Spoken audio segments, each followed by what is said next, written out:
¿Qué tal, hermano? Un saludo para todos. Quiero escuchar el primer ruido, que ruja este gigante de acero. ¡Hola, Monterrey! ¡Ruido, ruido, ruido! Esta ciudad que va a recibir, Manu, a uno de los eventos más increíbles en la época moderna de este nuevo formato, como lo es la Kings World Cup. Empezamos con el Manu y aquí estamos. Sí, ya hicimos historia en el Camp Nou. Pasamos por la Rosaleda de Málaga. Llenamos el Metropolitano de Madrid. Hace algunas semanas se hizo historia en el mítico Estadio Azteca. Y era necesario, y lo dijo Piqué, que un estadio mundialista como el Gigante de Acero recibiera al Mundial del Universo Kings.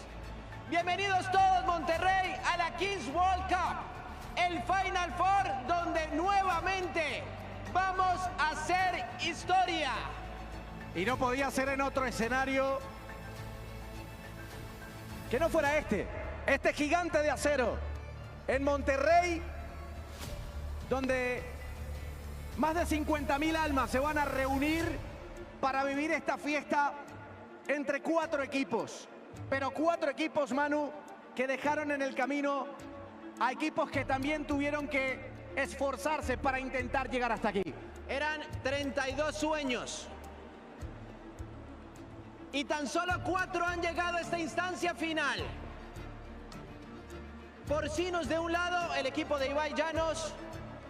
Del otro lado, los Eisbuero Team de los hermanos Buller. También a los Saiyans de Gref. Y el equipo que ha dado la cara por América y por el Wild Card, los brasileños de G3ish. Ya se empieza a notar el público en Monterrey, ¿eh? Eso quiere decir que hay ambiente, ¿no? Hay de todo. Pero, obviamente, cada equipo tiene su presidente. Sí. Hay presidentes que están aquí presentes a pesar de no haber clasificado y obviamente están recibiendo el cariño de la gente. Vamos a ver un poco los presis que nos acompañan el día de hoy, que no están entre los 4, pero están acompañando a la gente. Pero vamos ya a presentar a los presidentes de los equipos finalistas, Manu. Y no están solos. Cada uno contará con un luchador libre AAA. Comenzamos con Ibai Llanos, acompañado de Flamer. ¡Ruido, ruido, ruido, la gente de Porcinos!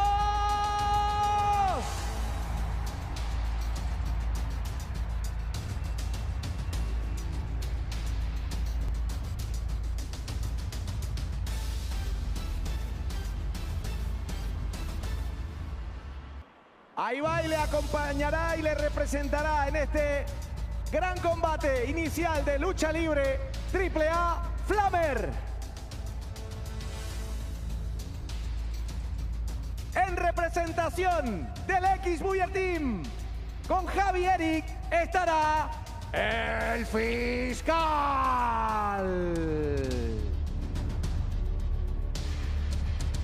Ruido para Javi, para Eric. El Eisbuero Team. ¿Y era necesario tener un fiscal, Gonza? Le pongo mira cómo se lo gozan. Uy, uy, uy.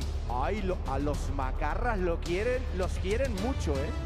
Muchísimo. Lo digo. Y necesitan de un fiscal para el día de hoy, si quieren seguir avanzando en este Final Four. Hoy el fiscal es un macarra más. ¿Dónde está la gente de Eisbuero Team?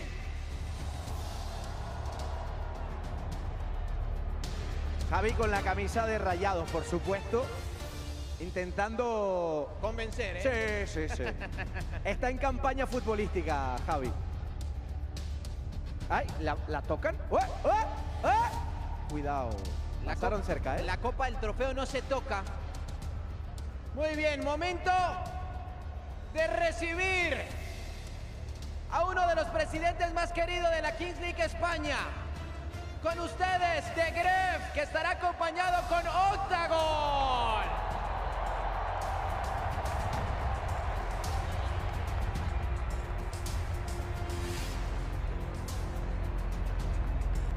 Un aplauso para The Gref.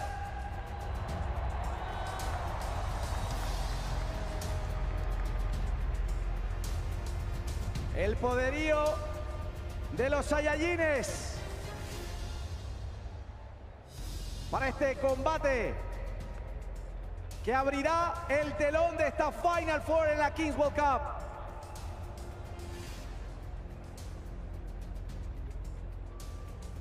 ¿Quién falta, Monterrey? Falta uno. Representando a Brasil. Representando a los Wildcard. Recibamos a Gaules con Dr. Wagner Jr.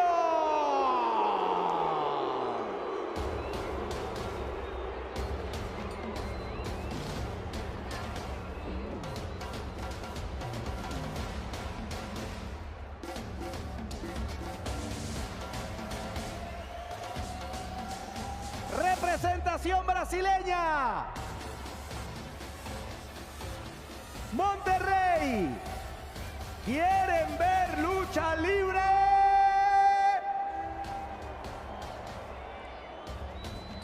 Pues bien, antes de dar el puntapié inicial, los presidentes, presididos de cada uno de los luchadores, tendrán un combate en el cuadrilátero.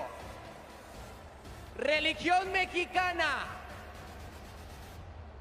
Y quiero que reciban, por supuesto, a estos presidentes. Un grito para Ibai Llanos, presidente de Porcinos. Ruido para Porcinos, ruido, ruido. Ya tenemos a Ibai por aquí. Muy bien, Ibai, bienvenido. Qué fiesta, qué fiesta, por favor, colócate por aquí. Sí, la verdad que sí, hace mucho calor aquí. Y nada, aquí la gente que ha venido, gracias a todos los que han venido y a ver qué tal sale. Hay mucho porcino acá. Sí, ¿no? Me alegro mucho. Alguno veo por allí con la camiseta, así que siempre hace ilusión. Y bueno, a ver si podemos ganar aquí en la mini velada de México, ¿no? Ibai, ¿cómo viste a tu representante, a Flamer, que te dijo algo de cómo va el combate a 4 que vamos a tener? Bueno, me dijo que lleva 12 años haciendo lo que hace, que ha estado ya en estadios muy grandes, así que seguro que tiene mucha confianza. Yo confío en ella, seguro. Bueno, Ibai, la gente quiere saber, ¿ese $1 millón para quién va? Ese $1 millón, pues para los jugadores, para el staff, que al final se lo merecen ellos. Ojalá que lo puedan ganar, y lo dije desde el primer día y están cerca de conseguirlo. Así que ojalá que se lo puedan llevar, se lo repartiré encantado, seguro. Ibai, gracias. Un aplauso para Ibai Llanos, presidente de Porcinos. Y para Flamer, que ya puede subir al ring. Mucha suerte para Flamer en el combate. Y ojo, que vienen los Macarra 20. Fiscal, pon aquí orden. Fiscal, tú eres un Macarra más, te tienes que poner con estos dos. Javi, Eric, ¿cómo veis al candidato para el combate a 4? Grande, que como chute el penalti revienta la pelota, básico. Vaya bicho. Va fuerte, ¿no? Joder. Sí, ya lo veis, está grande el tío. Javi, ¿qué recibimiento ha tenido el Eisbuero Team en Monterrey, no? Oh, yo creo que bueno, ya os digo, para mí estar aquí en un sitio donde no es mi casa y que la gente nos quiera y nos apoye, yo encantado y espero devolvérselo con el título. Pues nada, mucha suerte le vamos a pedir a Fiscal que suba al ring, a Javi y Eric, que terminen de darle un masajito a ver si el Fiscal va con todo. Porque el Fiscal tiene una de América mira. y Eric tiene una de Monterrey, ¿eh? Bueno, Javi, estás un poco lejos Porque del el fiscal, como ex-Bullet, son como el América. Todos nos odian, pero siempre están al pendientes de lo que hacemos. Ahí tiene. Madre mía, arriba Fiscal. Muy bien, Queremos reciban saber. también con un aplauso a los Saiyajines de Gref. Y a Octagon Junior. Muy bien, Gref. Nada más y nada menos que Octagon como un Saiyajin más, ¿no? Sí, yo no lo conocía, pero dice que va por la victoria, que es el campeón y a dar terrible show, así que con todo. Preparado, emocionado y a darle un buen espectáculo a toda esta hermosa gente bonita, seguidora del fútbol y de la lucha libre, porque yo soy Octagon Junior, la magia del dragón. ¡Grande! Ahí lo tienes, pues. Vaya vestimenta, ¿eh? Gref viene con la Está de equipación de Saiyans para la Kings World Cup y tú vienes de Saiyans para la batalla 4. La batalla, imagino, Octagon Junior, que crees que se lo lleva Gref. Así es, maravillas de la vida que nos juntan en este gran momento. Y pues bueno, vamos con todo. Emocionado de estar con Gref. ¿Por qué? Porque somos campeones. Soy campeón de lucha libre AAA y él es campeón de la Kings League. Gref, ¿hay un Game Kamehameha de los dos o no? ¿Un Kame de los dos? Sí, un Kame Kame K. Pero a mí me gustaría que si hacemos un Kame, nos ayudara un poquito el BVA y nos diera su ki. ¿Estamos? ¿Hacemos un Kame? Dale, pónmelo. Monterrey, ¿están o no están? ¡Kame! ¡Kame!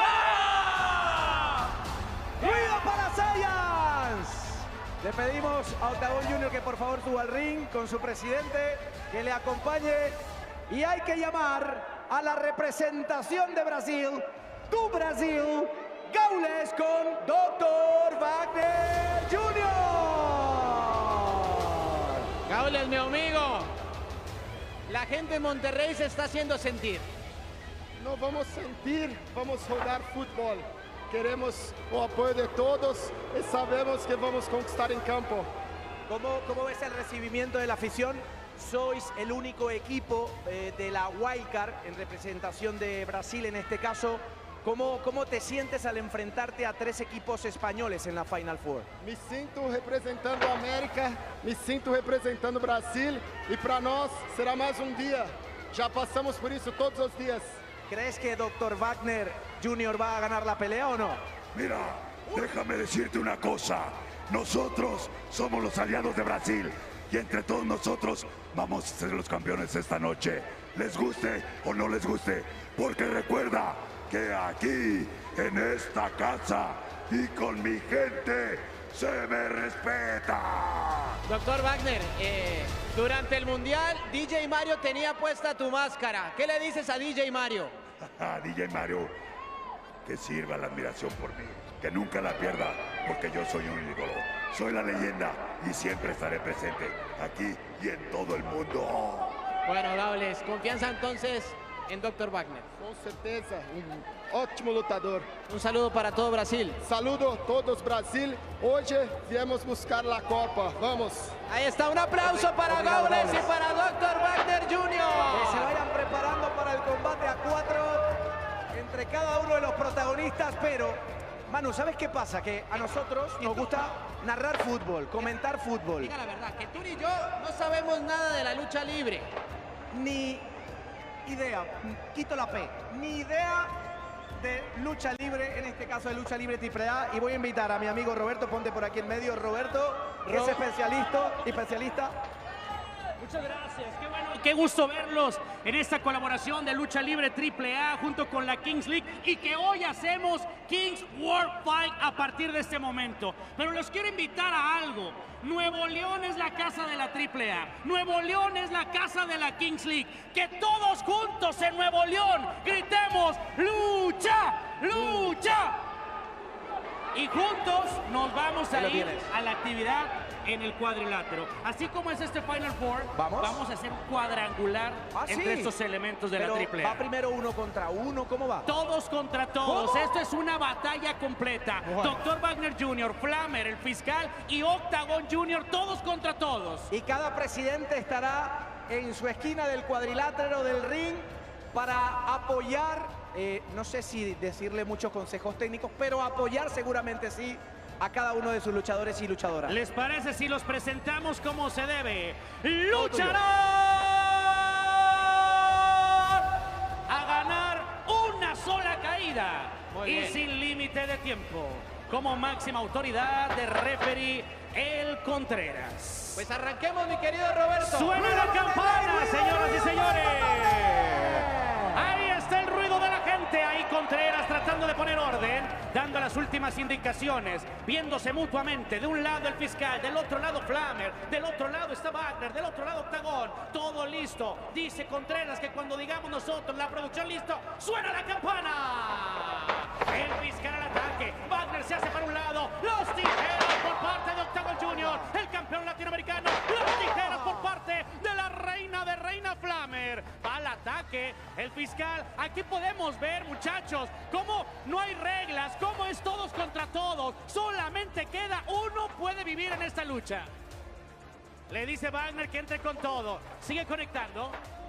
¿Quién por ahora crees tú que está ganando este combate a 4? Absolutamente nadie, las cosas están parejas. Flammer se lanzó al ataque, a pesar de que hay diferencia de peso y estatura. Ahí va el fiscal, cuidado ahí, muchachos, Agarran a Flammer del brazo izquierdo, la avientan, sale por el medio de la segunda y la tercera cuerda, se estrella sobre el tensor de la tercera cuerda, Flammer en lo alto, Flammer, lo plancha, pero madre mía, la detienen y la mandan hacia atrás. Afortunadamente cayó de pie, lo toman por la espalda Octagón. ¿Qué está haciendo Octagón aquí? ¡Uy! Equivocación, se hace para un lado, cuidado porque ahora es Wagner el fiscal y la reta, le dice 1 contra 1, ¿sí o no? 1 contra 1, Flammer contra el fiscal. Le dice, venga. Como si fuera un dado, ¿no? De 1 para 1. 1 contra 1, a ver quién tiene más fuerza. Y dice, venga, a ver quién va primero. ¡Ojo!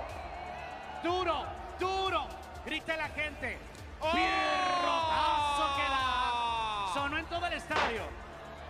El fiscal prefiere irse con el derribe. Bota sobre las cuerdas, de un lado al otro. Va con el lazo al cuello, enreda la cintura. Flammer empuja. Otra vez está corriendo en las cuerdas de Cazadora. En la cintura. Se lo lleva de esa manera. Pero cuidado, ¿qué está pasando de este lado? No se da cuenta el fiscal. Da la media vuelta. Se encuentra a Octagón Jr. con el tornillo. Oye, pero veo también a cada uno de los capitanes, de los líderes, de los entrenadores ahí que están atentos a las acciones.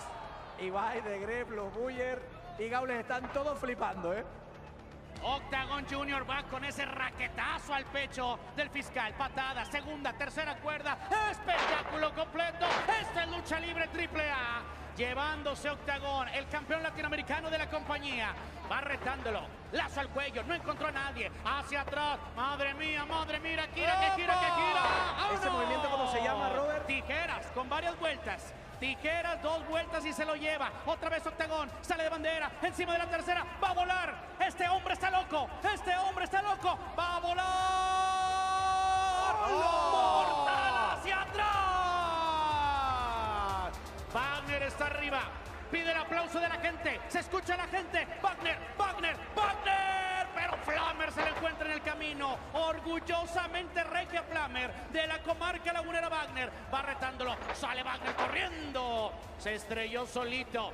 Flammer el camino otra vez, la está sentando, tensor de la tercera cuerda, la peina, hoy no alcanzó a peinarse, Vuelve a patearlo sobre el pecho, retrocede, la alita, pasadita, así es como se lo lleva. Wagner se levanta, no perdona porque ataca por la espalda. ¿Es legal? Completamente legal. Aquí solo uno puede ganar. Señoras, ¡ah! ¡Eso duele! ¡Auch! ¿Cómo lo llaman ustedes allá eso? No hay descripción. Ataca Wagner, toque de espaldas, Ojo, cuenta una, conteo, cuenta ¿no? 2 segundos solamente en Octagón, cuenta rápido, 1, 2 segundos, el fiscal llega para rescatar y ahí es donde podemos ver, muchachos, que en cualquier momento se puede terminar. Toque de espaldas, cuando llega a los 3 segundos, el primero que llega se acaba. Hola, eso duele, Cargaba de bombero al fiscal, azotó Octagón, sale, se jala el ring, segunda, legal? Completamente legal, él puede subir a lo más alto, va a volar, espaldazo, me dolió. Y ahí viene Octagón, dice Octagón que se finí, se acabó, it is all over. Va a la esquina, primera, segunda, tercera, Octagón. ¡Ruido, Monterrey, ruido! 4.50. ¡Ojo! 1, 2, Wagner llegó. Yo pensé que esto se acababa aquí, Wagner llegó a rescatar. ¿Quién puede estar llevando la delantera en este momento de los cuatro? Octagón yo creo que es el que va más adelantado, pero Flammer de repente regresa y no se achica. Mira el empoderamiento, la fortaleza, cómo la mujer hoy en día puede ponerse al tú por tú con quien sea, caray. Llega el fiscal a separarlos. Flammer junto con Wagner avientan al fiscal, está en la esquina. Octagón pide el apoyo de la gente. Octagón quiere escuchar al estadio. Octagón quiere escuchar al público. Pero ahí, fiscal se hace para un lado. No hay timeout, no hay descanso, no hay Nadie no hay tregua. descansa, no hay tregua. Nadie le da la mano a nadie hasta que se acaba. ¿Quién le da ¿Cómo se llama ese movimiento? Tijera, pero ahora ya de un tipo volado. Ahí levanta la mano. Va a volar Flammer. La mujer de fuego, la bicampeona. ¡Tope! Por en medio de la segunda y la tercera cuerda. ¡Ruido Monterrey! ¿Qué está haciendo? ¿Qué hace? ¿Qué es esto? No. Castro de ¿Qué los está Saiyans, pasando? ¿qué hace? Contreras, ¿por qué se mete? ¿Y seguridad? ¡Un Seguridad. aplauso para Castro! No, pero para, Octagón. Esto es algo serio. ¿Pero qué hace? Este es un deporte Ojo, que necesita ser. ¡ruido ¿Qué está de haciendo, los caray? aliens! ¿Qué es lo que está haciendo, ¿Pero muchachos? qué hace? ¿Por qué se metió? ¡Lo van a romper! Ha ingresado No, Castro, ¡ay, el mira! ¿También sabe de lucha? de los Cuidado. aliens. ¡Patada! Pero ¡Patada! ¡Pero Castro! ¡En la esquina! ¡En la esquina! ¿Qué hace? ¡Va con la... ¡Wow! ¡Madre mía! ¡Impresionante! ¡Un aplauso para Castro! ¡Qué locura! ¡Ay! No, se descuidó celebrando. ¡Uy! No. ¡Claro! Wagner tiene que llegar a hacer valer este cuadrilátero. Ningún influencer se va a subir a hacer lo que quiere. Está bien, Viene Castro. la tapatía, la tapatía, Are you okay? la tapatía, la tapatía. No, ¡Sí! no. ¡Sí! ¡Lo rompe! ¡Oh! ¡La tapatía! ¡Wow! Ahora la cavernaria. Se rinde, no. Se rindió. ¡Fuera! Se rindió. Eso le pasa por Matado a los meterse. aliens. Tenemos que No, respetar Castro, los cuadriláteros, no. la lucha libre, la ¡Ruido triple para A. Castro! Castro fuera por completo. Se rindió. Qué valiente, ¿eh? Muy Oye, valiente. no, qué espectáculo dio. Sí, espectacular. Monterrey, ¿quieres más lucha libre? Oye, pero ahí está. Yo ¿Qué creo está que lo de Castro sucediendo? fue increíble. Atentos. Cuidado. No, a ver. ¡Ey! Es que ella se estaba burlando. Flammer se está burlando de Mercedes. No, Cuidado, no, Mercedes. tranquila, Flammer. ¡Ojo! No, Flammer, cálmate. ¡Ojo, los cuervos! ¡Ey! Tranquila, Flammer. ¿Qué está pasando, caray? Y se pone frente a frente, cara a cara, face to face. ¡Ruido, Club de Cuervos! ¡Oh! ¡Ruido! Pero El los fiscal. precis, las precis, ¿qué? Patada a la cara que le No, acaba de dar el fiscal. fiscal. Le dio la patada. ¡Apoyo a Mercedes! Y ahí está la fiscal. Fiscal. Cuidado, está calma. asfixiándola por haberse metido. Viene con ese antebrazazo sin piedad. Y vuelve a tomarla. La avienta sobre Flammer. Flammer la recibe. La pone en el tensor de la... ¡Ay, qué traición! ¡Qué ¡Qué traición! Esto no se vale. ¡Qué No se traición! vale, caray. Viene ahora con la plancha sobre el fiscal. ¡Cuenta! Dos segundos faltó poco, solamente. Está intentando ganar. Y cuidado. Ahí va la casita. Una. ¿Qué está haciendo? Ahí está. Una, dos. Para. ¿Qué? No. Roberto, Raza, cuidado, ¿eh? tenemos que entender algo. Cuidado. Hoy se está jugando la final de fútbol. Es una final de fútbol. Esto no es lucha Tranquilo, libre. Roberto. Raza, esto es fútbol. Tranquilo. Así que, Está ¿qué les Roberto solo, parece? cuidado. Tranquilo, Si tenemos que tranquilo, parar esto, muchachos, por favor, tranquilo. Ellos tienen que respetar el Tranquilos, ring. tranquilos, Y mejor tranquilos, Nos vamos a tranquilos. ir.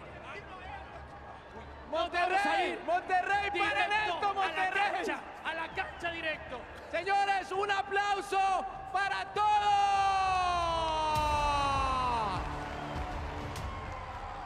¡Ruido! ¡Para Flammer! Esto es Lucha Libre Triple A en la Ruido. Kings League, Kings World Fight. ¡Ruido para el fiscal! ¡Ruido para Octagón Junior y para Dr. Wagner Junior! Bueno, Gonza, ya hemos tenido todo. Ya hemos tenido todo. Tenemos presidentes, tenemos la copa, tenemos el trofeo, pero falta algo. ¿Qué falta? Falta el premio gordo Pero, para el campeón. ¿de cuánto estamos hablando? $1 millón.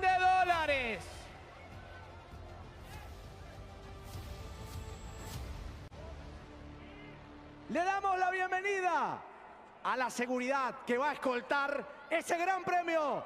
Que entren para recibir al gran premio, el metálico de esta Kings World Cup. Todos mirando al terreno de juego, por favor.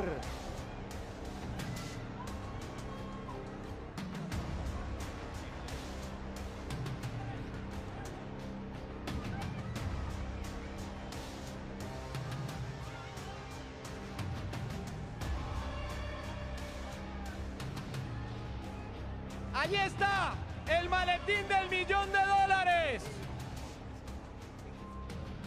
Con toda la seguridad que requiere para el campeón de la Kings World Cup. Para que nadie salte al terreno de juego y se anime a quitárselo al que pueda ser el campeón en la noche de hoy. $1 millón al campeón por primera vez en la historia de la Kings World Cup. El maletín está llegando al centro del terreno de juego con el objetivo de que esté seguro. Y como las cábalas también existen en la Kings World Cup, es momento... Uy, para. ¿Qué está pasando? ¿Qué es eso? Hay un objeto volador identificado entrando, pero ¿para qué? ¿Se llevan el dinero? No. Pero, ¿quién está haciendo este plan maquiavélico para llevarse el dinero? Pues bien, el cielo de Monterrey, el gigante de acero, eleva el maletín del premio. Todos con la mirada al cielo.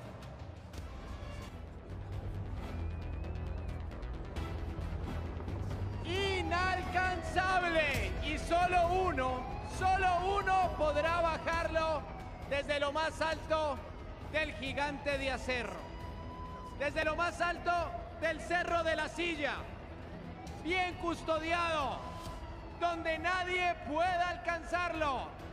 Solo el campeón. Está seguro, ¿eh? La copa no se toca y el billete tampoco. Tampoco. Sin lugar a duda, tampoco. ¿Y sabes por qué yo estaba pidiéndole ruido a la gente? Porque también a lo largo de la jornada seguramente iremos conociendo caras de aficionados, caras de aficionadas que representan a cada uno de los equipos, a cada uno de los representantes en esta Final Four. Vamos a hacer un primer contacto en la grada y quiero que haya ruido. ¡Ruido, Monterrey! ¡Ruido! ¡Que se escuche en todo el planeta! ¡Pame Muñoz! ¡Tú con la gente! ¡Adelante! Me encanta el ambiente aquí. A ver, Monterrey, un ruido, que se escuche la afición. Ya entraron a calentar tanto los Buller como Porcinos. ¿A cuál equipo? Ay, sí, tú vas con Porcino. Muy bien, Yair. ¿Cuánto queda el partido? 7-5. 7-5, de una vez. ¿A cuál equipo van aquí? A ver, Saiyans. Un mensaje para Gref. ¡Gref siempre gana! Vamos, Gref. ¿Quién más? Por aquí uno de G3X. G3X, nadie G3X. X Buller. No hay nadie X Buller. Yo creo que esta zona está más como Porcinos y Saiyans, ¿no? ¿Cuánto queda el partido de Saiyans? Saiyans va a ganar 4-0. 4-0, muy bien. ¿Qué más? ¿Quién más? ¿Qué dicen? ¿Quién va con Saiyans? ¿Tú vas con Saiyans? ¿Con Porcinos? ¡Porcinos de arriba, Porcinos! Esto es todo aquí en la afición, compañeros. Regresamos. Manu, Gonzalo, el ambiente. Pero yo quiero un grito más fuerte de Monterrey para animar este final. A ver, Monterrey. Ahí está la gente, Monterrey. Bueno, Gonza, lo tenemos todo. ¿Y es hora de qué? Monterrey, es hora de que comience la Kings World Cup.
Still got some good players. Guti number 7's really quick, isn't he? Really quick as well. Really, he doesn't look like a quick player. I'm a big fan of Maddie and number 3. Who probably start off for them. Okay, we should remind you, if you haven't seen Kings League before and you're tuning in for the final for the first time, basically it's 7-a-side, but with a few very, very important differences. Okay, we start off with one outfield player and the goalkeeper for a minute. After a minute, you get another outfield player, another minute, another outfield player, and so on until it's 7-a-side.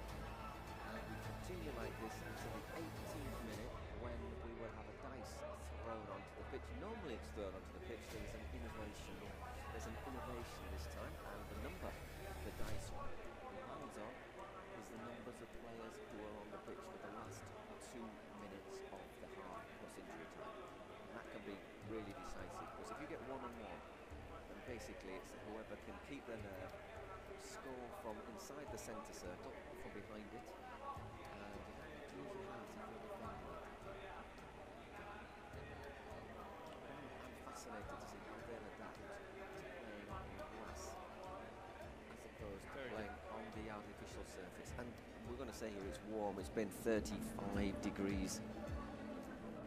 For me, there are quite a few important differences in playing here and playing in the indoor arena. One of the courses that there you had an even surface, which was that artificial grass. Here it's natural grass. You're going to have to play with studs. The ball maybe can bobble around a little bit. It'll be more difficult to sort of step on it for futsal players who I think flourish more indoors. I think the Brazilian players, I'm not going to say they're going to struggle, it's still football, but I think they played more to their advantage, to their strengths indoor. And also, I think your surroundings in that small arena, you sort of, it's compact and you know where everything is. And here, the pitch ends, but then there's a lot of meters of pitch to each side, so it's that's a good point, actually, because I mean, literally where we were commenting in the Kings Arena in Mexico City, there was 2 yards, yeah, exactly, 2 meters between the pitch side and literally and the wall, you know. So you have your exactly. you have your points of view, your bearings, and then I think nerves. Some of these, well, you obviously bumped into Augusto this morning, and he said to you that he's very used to playing on grass, but he's very used to playing in front of a full 55,000 stadium. Whereas a lot of these players, they've played semi-pro at best in front of 100 people. They're not used to this situation, and that's something that you need to get used to as well. I can only imagine what it feels like making a mistake in front of that many people. And lots of that, and very few have played for having $1 million or $1 million another one, shared right amongst them at the end of the tournament. So it's all going to be very, very interesting. As I said, I agree. I mean, I think the conditions might just favour Saiyans a little bit against the Brazilian side, although I do think G3X and probably got the best star seven-a-side experts. There you get that lovely view from the ground, which is a sort of classic view of El Rayados Stadium, looking into the pretty inconsiderable. Y ya tenemos a los protagonistas, tenemos a Ibai Llanos por el lado de Porcinos, a Javi y a Eric Buyer por el lado del Eisbuero Team. Con vuestro permiso, chicos, voy a empezar por el lado de Ibai.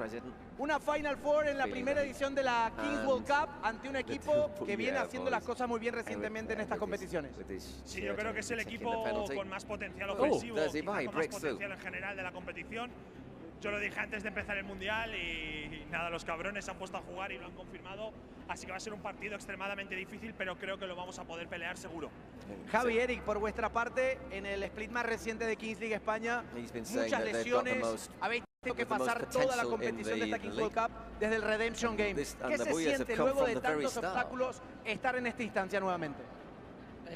Un alivio, la verdad. Creíamos que quedarnos fuera del Mundial era injusto y hasta aquí hemos llegado. Esperemos jugar los dos partidos, ganarlos. Gracias a las palabras de Ibai, que nos ha dicho que tenemos un equipazo. Se las quiero devolver, que tienen otro.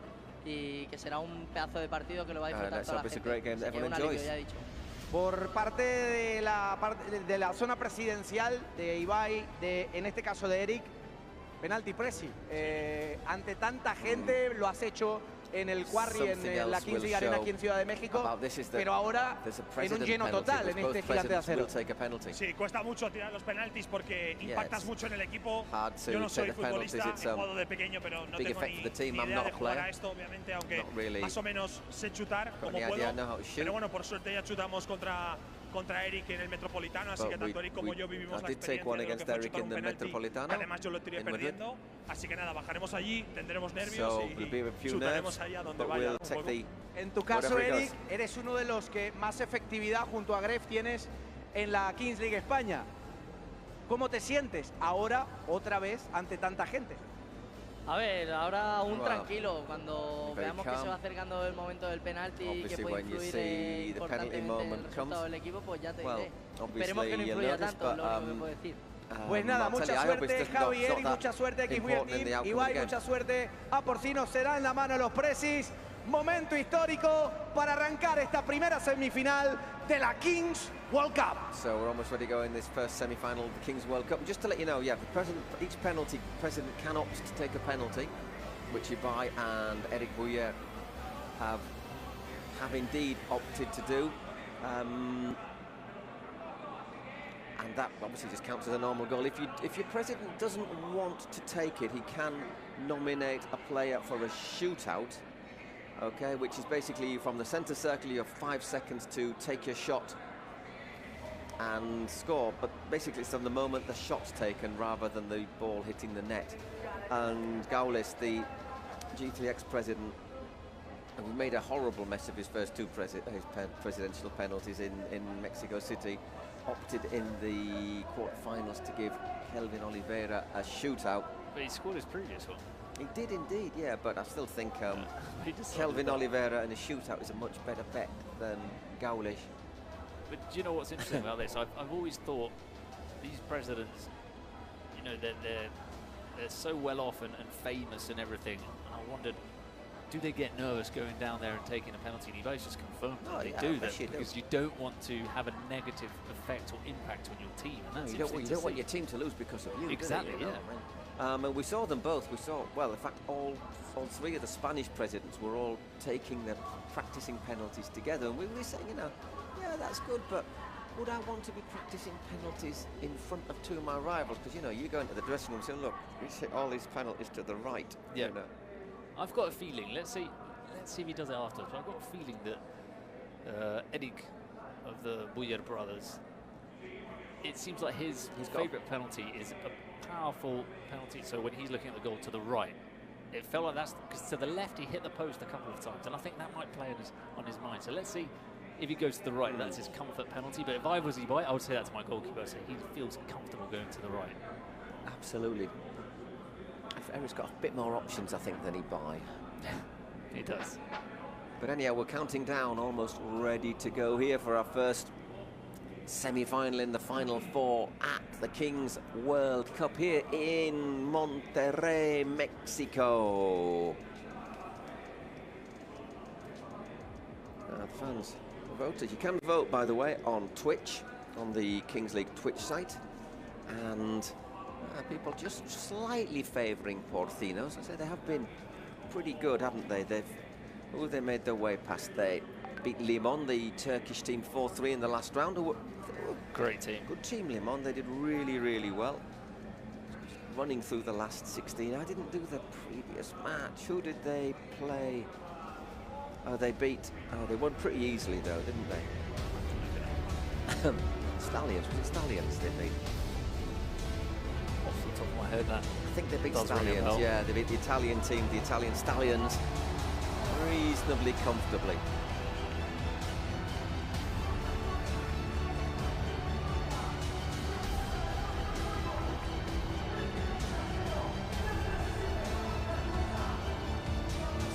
Good. They've beaten Muchacho 7-4 as well. They've been consistently effective in this Kings World Cup. And they beat Saiyans as well early on. They went in the which meant Saiyans had to go to the last chance. Yeah.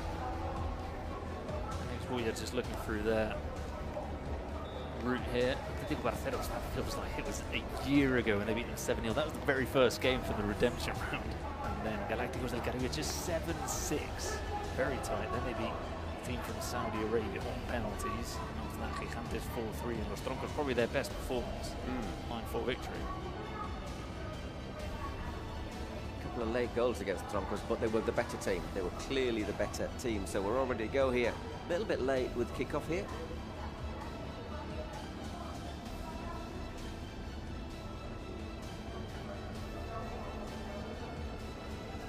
First semi-final all-Spanish affair.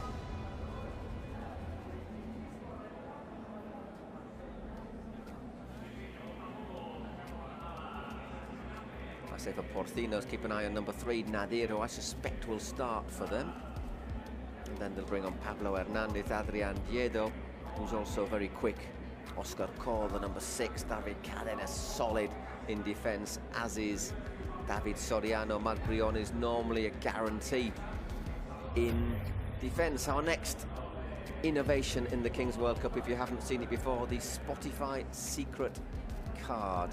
There were several options: a penalty, a shootout, 4 minutes where any goal scored is worth double, a star player whose first goal is worth double.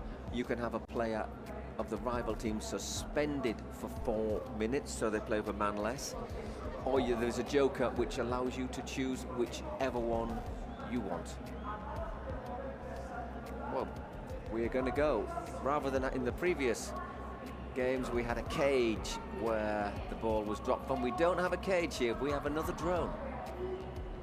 Which is different to what they had in the Americas, where they had sort of a catapult launching the ball on, which was very difficult to control. They had a catapult in the Spanish finals in the Whizzing Centre in Madrid this year as well. It was also a bit erratic. That's probably why they've opted for the drone. I think that's a good idea. So Guti and Fuad, the 2 players are going to start this. It's interesting, Fuad getting the nod ahead of normally Pablo Beguer, number 10 for Eisbuero. So we're all ready to go. Counting down.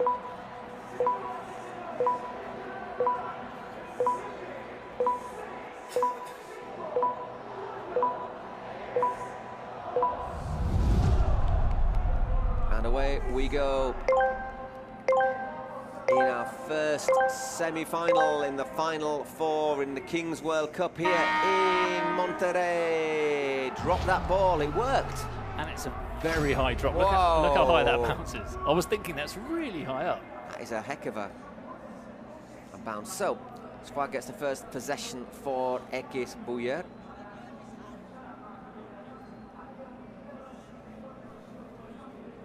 Goody not allowed in the area. Fuad's great on one-on-ones, the number 80. There you go for Eisbuero. I think it's Goody's very quick. Goody's really quick. Fuad's great on one-on-one, so it's a well-balanced tie. Oh. And just goes wide. Ball boy's going to be busy tonight, I think. He's got a long way to run. That was very good defending from Goody, though. He's so difficult to get past. Again, when you look at him, you'd never think that he's No, powerful no. and quick run, but he is. So how will he get Oh, past? that's a foul. Okay, any foul at this period is penalised by a shootout, okay? And a shootout from the centre circle, 5 seconds to get your shot off to score. So a strong start for Porcinos. He's banged his knee as well there, Fuad. He's going to be all right, though. Boom. Oh, yeah. Look at the turn on his leg there. Oh, a little bit of lateral movement there. You don't want to see that. Anyhow, so he has 5 seconds to get his shot off. Guti, chance to put Porcinos ahead.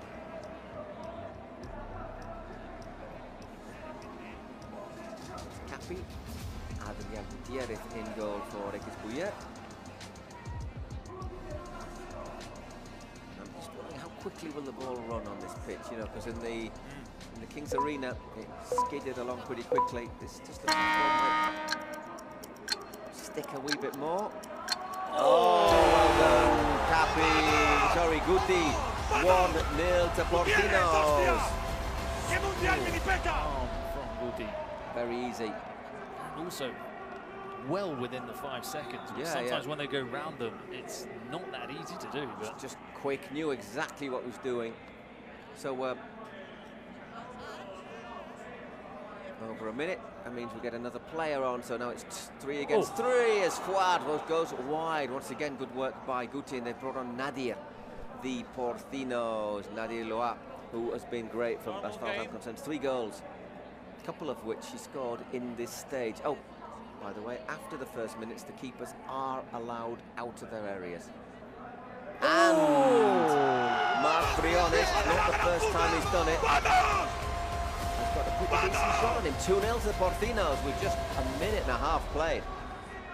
how important the goalkeepers in the 3v3. If you've got a goalkeeper that knows how to shoot, that can even play the ball, this is where you can run away with it, because just gives you that extra man. And afterwards, when you get to 7v7, it's difficult to see a lot of goals from open play without the help of a dice or something happening. So this is when you really need to try and gain an advantage, and that's what I think. That's why the Mexican side Olimpo did so well. They hang on a squad once again. Not got his shooting boots on at the moment. Worked that space well, but puts it wide.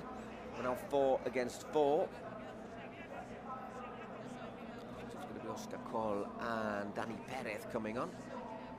Danny Perez for Eisbuero, but 2-0. It's a great start, and it certainly is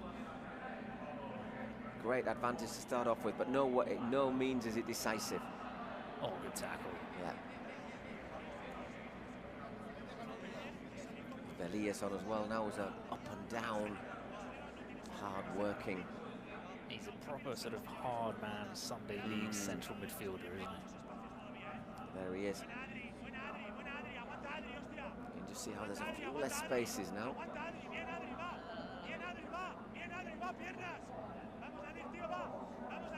Once again, Fuad.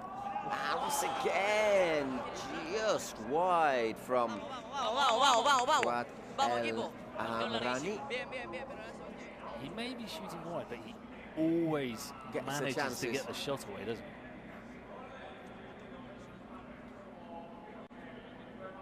There's Nadir. Back to Briones. It's 2-0 to Porcinos, just underway.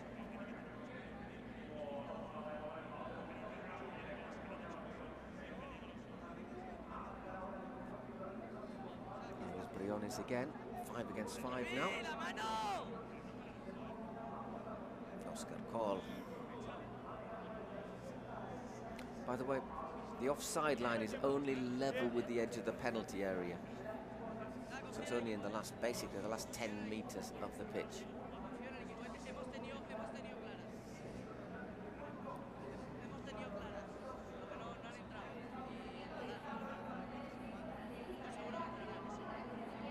There's Pablo Beguer coming on. A bit late for Pablo. He's normally on a bit earlier than number 10 for. I was wondering what the thought process behind that was.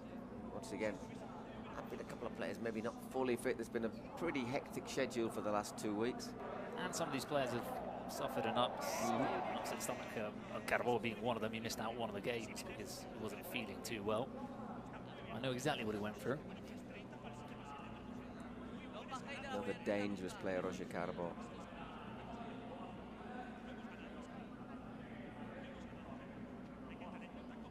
Just a handful of seconds before we are 7 against 7. He's done well there, Cole, but this time Fuad's defended well. Elias. Oh, there was a ball on there. Didn't see the run from Beguer. It's a nice overlap. Chance perhaps. Oh, he's pulled it back too far. And he's given Porcinos a chance to attack on the break. It's called to... Oh, nice work. And vital interception there. Capi gets down to make a claim.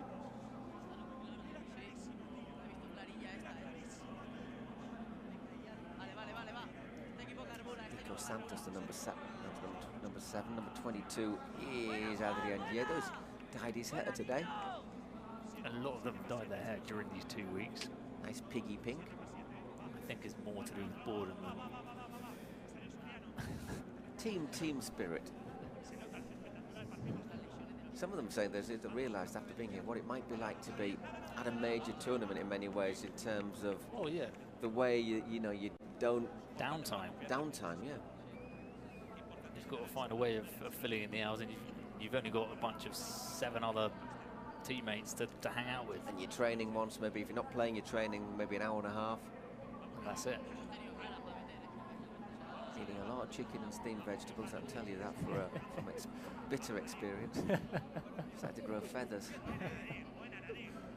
I tell you, I could do that white rice tonight. So once again, getting a little bit of control back in this game. There's Pere Martinez on defense for number 24 for Eisbuero, and number 22 is Juanma Gonzalez. Here we go. Nice pressure from Pablo again. Pablo Beguer drills that one across, and 2-1. Perema is Juanma after what we were saying. Pablo Beguer works a little bit of magic down that left side. He's the man they need to get on the ball as well. Of course, you've got Fuad, but Pablo Beguer, he's special. No, yeah, definitely. I mean, it was when Pablo was out for 6 weeks with an injury that their form deserted them in the split in the league in Spain. He's a special player. That's a lovely good finish as well, isn't it? That's lovely. Just opens up his foot. Proper striker's finish. Here's Juanma once again looking to pressure Guti. Given away. Elias. That's well recovered, and once again, Diedo. Little shirt pull, but not enough to penalise, and it's Pablo once again. Pablo Beguer got Elias with him, goes for glory, and that's gone a long way. He had a pass out to the right there as well, just a little bit selfish. So remember, you can get penalties. The presidents can have their president penalty whenever they want. It can be in the first half. The Spotify secret cards can only be used in the second half. Just put a little bit of the rattles under Porcinos, that goal. Just looking to control things. The coach there, Nacho Castro, who is Spanish but is living in Mexico.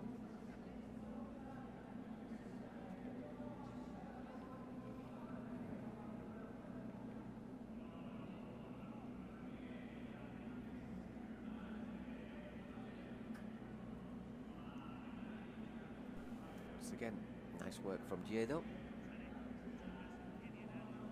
Pablo Hernandez on with the number 19, as we say, the former Spain international, Leeds, Swansea and Valencia, and he ended his career just a year ago at the second division with Castellón, which is pretty close to Valencia. Hometown club for him as well. He was part of the ownership. I'm not sure if he is anymore. They had a lot of economic troubles, didn't they? But they seem to have got themselves up and running again. I think they've got an American who's come in now. Back up to the second division, of course, yeah. Yep.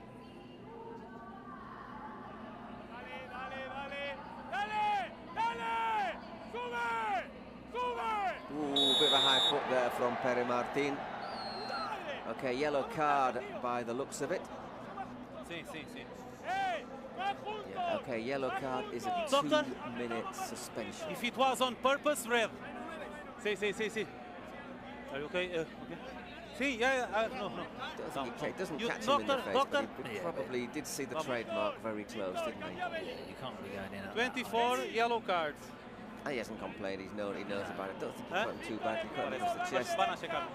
But yeah, 2 minutes, so they will have to play the next until the 12th minute with a man less. Also, the thing about this format is the fact that yellow cards are costly. You know, a lot of the time when you play normal, regular football, there are challenges which you say, oh, doesn't matter. The worst case scenario is a yellow card. You don't really think about it. But here, how many times have we seen people pick up stupid yellow cards, which then they'll probably have thought, no, of course, I'm off for 2 minutes. Yeah, it's perhaps more, usually more, I'm going to say this, Cardenas has that, it's more damaging to a team, especially right at the start. If it's 3 against 3 and you get a yellow card, and all of a sudden it's 3 against 2, then that can really be damaging. Yeah, one of those where they're on the counter-attack and maybe you sort of grab them and you're just looking to cut the counter, then it's actually probably more, it harms you more, oh, a bit my lip. Yeah. Harms you more than it does you good. It's Pablo Hernandez.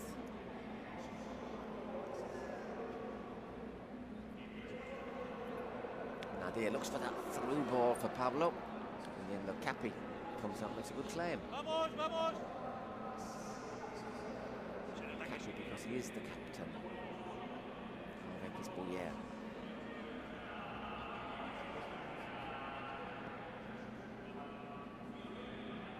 Once again, Cardenas wins that.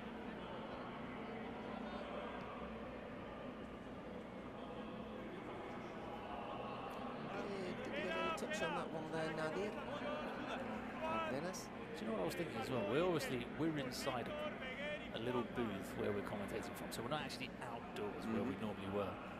But I wonder what the sort of sound and the noise is like on the pitch, because there are obviously a lot of people inside a 50,000 stadium, but you don't get people chanting naturally because you don't have a sort of set of fans for a home side. So I wonder what the sound is like. Maybe you can hear like a lot of people talking and murmurs, or what it's like for the players on the pitch. It must be strange.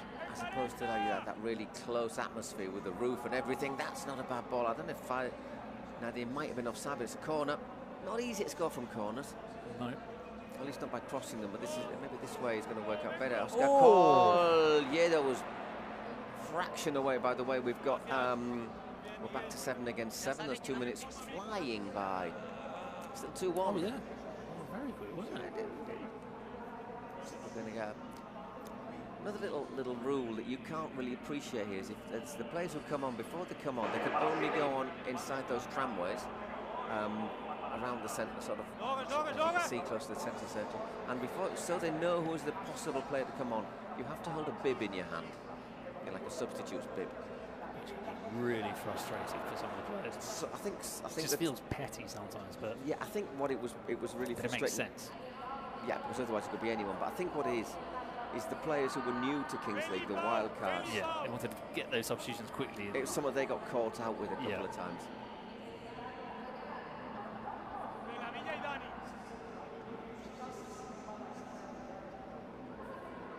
Cardenas. Once again, Yedo has to be careful there. Good challenge in the end though from Daniel Perez, just forces him backwards. Oh, nicely played. Looks to put that one across to Nadir, but it's well blocked. Daniel Perez again. That's smartly allowed back to Briones. Angel, time. Cardenas once again.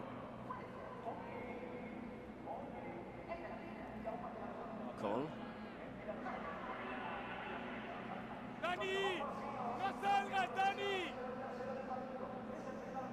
That's a decent crossing, just got a little touch on that ball from Pablo Hernandez, but Cole nearly beavers his way through. I think he just got caught on his other leg there when he went to back it. There's Fuad.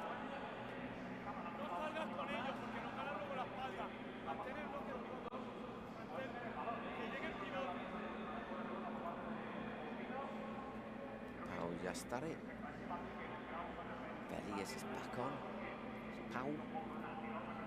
And Cappy, good defending from Porcinos. 3 minutes just over till we get our first catapult of the dice.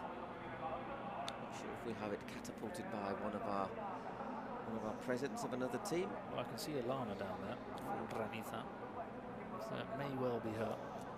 It's obviously the American champions, Ranitha, but surprisingly getting knocked out at the last chance before the last 16. We were disappointed by that. Yeah, a bit unlucky to have to play G3X as well quite early on. Well, quite early on, first round. Yeah, I did enjoy watching the Ranitha fans in the frog suits. In fact, it was one of the great joys I think at the first round was all the frogs when Ranitha played.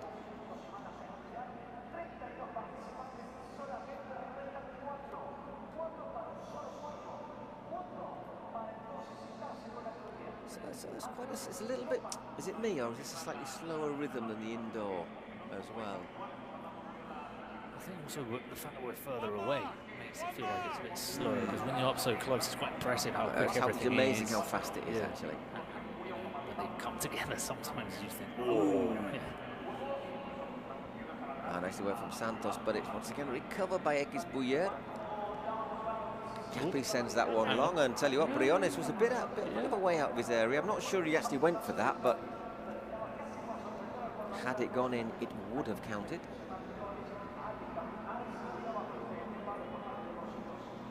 Nice. That's not a bad effort there. It's a good run there from Dorquis, who's from the Dominican Republic, number 11 for Porcinos. There was a Dominican Republic side, the Gigantes del Caribe. Galácticos. Galácticos. Yeah. Galácticos, Gigantes. Massive difference. Different adjective. Yeah. But yeah, they were a fun team as well, Galácticos del Caribe. I was a bit disappointed to see them fall out so early on. And they had a really fun president, Will Smith lookalike. Nicknamed Will, obviously. Nicknamed Will, yeah. As you would do. Yeah. Bad boy for life. They just brought out a new one, haven't they? I think so, yeah. They have the Will Nico and Iñaki Williams from Athletic Club helping with the publicity. Challenge there from Beguer. For me, it's not a penalty. I think Iñaki looking a little bit more of a natural than his brother, I think, when it comes to screen presence. Oh, looking for that back heel, and once again, here's Cardenas.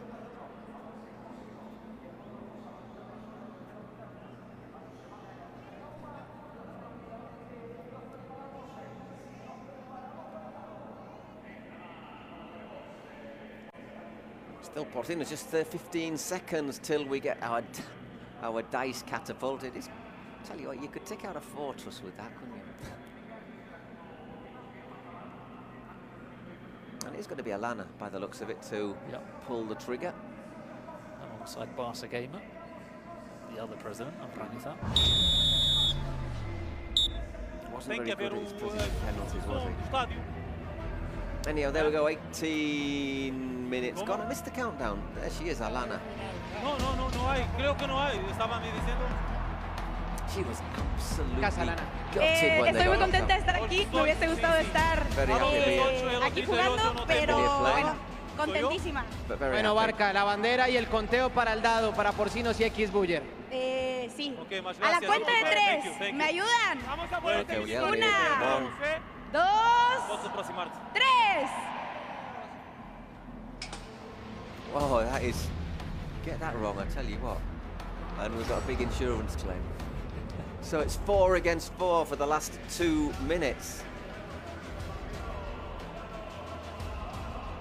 I was speaking to one of the camera technicians, and he said one of the hardest jobs he had was actually putting this camera in place on the catapult. And he said we're doing it for like 2 shots. As in, it was difficult because technically quite getting it to work, make sure it worked, fired at the right time and sent the images. But it worked. Well done. Poor man's got to get an 8 o'clock flight tomorrow as well. Just saw Victor Gonzalez giving the little tactical talk there for Eisbuero. So it's Nacho Castro's the coach for the Porcinos. This time they have got Pablo Baguer on.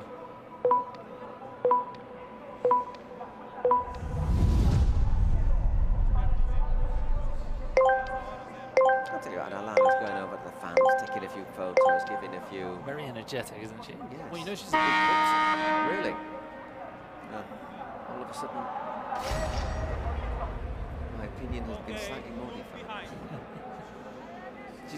I mean, she takes a pretty decent penalty, I'll tell you that. Yeah, she missed it, but I mean, she does take a decent one. She does.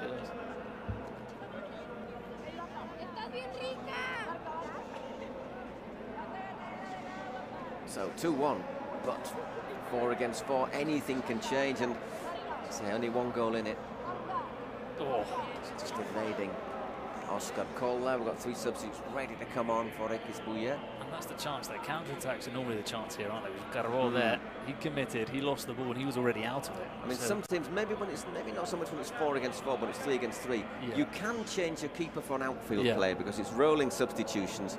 And some teams, when they get the ball, make the substitution, take the keeper off, bring an outfield player on. But it is a big risk that you might get hit on the break or hit from mid-halfway. I don't think at this stage it's worth the risk for Eisbuero. They're only a goal behind. And the other thing here is that you can go from goal to goal much easier because a lot of the time indoors they would hit the lights, or they'd hit the roof. And here, there's nothing you can hit. Valley point. As Velias looks to go through. Velias got his shot off just over the bar. Javi and Eric. Javi with the Monterrey shirt. Small bit of marketing there. It's Cole. Who gets past Pablo? And side-footed home. It's that man, Nadir. His 4th goal of the tournament. 3-1 to the Porcinos. I didn't think when he shot that from there inside of the foot and going to that post that he'd put it past Cappy. Let's see if Cappy could have done more. Well, I'm not sure Cappy gets his angles exactly right there. It's beaten him on the near post, but it's beaten him. It's not right on the post, is it? I mean, the goalkeepers union might disagree with me, but I think he might have done. Does he done a bit more? Does he not get a great grip on that? Anyhow, so that shows that the last couple of minutes can have an impact. There you go. It is 3-2 at half-time for Porcinos. 3-1. I'm being generous. An important goal as well from Nadir because it was right at the end. I guess we can hear from about half-time the presence now that it's working. Audio. Bueno, lo que esperábamos, un partido muy igualado, clave el escalado y el lado. Dos grandes equipos que van de tú a tú. Ahora queda la parte clave, gol doble, carta presidente, carta normal. Así que no tenemos una ventaja muy amplia, pero evidentemente muy contento con la primera parte. I'm sort of lip reading here.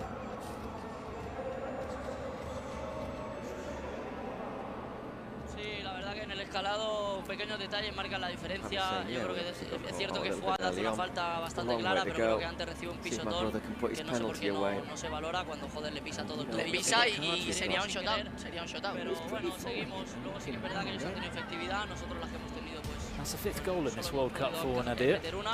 Y falta la segunda parte, el partido ya sabéis que está muy largo, goles dobles, el equipo sigue así, que queda mucho. Carta de Porcinos. And the shootout in his last game, which was a big help. He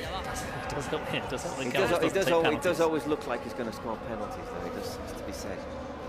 And he scored what, in hindsight, we'll see what happens today, but could be the most important goal of the tournament, which was that last second, or maybe beyond last second, striking at its ultimate most. 1 meter so he can run, okay? Bit of massive, that was possibly, along with the goal, the French no goal. Yeah, those were the two biggest controversy of the Kings World Cup. Hola, carta aquí. Cámara. Oh, looks like we've got Spotify secret card straight away. By the looks of it, yeah. We have no camera. And that's played by Porcinos. It is. Calma, estamos todos a hablar. Una persona habla que es Mark para me decir si tenemos cámara o se lo muestro para...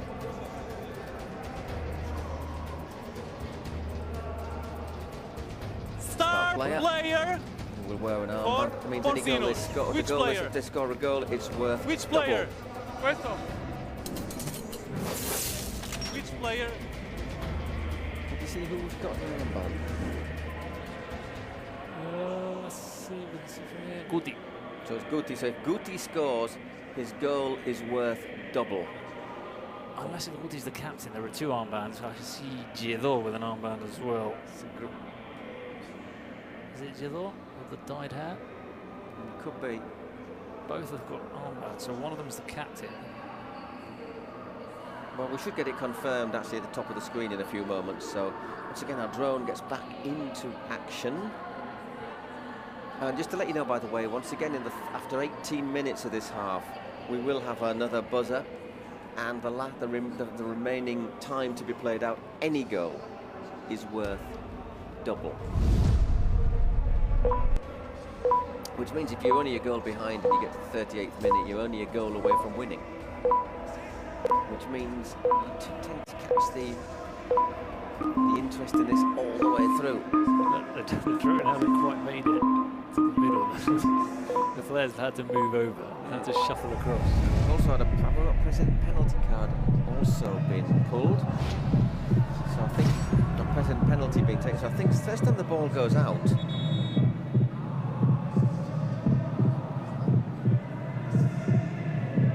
This kid is Yedo, whose any goal he scores will be worth double. So we've also had the President penalty card, or not card, but the President penalty called on by Eisbuero, which means Eric will look to try and get his side back into this. Oh, they're saying it's cancelled. Oh, it's Eric taking it this time, is it? Okay. It is indeed.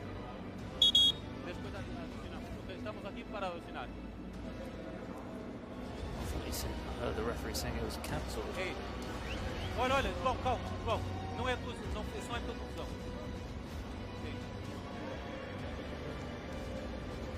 Little breakdown in communications here. Cancel? Okay. Cancel, it was a mistake. Throw in. So they must have hit it by mistake. We have time in the end, okay? We'll add on a bit of time. We have time in the end, okay? You can hear that. You can understand that, can't you? Take note.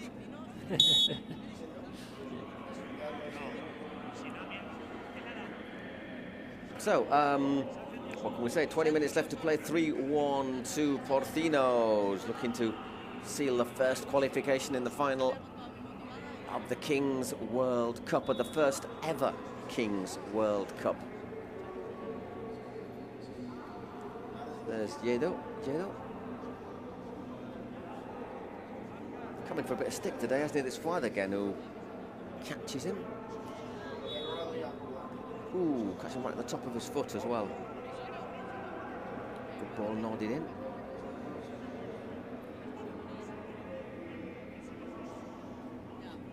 And they say there is Nacho Castro.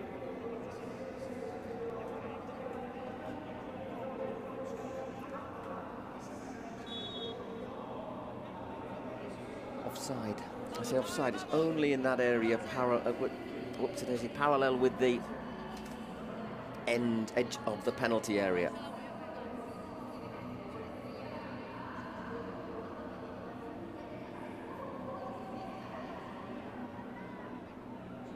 Good pressure high up there from Giedo. So this Kings League is expanding. We've already been told when we're here that we'll have a Kings League Italy next September. Vamos. We had Totti as one of the players in the early rounds with the Stallions. Eden Hazard as well with the Belgian side. Nasri for one game before he got injured. Managed to pull his thigh quite badly as well. Or tear it, in fact. Ooh, Gets himself in trouble there, Cardenas, but in the end, this is a bit more aggressive from Eisbuero. That's foul by Carvalho. That's a foul in attack, isn't it? Yeah.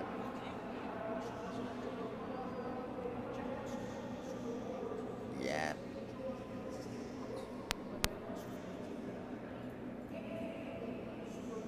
Just catches him when he's off balance there, David Soriano.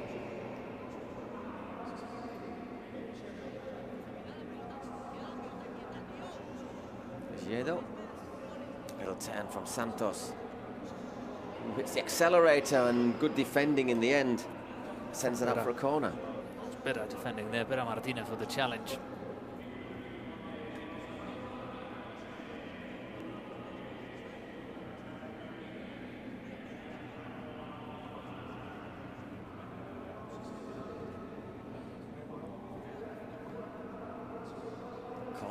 Push nodded back across, good header there from Juanma. Oh, save. This time it's a good save, and Yedo. Whoa, whoa, whoa! That would have made it 5-1. That would have been the double, yeah.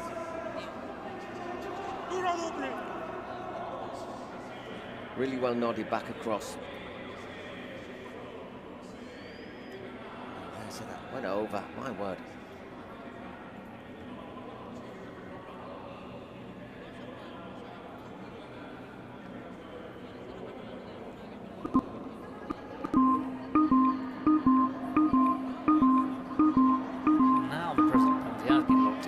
Porcinos.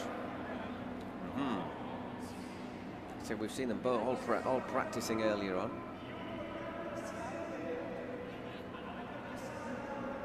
Ooh. A little bit of that seemed like a pretty general. Penalty. That's a big light for the present penalty, isn't it? But I think that was a bit of a general power, not just the stadium, because our TV screen went out for a moment as well, and the lights. Well, fingers crossed.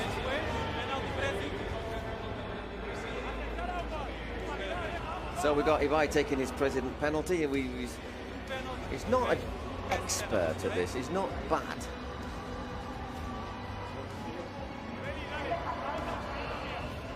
But he tends to sort of try and place it, doesn't he? Oh, they've changed the keeper as well to bring on Alex Romero, who's a sort of their specialist shootout and penalty man.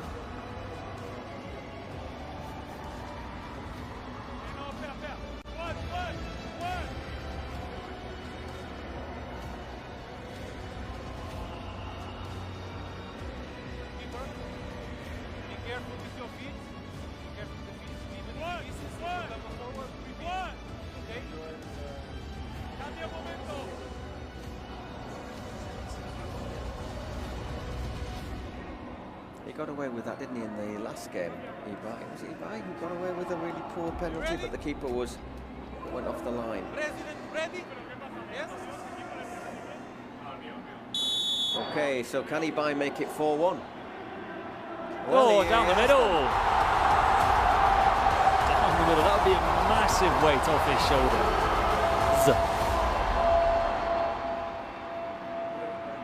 Good penalty, and they're all good if they go in.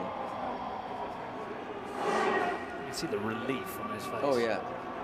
Once again, just with the instep. I mean, it's just down the middle. Does him a favour, the keeper, maybe in moving very, very quickly. But it's in the back of the net, so it's 4-1 to Porcinos, and that piles the pressure on Eisbuero when he has to take his. 15 minutes left. Oh, he's taking his now as well. They've decided to go straight after. Well, there he is, yeah. Let's see if he goes bottom right. I'm really interested to see. Bottom right, top right normally, isn't it? Sort of. But from what I saw in the build-up. Okay, when we say bottom right to the left, his bottom right. His right. Okay, yeah. Let's see. Oh, he went to the other way, and it's a good save from Briones. So, well, it's worked out nicely, hasn't it? 4-1 to the Porcinos. Marc Briones saving high.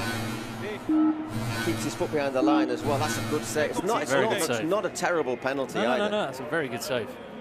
Okay, mas disputou bien, okay. Ready? Can we start? And away we go. Okay, we still have one secret card to be played by Eisbuero. Meanwhile, Adriano Yedo, if he scores between now and the 38th minute, his goal will be worth double. It's funny, isn't it? Because Ibai's penalty really wasn't better than Eric's penalty. No, oh! No, not really. Great save from... Well, they've kept... Oh, Cappy's back on.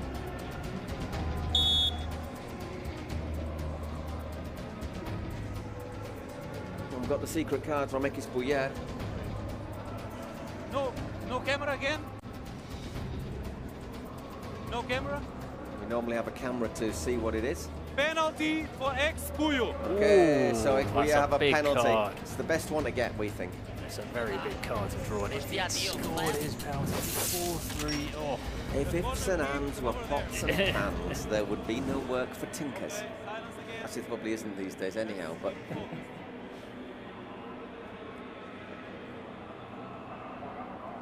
It's going to be Velias to take it. Really vital to score this one.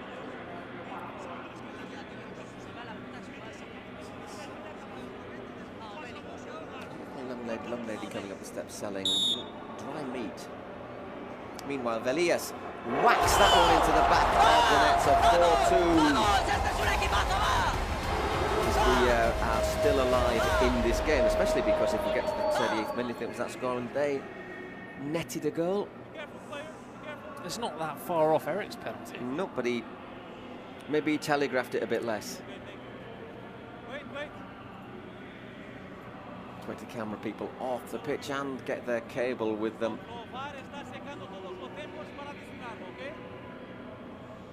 Okay, so away we go.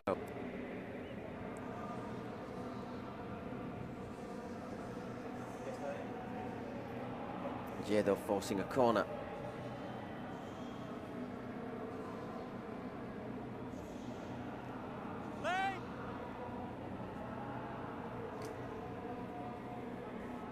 Another decent corner, ball driven in by Cardenas.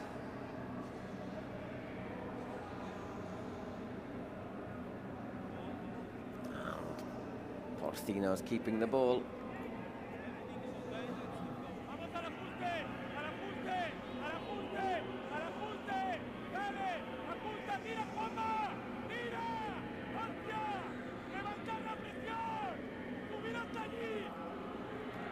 Quite sure who's doing that, who's saying that, but here's a great chance and just wide. It's good, isn't it? Is it Victor? It was Victor Gonzalez who was screaming at the Eisbuero players to press high there. And the press time, they nearly got caught out. Good, once again, that pace of Guti. Especially when he's on the ball.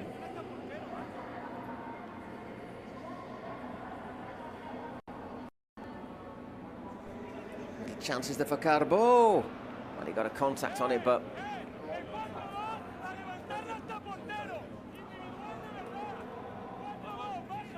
he's just saying what he wants is 4-2. So a defensive line of 4 and 2 players just pushing a little bit forward. I wonder why we can hear him a lot more than the other manager. I don't know, because I think the pitch side microphone's a lot closer to him. Yeah, it must be the referee. One of the referees has got a microphone on him.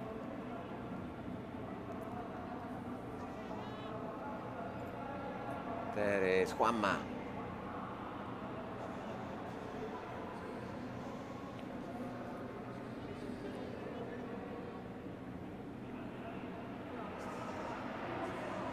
Oh, oh, oh, oh! 5-2. Completely on his own at the far post. What happened there? And Pablo's not going to miss that, is he? Pablo Hernandez, that's his 6th game of the... I tell you what, it's time to control it. Pick his spot and score. Once again, I'm going to highlight the work of Nadir. Yeah. Gets the cross in. I don't know what happened there. Something...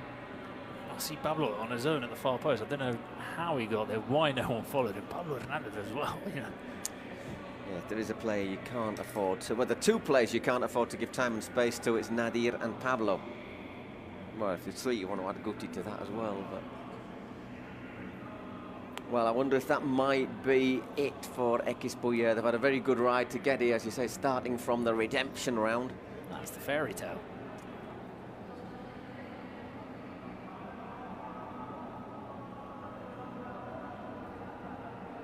They sneaked in through the back door. They're just going to not quite make it out of the front. Took a little deflection. It's a corner.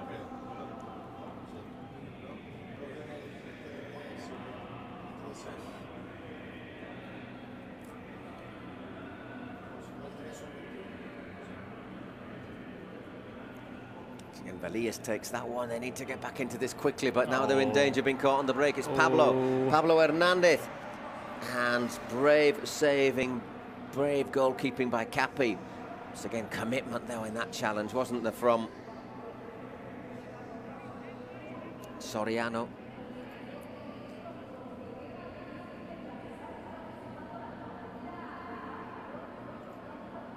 Velias. They're playing really well, Porcinos, aren't they? Yeah, most importantly, Berger. There was that moment in the first half where we said, oh, he's got to appear more on the ball like there. But in this second half, when do you recall Berger? He's on the ball now, but when do you recall Berger really having an impact on this game?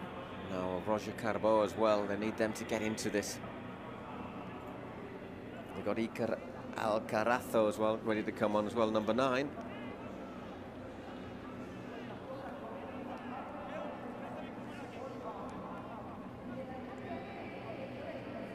Say that fifth goal is important because I say with 2 goals, with goals counting double after the 38th minute, 4-2, obviously you're just a goal off equalising, but now you're just that little bit further behind. You need to score. They need to score well. Even after 38 minutes, they'd need to score twice. Thank you, thank you. A little over enthusiastic there, Velias. Yeah, with a sprinkle of frustration on it as well.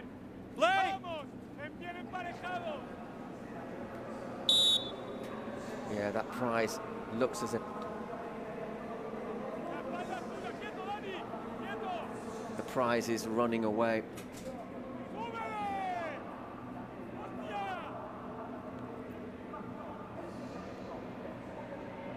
A little step over, still working there. There's Fuad. And out for a corner. Fuad's got a name that works very well. There's a lot of things that he does, you think, Fuad, you know, sort of Fuad. Oof. Blasted in there.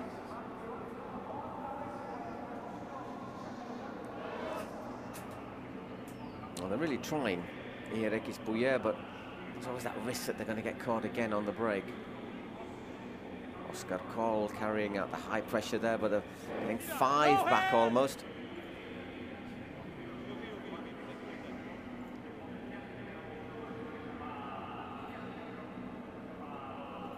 There's Pablo Berger. Oh, there's Fuad, and he falls in a corner as well. Just 7 minutes left here.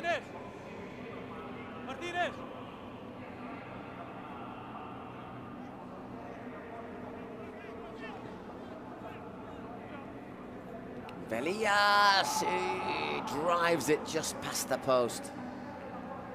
One of those days, isn't it? They had quite a few chances early on where they got the shot in but just couldn't get it right on target. It's another one of those games where a team that gains that early advantage, which we said in the 2-3v3, puts you in the driving seat. It's very difficult to then sort of turn that around.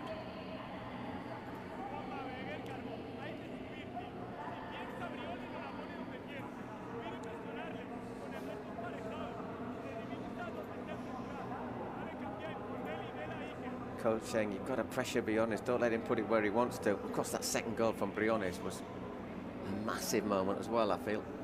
Vamos, vamos, está bien, vamos, vamos.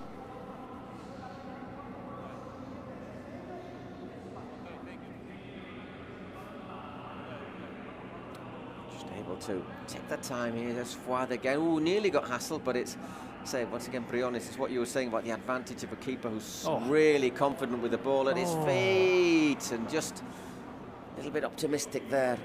Oscar Cole.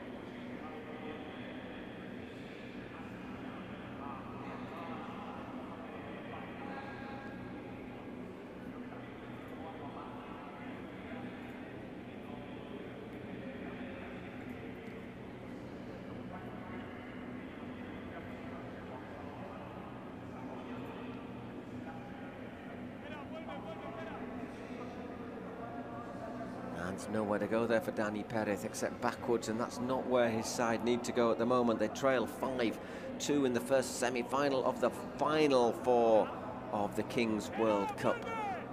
Winner of this game will play whoever comes out on top between Saiyans and G3 Ekish.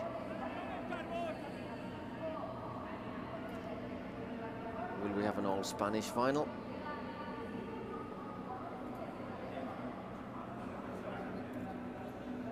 Here in the Rayados Stadium. Blue and white stripes for Monterrey. Oh, that's lovely. Oh, once again the Briones, and this time he can't. And it's Pablo Beguer who scored that 5-3. There we go, there is still life left in the team.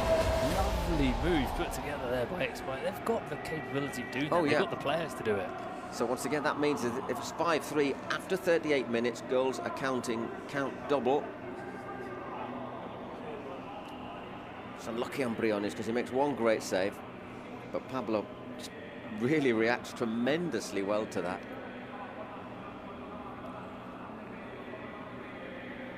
So it's game on still. I'm not sure if we're getting a VAR check quite what for. Off we go. I think early on there was in this tournament there was a little habit to check every goal, even though there was clearly nothing wrong with that. Couldn't see anything wrong with that for Pablo. And there once again, Capi, oh, he loses it. Oof. Carbo there in on Dorkis.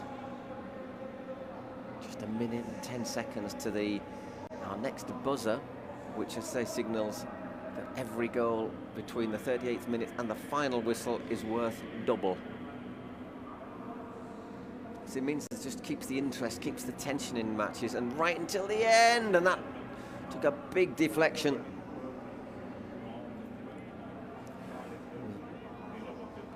As well there, Juanma holding off a couple of challenges. Threads it to Carbo. Well blocked by Diedo, who's given it away.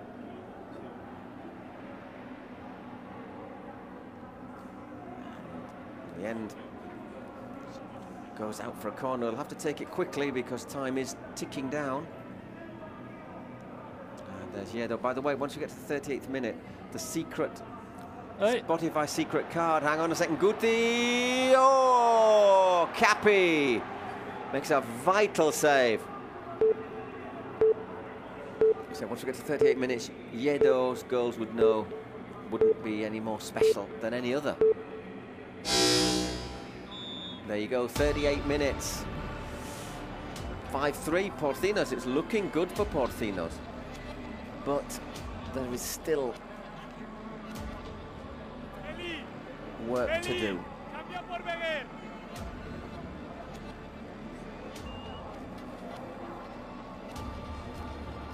So a goal now would level the scores and give us a possible shootout,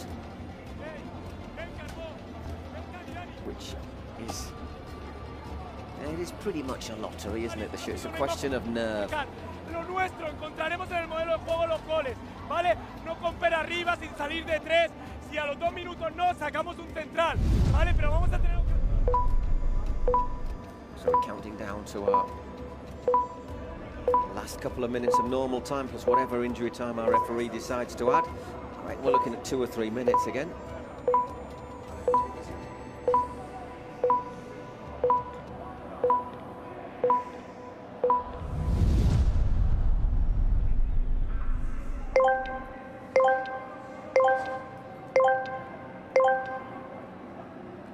And we have our like a water polo start.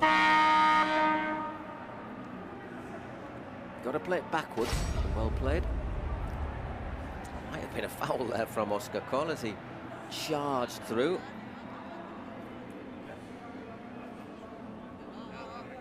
It's Dani Perez who got caught.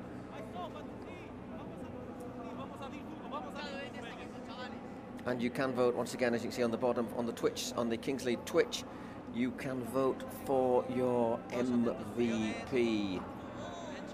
Which we always say every week, or every week, every day. the winner gets $50,000. So it's the MVP of the whole tournament. Yeah, yeah. At the moment, it is Kelvin Oliveira. Yeah, he's on top of most lists. Rumours that lots of these teams from the Spanish Kings League are trying to sign him for September. But there's also rumours that there might well be a Brazilian Kings League coming up. So what would he opt to do? They'll take the corner. Remember, any goal scored now is worth double. Would mean if Porcinos score, it'd be 7-3. If Eisbuero score, it would be 5-all.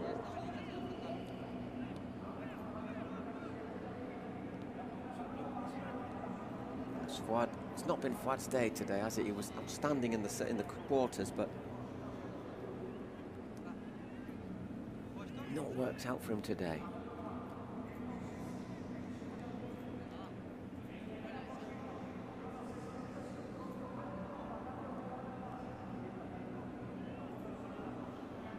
Trying to move the ball around, trying to stay patient, but time is not their friend.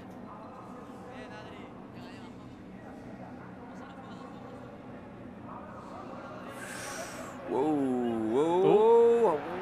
I think no. Is there a chance? Oh my goodness. Still there. Once again, Briones just gets a vital hand on that, and that is a corner. Corner. Is it Pablo Baguer who's down? There's a big block from somebody. It's a big one there from Briones. He's getting fouled. He's getting his shirt tugged. That's the challenge there. You can't see in the replay who it was, but he flies in. Little back heel there, and whoa, it's Nadir who makes that challenge. I think they've seen the replay there, and they think it's a penalty. They all think it's a penalty. Guys, go back. The VAR will check.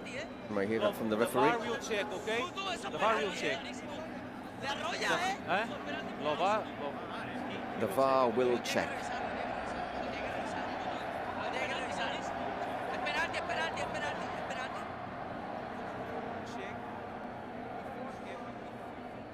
Oh, that is a huge penalty. Oh, offside before. Oh, he's absolutely hammered Beguer's leg. But if there's an offside before. I think it's right earlier before it goes pulled back.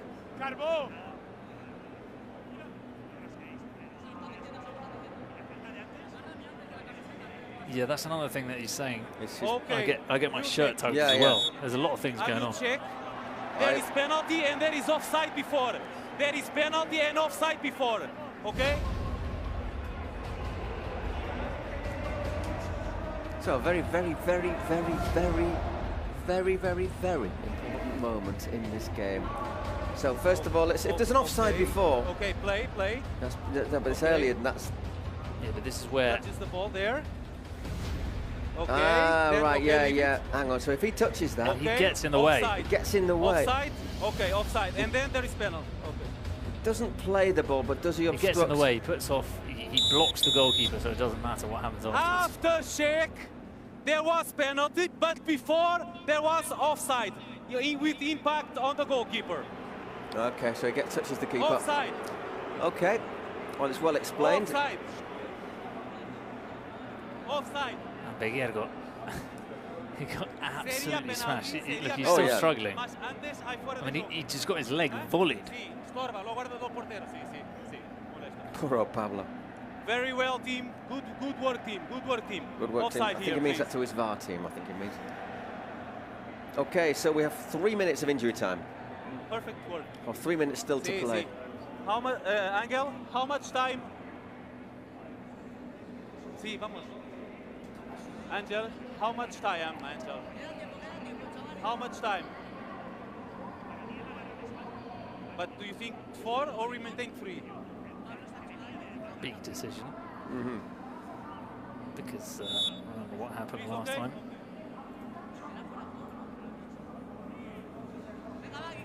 So Eisbuero are going to have to come back into this without Pablo Beguer, understandably.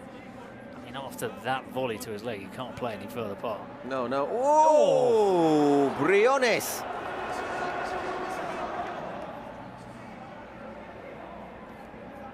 big save again. So we've still got 3 minutes, I think, still, because the clock was stopped very quickly after that whole penalty VAR incident. Good defending there. It was Pablo, was it? No, it was Guti getting back. Oh, poor Briones is... I mean, it'd be a real blow if it, I mean, even if they get to the final. Does that hit the post, by the way? Sorry. If they get to the final, they would probably not have him. There's a shirt pull there, isn't there, from Juanma, who's getting a yellow card, so they're down to 6 men. Eisbuero.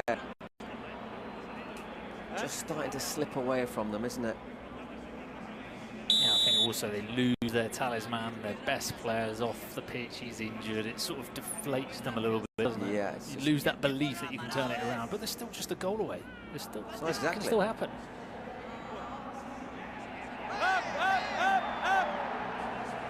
Cabeza! Cabeza! Use your head, I think you're saying there. Okay. That's a free kick. Ooh, getting tense out there. Cabeza. There's no need you go outside with yellow card, okay? Go behind. After the whistle, I will end.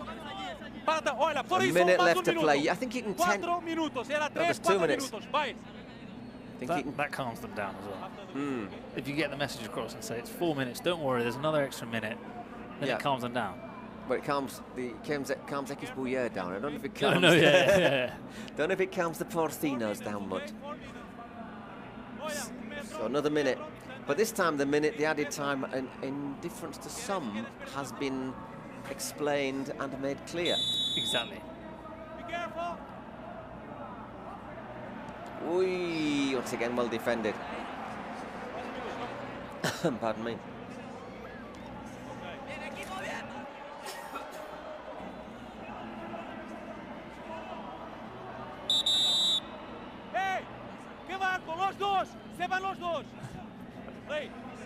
Calm down, or you're both off. Very assertive. Just thinking one more game. I'll finish this game. I'll go have a beer. A little bit off, rough and tumble in the middle there between Pere Martinez. Briones comes a long way. Oh, good touch. So Belias does well, doesn't he, there? And a throw-in. Can you... Chance to launch that one, catapult this one into... Well, he doesn't... To the penalty area. Cap is pushed forward to give an extra option. That's looped over a corner. Just time to take it.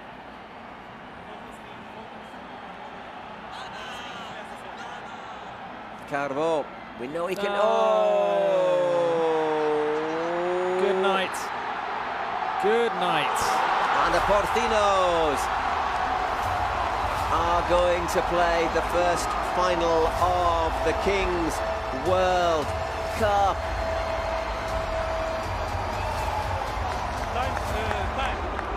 Finish. Pablo Hernandez, was it, who scores?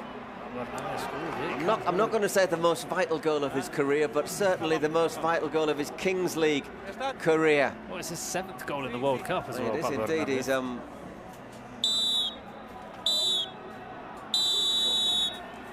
So there we go, final whistle. There you go. Finalist, Porcinos Musibai, with the big celebrations coming over to the fans. He scored his penalty, so he played his part as well. He did indeed. Are they going to bring home the bacon? Hey. You what?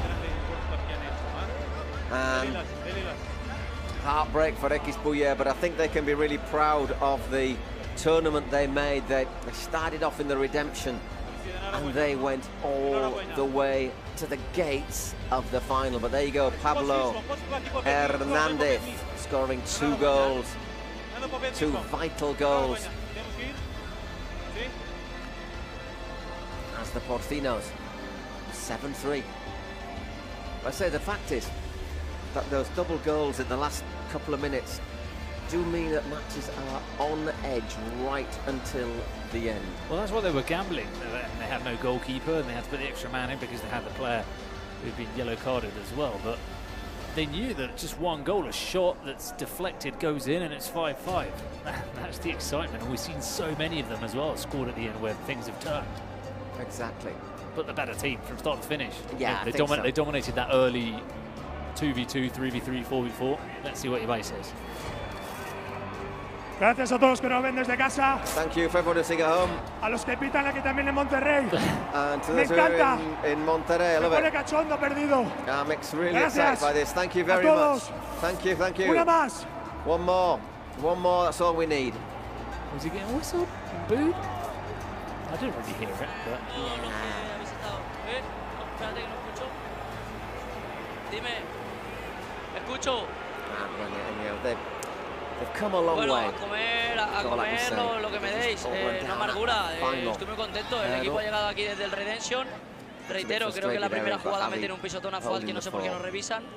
Y a partir de ahí, pues bueno, sí que es verdad que le hemos hecho falta a Guti. Oh, yeah, el marcador. Y luego pues todo ha trascendido como ha trascendido. Would have made it really el juego close. Already got real, players warming up for our next juraría que match, hemos which salido is positivos. a second semi between Saiyans. Obviamente el equipo estaba volcado. Y nada, contento con los chavales. Creo que triste porque creo que tienen mucho más nivel de que han podido demostrar hoy. We have to Y say ya in está, English. I do contento. Joder, apologize, del but Redemption for aquí solo gana uno, estamos entre los 4 primeros. Y la amargura para el que la quiera. Yo contento con todo México pitando al árbitro por las decisiones. Y al final son los que tienen ojos y valoran lo que han visto. To rest our vocal cords, and we'll be back for the second semi. Pues estoy con el Yais MVP, Mar Briones, enhorabuena, esto es para ti. ¿Os habéis tomado la revancha del Metropolitano? Exactamente, la verdad que lo llevamos ahí clavado y hoy Our teníamos que salir a muerte. MVP. El We're equipo going to ha give it estado muy everything. concentrado de principio a fin y al final pues las cosas han salido como Concentrate from queríamos. start to beginning, so Mójate, we're ¿a doing quién what we're doing. prefieres en la final? ¿A Saiyans, tu ex equipo, o a los brasileños? Bueno, no es porque vea al equipo inferior ni mucho menos, pero creo que también tenemos algo pegado ahí que no lo tenemos que quitar y creo que la final puede estar muy bien contra Saiyans. So he prefers whether G3X or Saiyans, and he said Saiyans, not because they're the worst team, but because they've got bit of a bit of revenge. And Briones and he used to play former Saiyans player. Okay, so we'll move for a couple of minutes with the build-up and the highlights from this previous game, and we'll come back with Saiyans against G3X, the second semi-final here at the inaugural Kings World Cup.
go, second semi-final of the Kings World Cup. There you see the team list, the squads announced for Saiyans against G3X. The only wild card to have come this far, the only team not from the Kings League Spain to have reached the final four, G3X from Brazil under Gaules. For many, the favourites in this competition after what we've seen from them until here. Although there was that big controversy which we sort of alluded to earlier on in the game, that victory against Ultimate Mostalis, which came 3 minutes were added on. It came 3 minutes 30 seconds into added time. A wonder strike from Kelvin. Great goal. Just one more from probably the best player in the competition. There was no way the extra 30 seconds should have been added on. Exactly. There was no way. Oh my word. There's a reporter panel. I suspect she's not hearing very clearly there. I'm not sure if she knew that she was lying there for a second, but... Sí, van con Saiyans. Okay. Aquí, con Saiyans los enmascarados. Siempre, desde la... que sí, puro Saiyans desde la cuna. Aquí tenemos una pareja que también dice que va con Saiyans. Full Saiyans, hoy México es de Saiyans y todos levantamos nuestras manos para mandarle nuestro ki a Saiyans y que hoy tiene que ganar Saiyans aquí. Ya está Ibai en la final y ahora viene Gref. Diego, dígame una cosa, ¿cuántas horas a la semana ves a Gref en stream? No quiero decirlo porque es un secreto aquí, te estaré dando información de más, pero suficientes. Pero aproximadamente. Yo creo que entre 8 y 10 horas a la semana. 8 y 10 horas a la semana que está viendo lo que hace Gref en su stream. Por aquí feliz, ganó Porcinos, felicidades. Obviamente, no, feliz por Ibai, por Nadir, por todos los jugadores. Ya estamos un pasito más, ojalá y toquen los Saiyans con nosotros. Y pues bueno, enhorabuena para Ibai, ¿no? Antes estaba diciendo, tan cerca pero tan lejos, que está Ibai aquí al ladito, pero que no puedes conocerlo. Sí, no. Dile algo. No, pues si tuviera la oportunidad de pues agradecerle, ¿no? Digo, por todo el proyecto que ha estado haciendo. Digo, al final la gente que está aquí es la respuesta, ¿no? Sí, a ver, aquí hay demasiados equipos, Ranisa, Pío, Peluche, pero esta zona todo le va a Saiyans. Vamos, otro grito para Saiyans y nos despedimos y vamos para Casters. ¡Saiyans! ¡Saiyans! ¡Saiyans! ¡Saiyans! ¡Saiyans! ¡Saiyans! Well, there's a bit of a common theme here, isn't there? We saw when Gaules came out that the whole stadium was booing him, and all of those fans, there were different teams, but they're all saying they're supporting Saiyans, and I don't know if that comes from... presidentes de la segunda semifinal, que será Saiyans contra G3Ish. Estamos con De Gref, estamos con Gaules. De Gref, con vosso permiso, vou falar com ele primeiro. De Gref, el partido de hoy, después de lo vivido en este Porcinos Eisbuero Team, ¿cuáles son las expectativas para el vigente campeón de la Kings League España? Las expectativas son, como siempre, darlo todo. Está claro que no va a ser fácil. Queremos ganar, queremos llegar a la final, queremos jugar contra Porcinos, queremos ganar el Mundial. Y no me cabe duda, no sé lo que pasará, pero nos vamos a dejar el alma aquí en el campo. Sobre el equipo de Gaules, el equipo de G3Ish ha dejado muy buenas sensaciones. Es un equipo muy ofensivo. ¿Qué te ha transmitido Bombi-Romo que puede tener en el partido de Saiyans? Pues puedo citar una frase que me dijo ayer por WhatsApp por la noche. Dani me dice, los brasileños son literalmente lo mejor que he visto en esta liga, pero les vamos a ganar como sea. Tranqui, Presi, tengo un plan. Yo ahí ya me dejo llevar. Pues para el equipo brasileño, para Gaules, Saiyans parece que tiene un plan para enfrentar a G3Ish. Son los campeones español. Mucho orgullo de poder estar en esta Final Four, jugar contra el mejor time de España y también tenemos un plano. Vuestro equipo tiene uno de los mejores jugadores hasta ahora en la competición. ¿Crees que puede ser también importante en este partido? Sí, el partido, campo, la cancha con tanta gente querendo e que gostam da Kelvin. Acredito que esta noite vai brilhar a estrela de Kelvin en G3X y será una buena partida. Mucha suerte para G3X, mucha suerte para Saiyans Gref, que ya está saludando a los suyos. Saludo entre los dos presis y que gane el mejor. So let's see, they made the best team win. So getting ready very quickly to go from one semi to the next. After this semi, let's remind you that you have the concert from Maluma and a couple of guests. Yeah. And before we go into the game, that's what I wanted to ask you. What do you think is the reason that everybody in here is booing Gaules? Do you think it's to do with that Ultimate Mostalos game, how they behaved after it, or? I don't know. It might be that. I mean, I don't. Is there a reason in Mexico why they don't particularly like?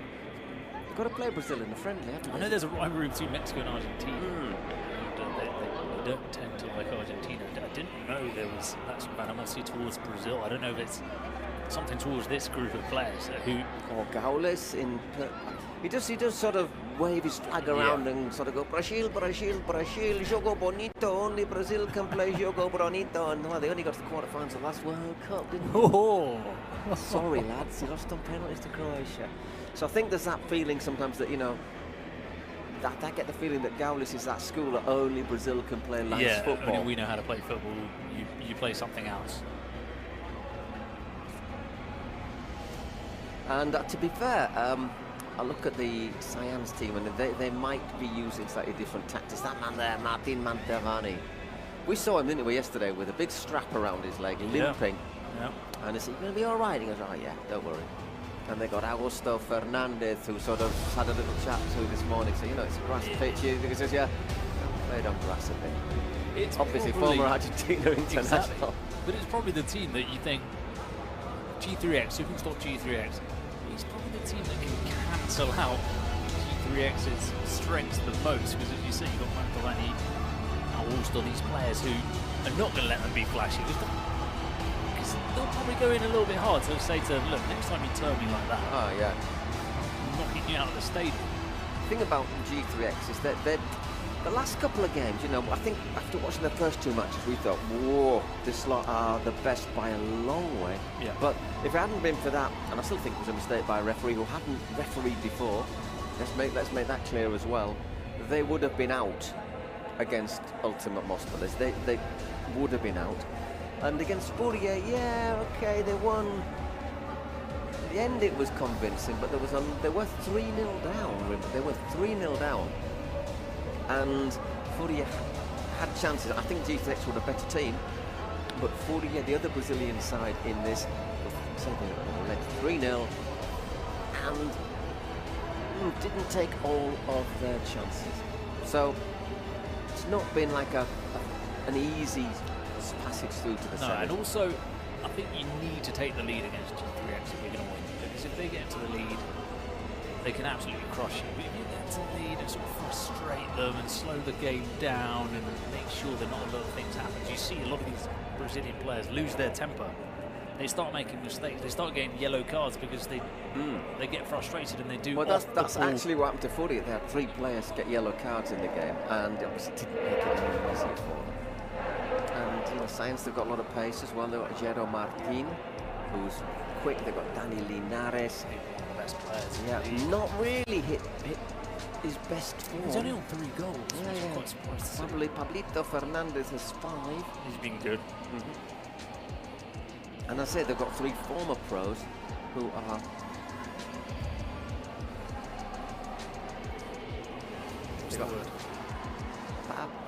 Muchas gracias, amigo. Suerte. And yeah, what's our draw for our Spotify secret card, which could indeed be vital as this game develops. And once again, of course, to remind you, we start off 1 outfield player and the keeper, building it up to 7 against 7 with a new player on the pitch every minute. Hero will be the man starting for Saiyans. I'm almost sure, well, I'm convinced that with it will be Kelvin Oliveira.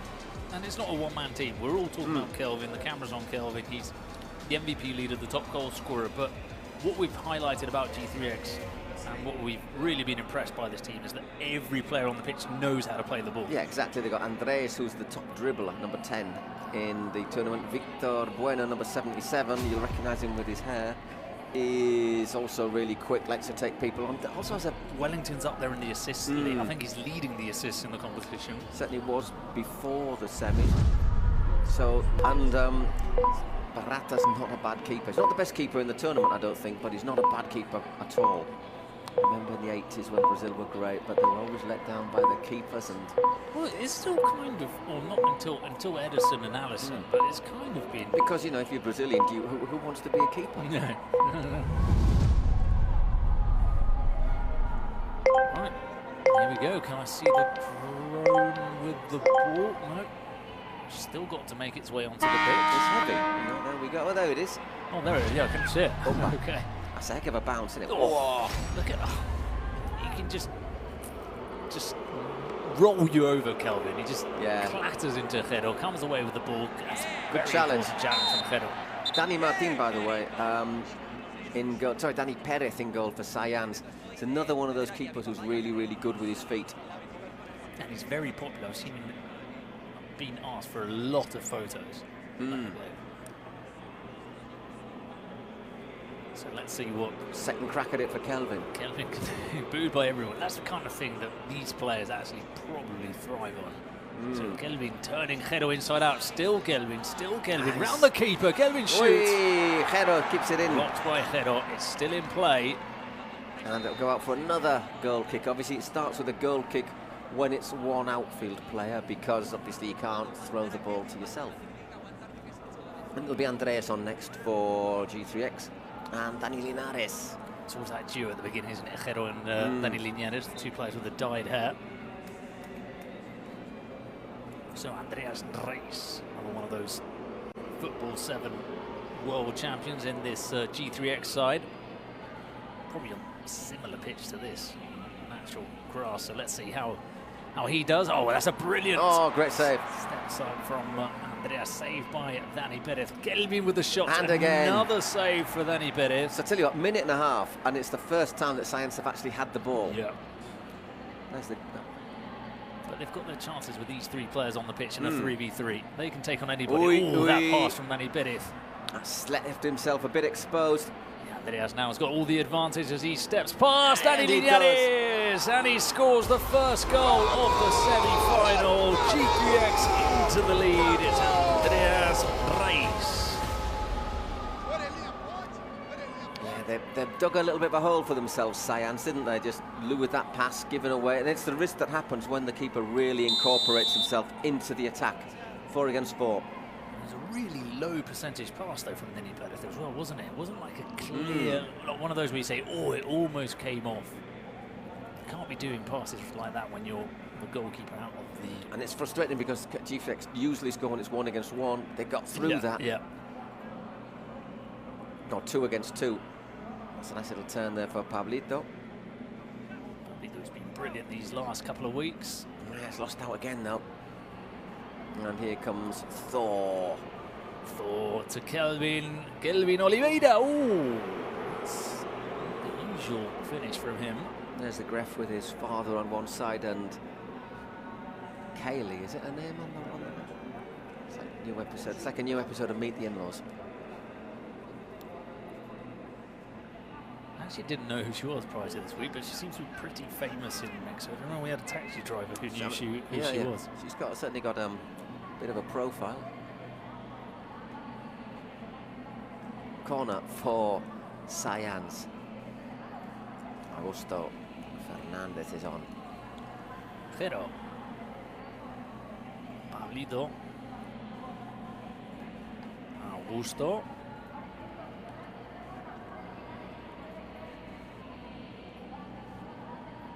Jero again, he was looking for Augusto. I hope that goes. I'm not sure if that might have been close to offside anyhow, but...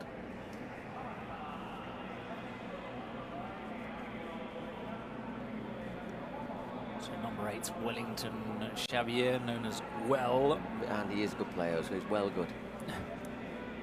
They're going to bring on Maicon Silva, I think it is, number 13. Oh, Andreas, the goal scorer, outside of the foot, intercepted by Dani Linares. It'll be a corner kick.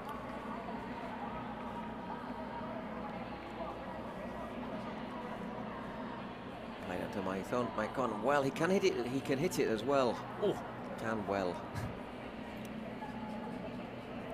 Maicon.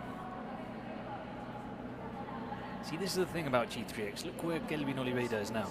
He's the player that's furthest back. They just rotate positions all the time. Everyone's comfortable to play everywhere. And they're very sort of slow, quick goal. Kelvin, well, Thor. Still Thor. important block from Augusto. Oi, well, that was an important interception. I'm not sure there was an offside, was that? No. So corner. Well, they've been under the cosh, haven't they, Saiyans? Not really created much yet. Not forced a shot from Barata. As we said, it's not a good thing to start being down against G3X, which is exactly what's happened here. Oh, Mantovani, his first challenge of the game. My prediction is either Mantovani or Augusto will see a yellow card in this match. David Lopez on as well.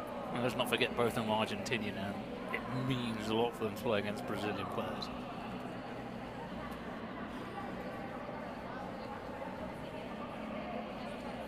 Oh, Pablito. Oh, nice turn from Pablito. Can he sell Pablito? Still Pablito. Save. Saved by Barata. Oh, that's well run. Interception from Augusto. And just... That was a chance there for Pablito. Had Hero available just behind him. Augusto's throw, long haul Mantovani. We've talked about this all week, haven't we? No. The way he just, it doesn't matter who's in the way, what's in the way. Hurls himself at it. He just launches himself at that ball.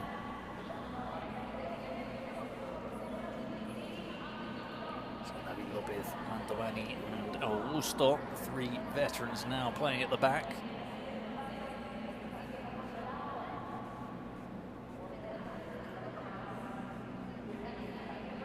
This is David Lopez. Not a great ball there from David.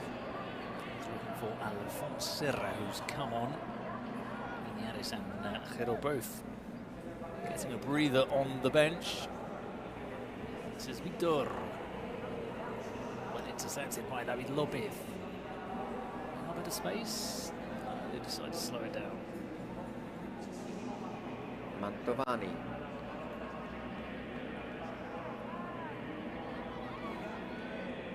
Lopez. Good challenge on VB again. Sergi Gesti is another quick player, the number 77 for Saiyans. 77 against 77 there. It's not every day you see no. that.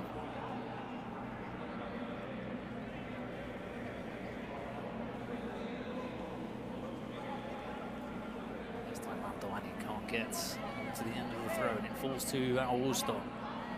Augusto, Pablito. Dribbles out. Goal kick. Well, they managed to sort of, I think, get control, certainly better control defensively, Saiyans, but apart from that chance from Pablito, we've seen them struggle perhaps to create stuff, which is, good pressure there from David Lopez, but Andres Reis gets across to cover. So you look at the G7, you know, the wild cards, but let's be honest, Kelvin Oliveira. Yeah, a lot of them played together. And he's been 2021 Football 7 Ballon d'Or winner. You know, so they played together as well in that Brazil team. 2 or 3 of them. Andres, again, Corinthians 7 aside. Which sounds like a good team. You know, they've got a few players who are real experts at 7 aside. Maybe not played Kings League with its idiosyncrasies. Yeah. But they are 7 aside experts. See that from, and they continuously switch up their positions. Andreas now is the man furthest back as Thor was looking to get that ball past Pablito.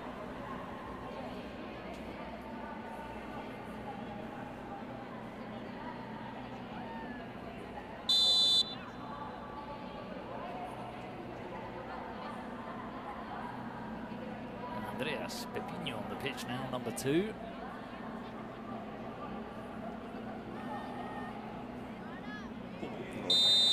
Pablo there. Bit of a pepinazo there from Pablito.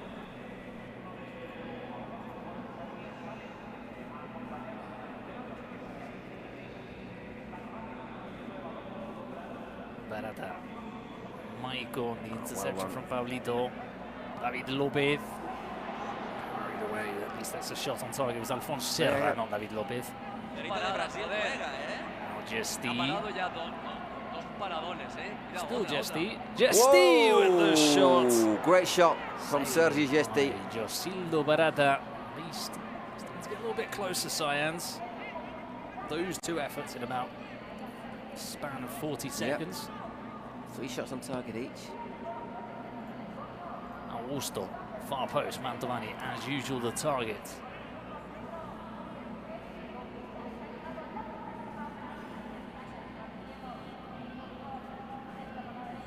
Just Augusto, Mantovani still forward from the corner. How was that header down? I think that's gone out. Yeah. Just about can't keep it in play. Gio Ferino.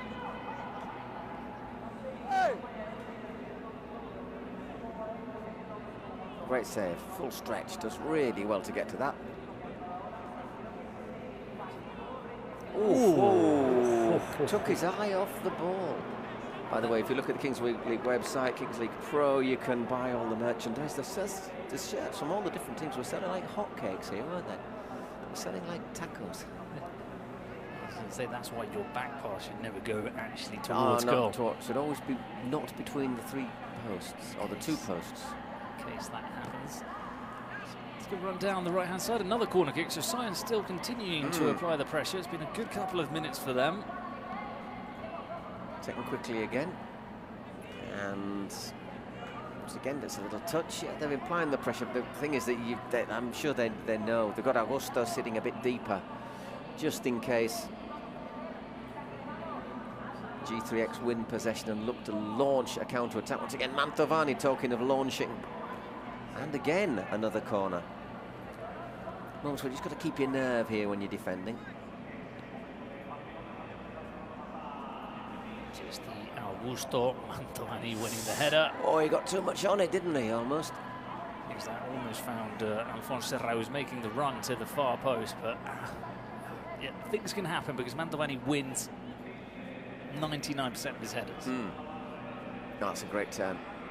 Kelvin Oliveira, surrounded by 5 players, still Kelvin Oliveira, the challenge from Augusto. Great challenge, and vital. Needed that little, just a touch on there.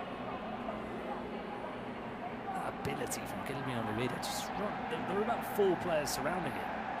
He just runs as if there's nobody there.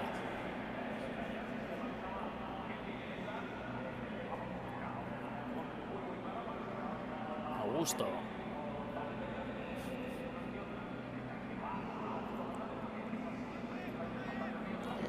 Be interesting to see the possession stats for this game. Probably quite high now for Saiyans, you'd think. Mantovani. Augusto. Ooh, didn't think he was going to get on to the end of it there, Gio Ferino. This game could be very important, the president penalties, because, as I say, Gaulish isn't going to take the penalty. He's going to let Kelvin take a shootout instead. And say 69 passes this bit. And meanwhile, Greff will take the Saiyans penalty. And I don't know which do you give the highest probability to the scoring. Kelvin from a shootout or the Greff from the penalty spot? I think it's quite even. Almost tipping towards. I tip it towards Kelvin. To Kelvin, yeah. So Babinho. Now this is well. They've withstood the pressure, haven't they?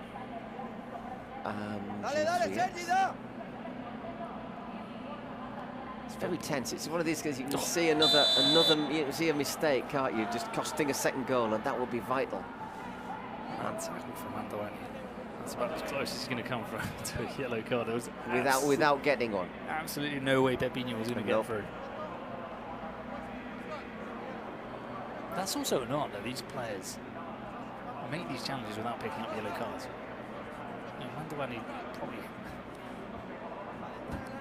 probably makes contact with players about 10 times a game. It's good to see. I still think there's not enough contact. I like that. I like that. Just under 4 minutes till we get our next catapult of the dice. Wellington decides to go backwards.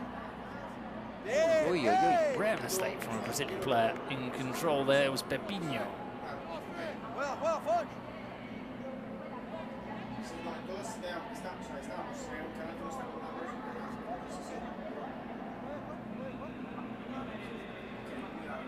He's having a little talking Víctor Bueno, yeah. Mantovani, so 15 minutes, 3 minutes until the dice. We might have information on who's ruling. No, we don't. No. Oh, hang on, is it? Nope, we don't. Well, we'll find out. Someone down there. We see them heading across. Meanwhile, possession for Saiyans. They're still the team that's trying most to get to goal. That's a brilliant run, and it's put away. 1-1. Saiyans, well, they've been deserving it. It was a beautiful run down the right-hand side, put away by Sergi Gesti. I think it's Alfonso Serra. Yeah, Alfonso does really. It's been good. Alfonso little nutmeg. And the pass back and great finish from Gesti. Sergi Gesti. So 1-1, and I do think Saiyans were deserving this. G3X were a little bit too complacent with their 1-0 lead. And we've got Andres is down on the near side, not looking very happy, and Andres Reis. You can't quite see him there, just to your right, he's off. He's getting back up on his feet.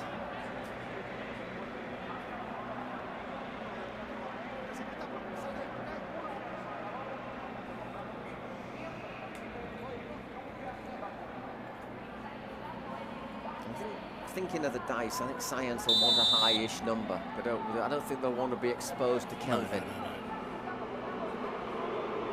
You don't want low numbers against G3X. Big boost for Victor there. Wellington. Kelvin straight into the face of Augusto.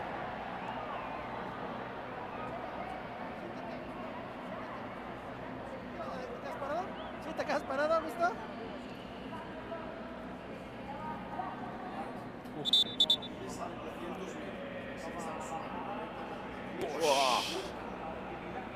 Just give a little bit of magic sponge.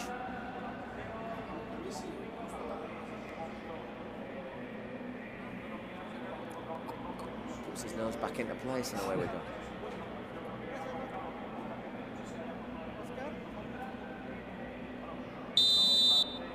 So off we go. G3X in possession.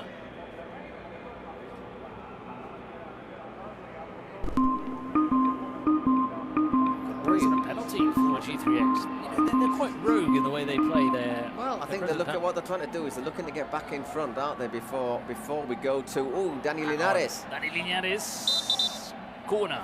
So what they're looking to do is to try and get back ahead before these last couple of minutes of the first half, and of course Gaulish, after his first 2 efforts, he's got his 3rd, but he's decided he isn't going to. Kelvin is a good bet.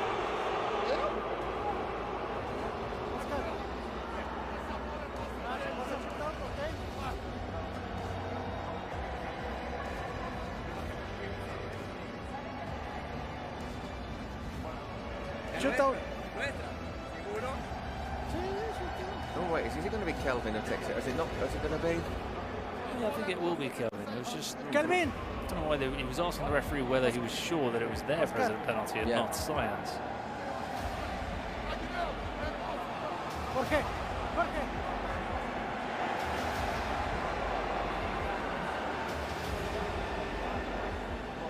So Kelvin to go just before the 18th minute, looking to get back into the lead. G3X.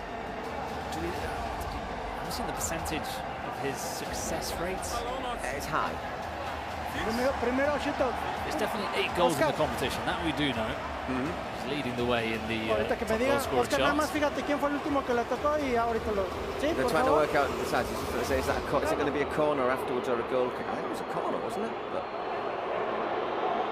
Danny Perez against, I mean, the one he took in the last game, he scored with insolent ease.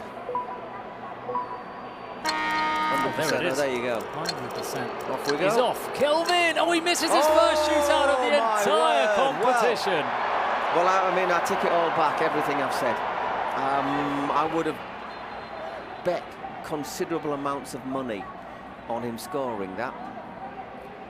The first shootout he's missed. Well, we said it's a different place as well. It's a different venue. He's got everybody booing him, which he doesn't get in the arena. I don't know, maybe he can put you off a little bit. Corner at the other end for Saiyans. clear. Thor. It's come off David Lopez. So just a slight advantage now for Saiyans.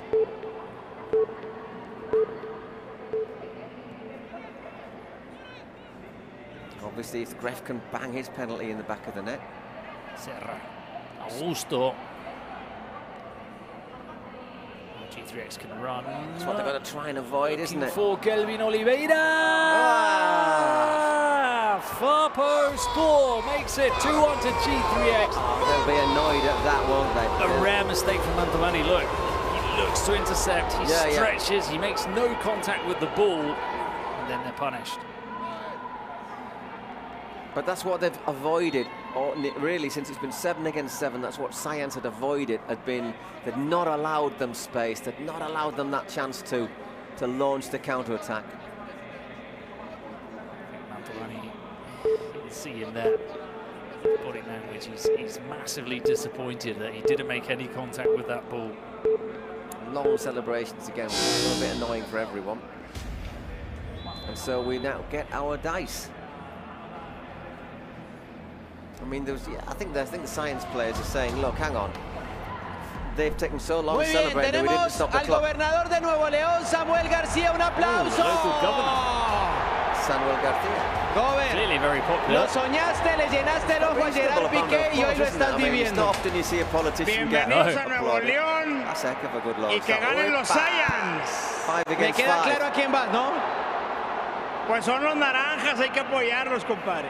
Bueno, a la cuenta de 3 agitamos la bandera. 1, 2, 3. I think they're unaware that they've already launched the dice. Yeah, it's already gone. 5. 5. Once again, this cameraman took on to that effort, was all worthwhile for that. 5, yeah, I mean, I think that's not a throw of the dice, that is a bad one for Saiyans. 5 against 5. So Nuevo León is the province in which Monterrey is, and they're obviously doing a big tourist drive. Visitors. Nice visitors. I think the unfortunate thing is we haven't really had time to look around because we got in on Friday, had to come here, had to recover, and we've been here all day today.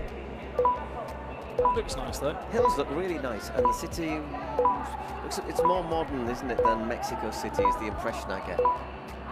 It is, however, bloody hot, if you'll forgive me. If you like the heat, you'll like it here. So 5 against 5 for these final 2 minutes. Big goal from Thor just before the dice was rolled. G3X back in. The signs were looking good for a big chunk of that first half. So we've still got the Gref's president penalty. We've got, hang on, they're kicking the same way. They should surely be kicking a different direction. No, it's the last 2 minutes. Oh, of course, blimey, I was thinking it was the second half. I just suddenly had a mental breakdown there. Sorry, Bruno. Oh dear. What is that? It's been 2 long weeks of the Kings League. Kelvin Oliveira in possession. Trying to work out how many matches they've been in total. I mean, if you can do that off the top of your head, I'd be very impressed. No, I can't. Ooh, Victor, a bit of space for him inside the box. Victor Bueno. Challenge from David Lopez. Now Dani Linares. We don't lose it there. That's a bad place to do that. You need it. Kelvin Oliveira's through. It's forced wide by David Lopez. That's exactly what he was looking for. Yeah, Canio play though, David Lopez as well. Former La Liga star with Osasuna and Athletic Club Bilbao. And in England with Brighton. I'm not sure if he was in the Premier League or in the Championship. Might have been Championship. Here he is anyhow, David Lopez. Dani Linares on the play. Very important to Saiyans. Pablito. Do you know, one of the things is David Lopez, I always remember him having a good shot. I don't think I've seen him take a shot. Right. Oh, that's a good save from Bastida, but now look at this, a 2-on-2. This is what you've got to get, you know, you've got to get back here. Good run back from Pablito. No rush from Kelvin Oliveira either. Wellington. That's comfortable for Danny Perez. Agile keeper, isn't he, Danny? Linares.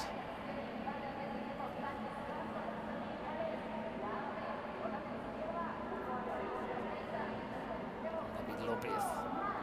Linares is looking to find that space so he can get a shot. He's got one of the best shots in the competition, Danny Linares. They're not affording him, not offering him any space in and around the box. Here he is. He looked offside. Oh, he poked wide. It was offside. It was a bit of a late flag, but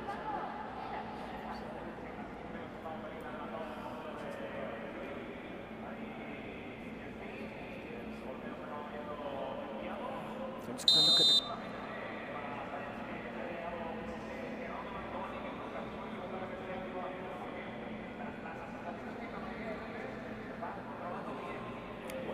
Just a minute, which on this last chance here. 4. He's gone backwards, which means yes, the half-time whistle is blown. G3 Extra in the lead, 2-1. What do you think? They'll be so frustrated with that second goal, Saiyans, because they've done the good thing, haven't they? They got level, and you thought, yeah, but it's just it was a slightly soft goal as well to get caught on. So yeah, they'll be frustrated by that. It's looking good for Saiyans, at least in the sense that they're the team that's in control. They're the team that's on the ball. Obviously, understandable. They're the team that's losing as well. But they've got that big option. If the ref scores his penalty, then it's all square, isn't it? And it might depend a lot also on what the card is.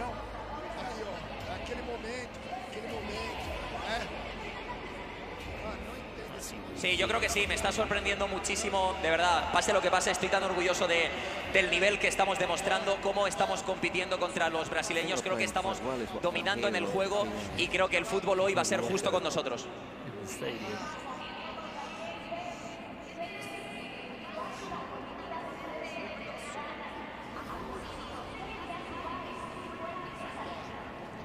Pues ahora mismo no quiero pensar en eso, quiero pensar en mi penalti presidente en este partido y si la final es si llegamos a la final y ganamos, pues ya hablaremos de eso.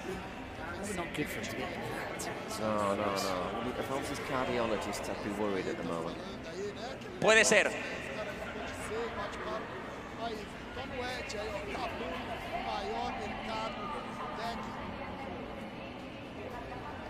We didn't hear from Gaules, but I think it was quite easy to sort of capture how he's feeling just from the image. They brought on Luisao Enrique, the big man. Very big. Not the most mobile, but big and difficult to knock off. Look at him, and it's like bringing on your tallest player for the tip-off in basketball, isn't it? It was like Gladiator, the film, when they sort of turn up to some village and they'd have that absolute massive beast coming on. He's one of those. Sort of chained up. Yeah, but release the beast. You know what Russell Crowe does to him, though? It doesn't end well for the big man. It doesn't end well for Russell Crowe, really, to be fully honest. No.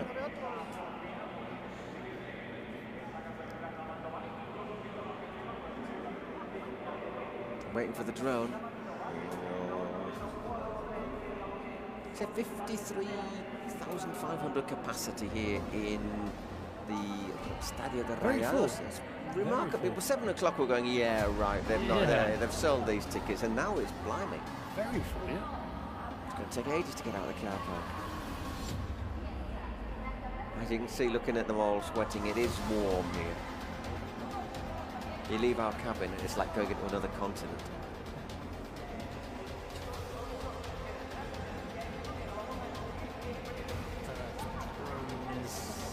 Drone. Maybe some technical issues. Battery running down. Use the catapult, I suppose. I think they're going to go for the. Oh no, there it is. Where is it? Where is it? I can't see that. I can't see that. There you go. Just in the nick of time. Giant wasp, isn't there? Really? The noise it makes is It's like something you'd see or hear in Australia. It's like the bloke when he used to be near us, next to us, when we were commentating in Buenos Aires, Mexico City. And every time he just sort of pluck it out of the sky, when you think, you get that wrong, mate, you've only got 4 fingers.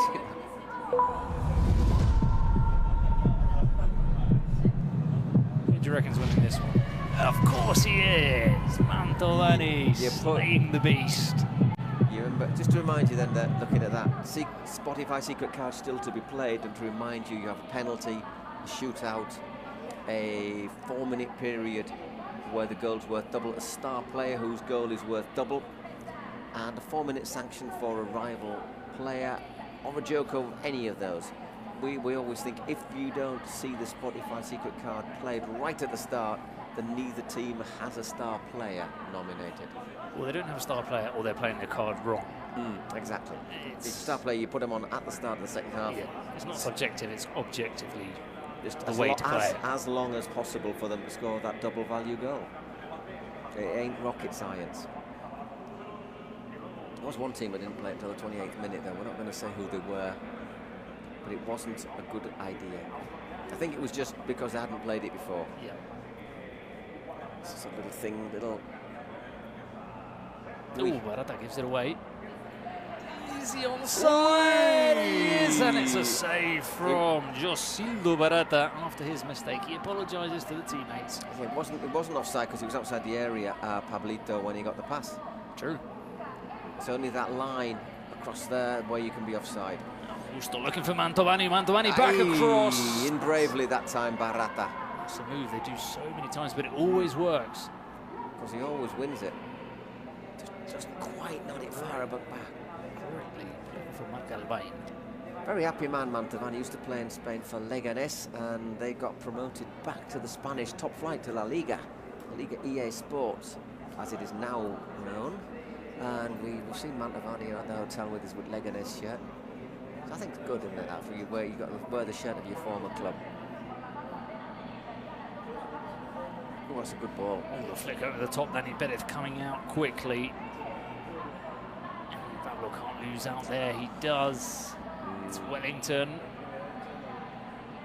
Woof. Hooked away by Martín Mantovani. And the corner. Just to remind you, after this match we have our concert, which is Maluma. Very, very famous Colombian reggaeton star. Very, very popular here. I mean, everyone in the minibus knew the song. Oh. And just to let you know very quickly, of course, one of the teams in it, Medellín City, who didn't really cut the mustard in the first round, were named after one of his songs, and he was the club president. Look at Mantovani getting back up to his feet so quickly after this. Wow, it gets him on the back of the neck almost, isn't it? Might have been in a bit more trouble if he got him on the temple. How are you doing? Yeah.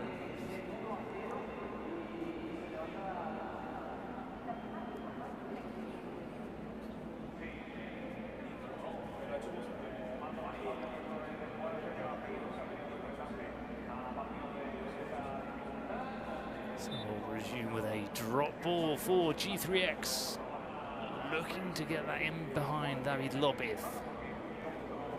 That's well played. Alfonserra. And again, Alfonserra. Oh. He's been good in this game, hasn't he, Alfonserra? Had a really good match. There is David Romero, Saiyans coach, with his also coloured hair.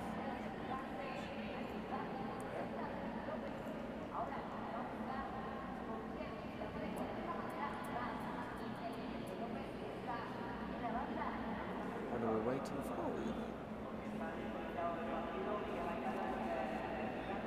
Okay, off we go. Lopez to the far post. Mantovani with the header. Came off a G3X player. Yep, corner kick.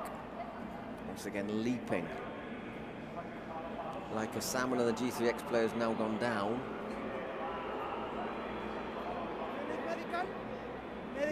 Medical. Mantovani telling him to get up. Get up. Para. Sí. Paramos tiempo, para el tiempo. Sí, vamos a parar el tiempo, ya le estoy diciendo. Did you see anything there? I didn't see anything. No, I didn't see anything there. Calma, calma, le pegó. Calma, calma, calma, calma ya. Calma, vamos. Sí, sí, sí. Did he maybe get a finger in his eye? Well. Must have been something.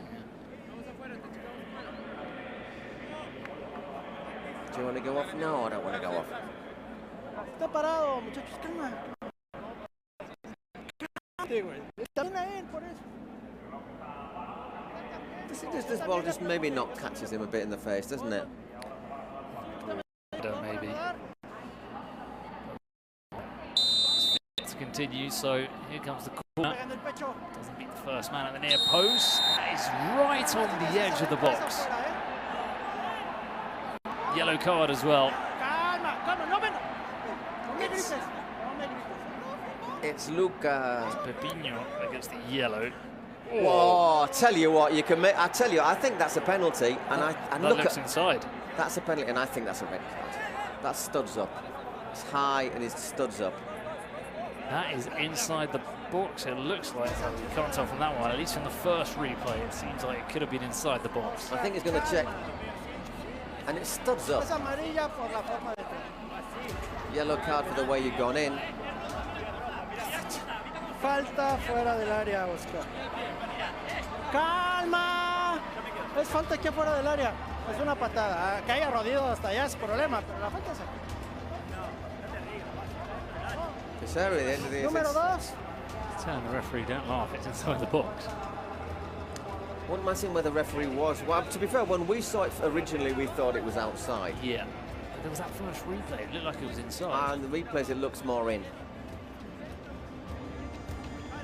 I wouldn't mind knowing where the referee was on this near side, on the other side of the area, so he probably doesn't have a great view. Estamos hablando todos, Oscar. Everyone's talking at the same time. Yeah, right, thought. No, he was just trying to shield himself. Oh, he's going to have a look. Ooh. It's going to be a massive celebration of the penalties given in. So I think let's have a look. He's in. He's in the area, and yeah, that's definitely a penalty. He's in. It's definitely a penalty. The fans here are all cheering and shouting because they think it is as well. Yeah, he was quite close, wasn't he? Volteame la cámara, por favor. Look at those studs. Oscar, that's a plancha. Well, here it's clearly in. Yeah, it's right foot's behind. That's definitely inside. Lleva brusquedad. Oscar, ¿te gusta para brusquedad? Well, his right foot's inside. Brusquedad? Roja? Yeah, no, that's the check, is whether it's yellow or red. Yeah, I think it's a red card. But remember, red card is 5 minutes suspension with a player less. Vamos para atrás, déjeme hablar. I mean, I think it's a really bad challenge. Después de ver la repetición, la decisión cambia. Penalty. No red. No, I thought he was going to say red card. I think penalty to yellows is... I don't know. I think it's a red card. It's a red card, but remember, it's only a player less for 5 minutes. It's not a player less for the rest of the match. Yeah. So... I think with the referees again.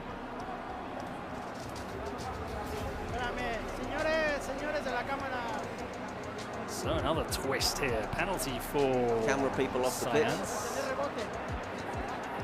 And of course 2 minutes with 6 players on the pitch. Yep. So Linares will take it.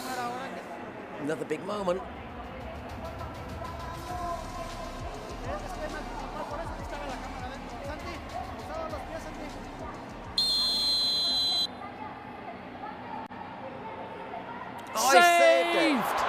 Saved by Josildo Barata.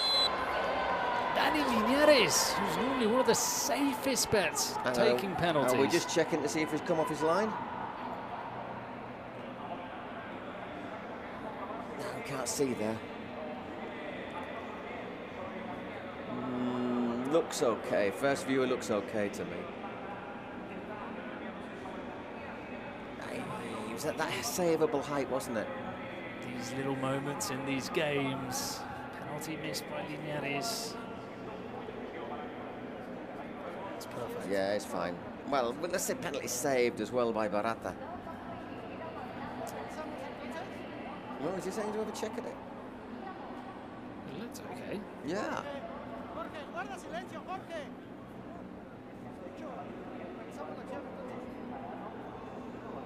I'll be another check to see if he was Well, off they his must line. have seen something that we didn't see. Must have seen something that we didn't see.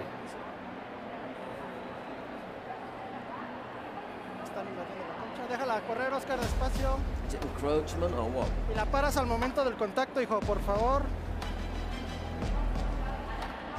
All players in the box. Well, Hay un jugador. there's one of each team though as well. Yeah, isn't there? for me, that should cancel each other out. ¿Repetimos? Whoa, that won't be popular.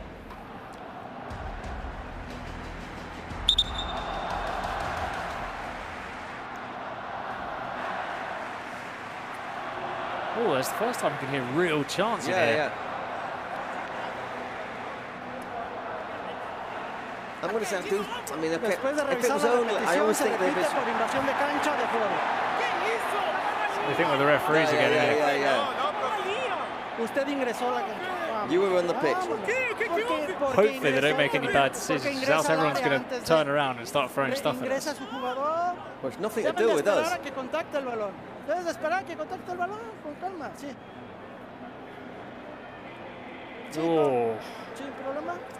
I feel bad for Barata because he saved the penalty. Yeah. It's had no effect on another player encroaching. It's had no effect on Linares. It is the rule, though. It is. Yeah. Can he score it this time? Takes it up.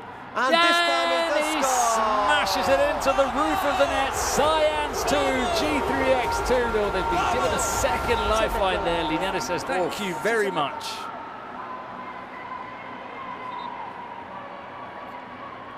A few complaints on the G3X bench. Players standing around looking slightly, but the only thing I'd say against that is I always find it's a bit annoying when the penalty's repeated for encroachment when there's a player from each team. Yeah.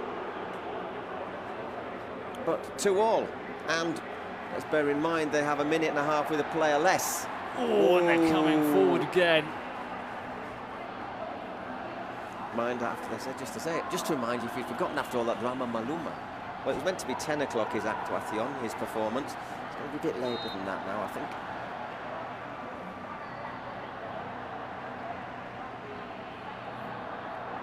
Attendance is 51,237. Wow. So the capacity is 53,500.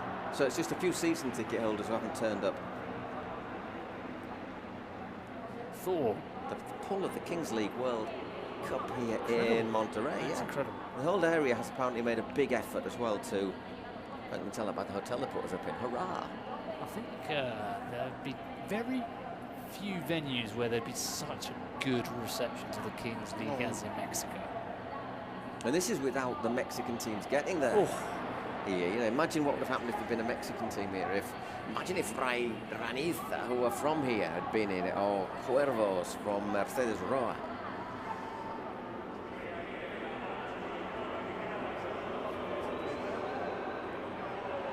That's a poor ball out from Barata. You can see G3X really struggling with the 6 players, but they've only got 6 seconds left of that. Linares. David Lopez. Did he keep it in? No, he didn't.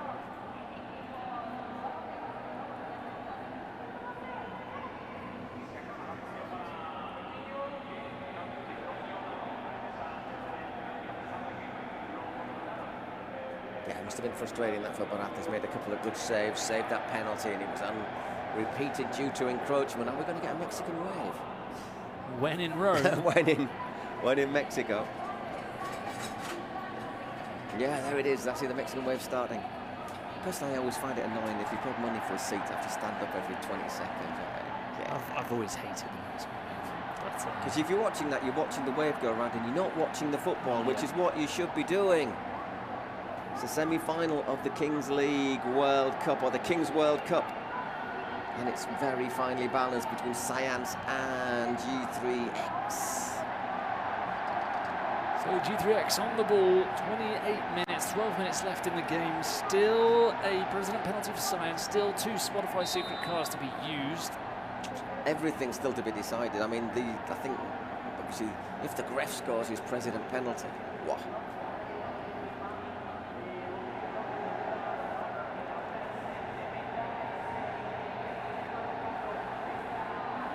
To Dani Perez.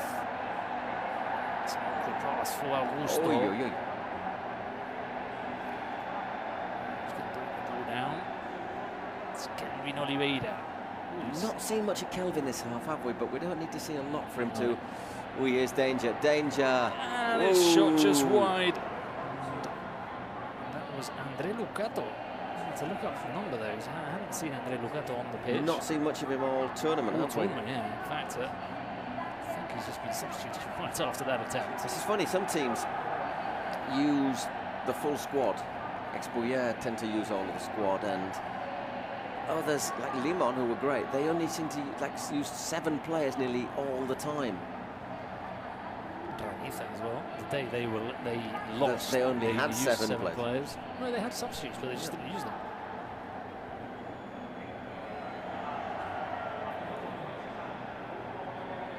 Agnello, the Italian player in this Brazilian squad, the only player not from Brazil. Look again, I feel like Saiyans are quite comfortable in this. If he looks up, he's got options out wide on the right. And it's... I'm not sure that was the right option from David Lopez there. That's a very difficult ball to play. You're running towards the ball, you've got a defender right behind you. Possession stats, 57 for Saiyans, 63 for G3X. Oh, that's a very late challenge. I think that's a yellow for Martin Mantovani. I think Martin Mantovani is going to get a little yellow card there. It's got to be, surely. Oh, is he not giving it? Not even giving a free kick? Wow. Wow, he's a lucky man. Surely the VAR, could the VAR interact for that? The yellow? I think he can. How have they not given a free kick?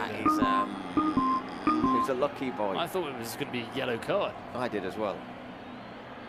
Did he get a tiny touch on the ball?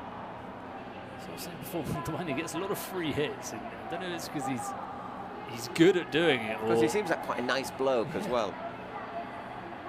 It's a good run from Jesty. He needs some support though.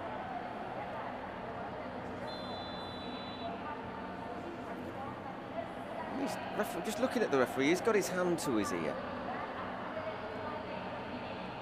It's a bit late now. It was outside the box, wasn't it? Oh yeah, yeah. The only thing you can look at it is for a red card. Or a yellow. I think you can give a yellow. You look at the VAR for a yellow in Kingsley.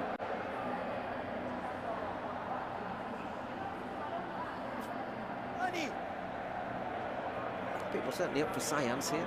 Oh, again, Mantovani gets something onto that ball into the box. And we're still not seeing our cards, which once again makes me... Well, we'll see.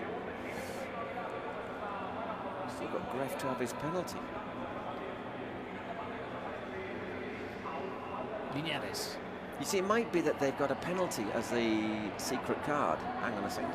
Oh, good run, but in the end, well defended as well. Corner. Yeah, that time I'll read it. See, if they've got a secret card that's a penalty or a joker, you take that and then try and get then use the Greff's penalty to double it.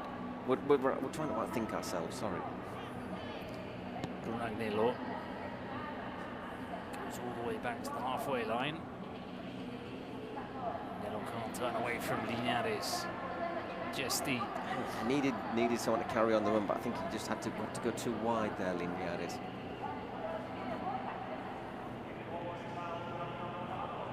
Of course, we were saying about the disadvantages. There is a disadvantage in playing this. You don't have as long to recover afterwards. Mantovani wins the ball. Jesty. Sergi Jesty, Dani Linares looking to play it back to Jesty. It'll fall to Augusto. It's good defending from Victor Bueno. Or Victor Bueno.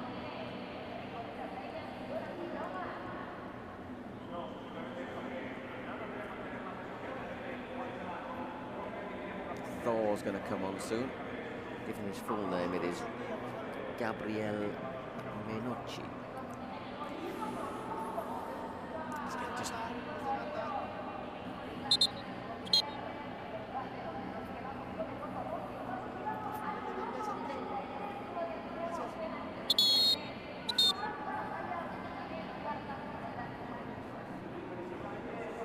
follow in, go back, take it close to the corner flag. And then take about 4 steps forward. Bueno. Justo. Oh, nicely worked, play, worked. Just the there from Manny Linares. Linares is asking too much. Just the 4 minutes left in this second half before we have our double goal value. They get completed passes. More for Saiyans. Still have 2 Spotify secret cards and 1 president penalty to be used.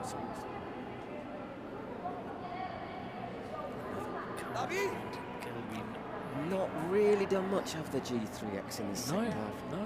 It's been underwhelming from the Brazilians. I think Saiyans are doing what we thought they would do. Try and sort of just not allow them, just maybe use that experience to snuff them out a wee bit, nullify them, and saying that's a big interception. Sergi Gesti once again in there.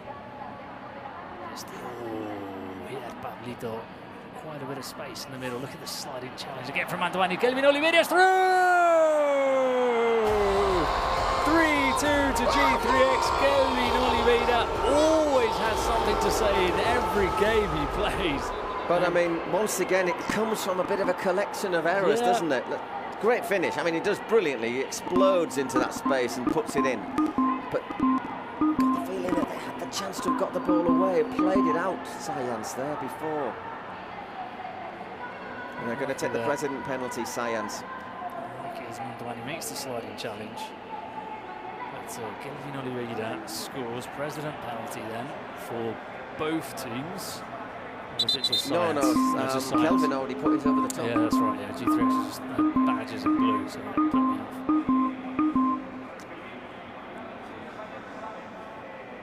Is that his 10th goal of the World Cup? He's scored a couple today, hasn't he?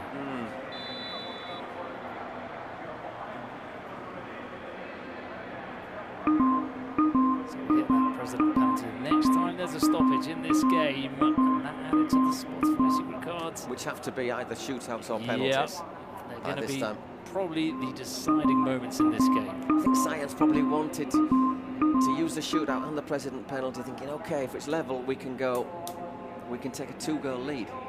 But obviously now they'll have to get level. Oliveira's gone down off that ball, striking him in the head. He could take a leaf out of Mandolani's book on how to get back up quickly. I think the fans think he's clearly trying to waste a bit of time, break things up. Douche.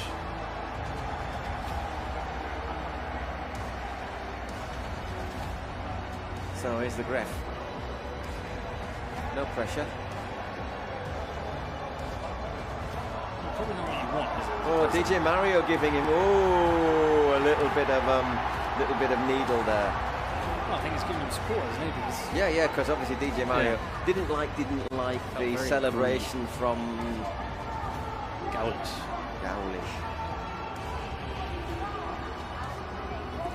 Oh. Oof. Of course, if he misses it, it'll look really bad, won't it? I mean, if he misses it. But I think, to be honest, Kings League is about this little sort of thing, about a little dig, about getting a bit of, as long as he doesn't get really nasty, a little bit of needle, a little bit of, you know.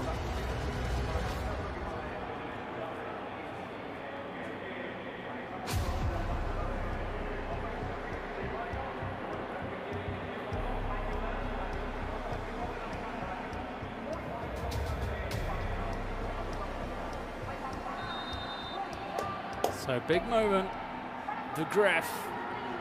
Well, it's a pretty decent penalty. Oh, it's saved, it's comfortably saved. But that was the worst I've seen him hit. Hit soft at a savable height. Gallus is loving that one. Oh, no smile on his face. He's actually really... He's not making a lot of friends this week, is he, Gallus? Mantovani battling away on the ground. We've still got to have our Spotify secret cards.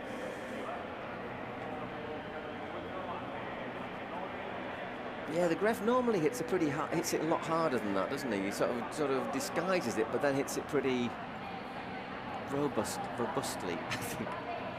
Oh no, it isn't going to go out. It is now. See that the Gref and Gaulis, I saw him just as he walked past to his, back into his booth, back into his pitchside position. I mean, I think a little bit of this and that, and yeah, we've got a secret card now for G3X.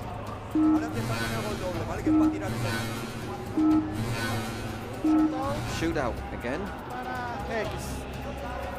Well, he missed his first shootout of the entire competition, Kelvin. He got to 11 goals in the tournament. He scored this.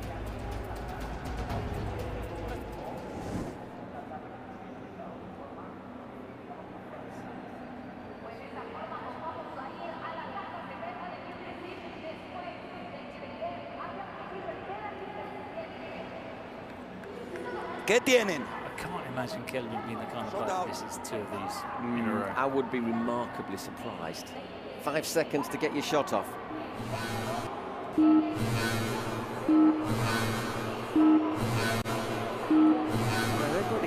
put in there, and Saiyans have used their secret card as well.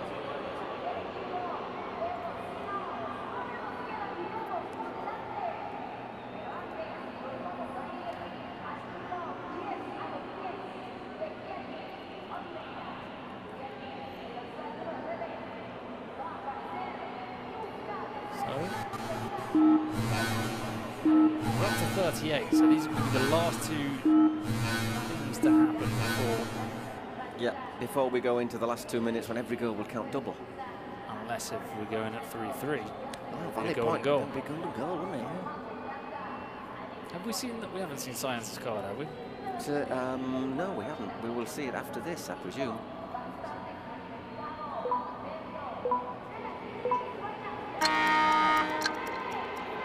Oh, I think he went a bit late there, didn't he? Maybe. He did indeed. Well, what's it? I think he wasn't aware. I mean,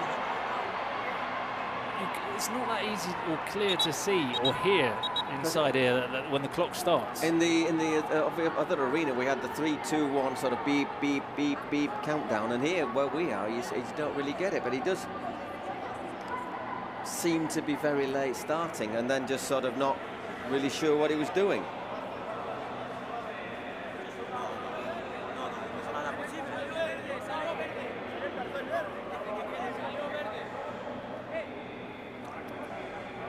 Jorge, aguántame tantito. Hang on a second, Jorge. ¿Qué pasó? ¿Quién habló? ¿Oí la voz de una mujer?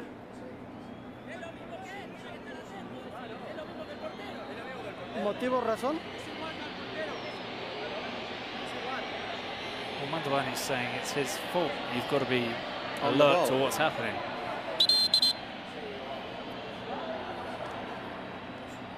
He's asking for the ball. Does that mean he's giving him another chance? No, it's just... Ya nada más no hablemos, denme oportunidad.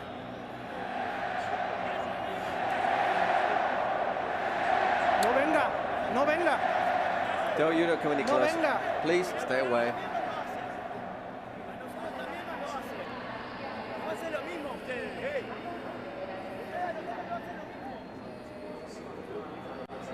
You can't have your ball until I get my answer.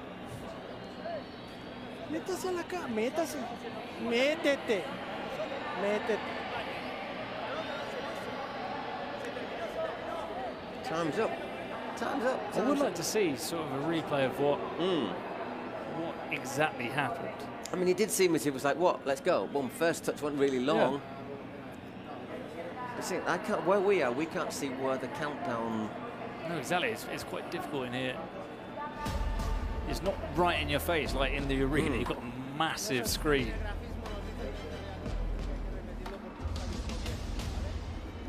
What? They're going to say they're going to take a... Because they didn't see it. Because you couldn't see it. Whoa, prepare yourselves, folks, for a little bit of complaining again.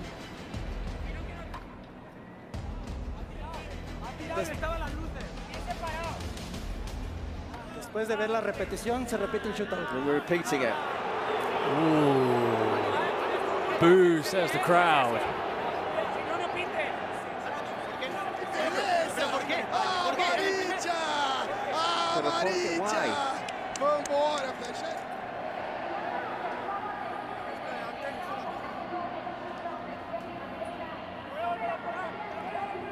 Oh, then he better say he's going to save it again. Big words from the goalkeeper. Echarlos para atrás, Santi, ayúdame a echarlos para atrás, por favor, porque es un shootout y ya no se acabó. Claro, vaya para atrás. No pueden avanzar, no pueden avanzar, no pueden avanzar. Got to be behind that line.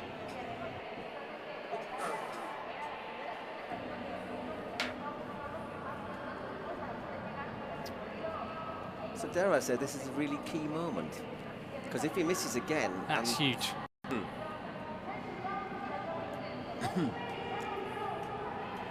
Look out for the celebrations from the coaching staff if this goes in. Oh, aye. And Kelvin. There were a couple of guys that I spotted them the day they beat Ultimate Mostalis, and all I can say is if I played against them, they'd get on my nerves. This time it's taken a while. Where is the graphics then? Where is it? I think you can see it down on the advertising hoardings over there, next to, like, behind the goal. Okay, it's not clear. It's really, not as clear. it? Yeah, it was in the arena. You've got a massive screen okay, in your face. You've got a red light and a green light, so it's all there, flashing in your face. So it's 3.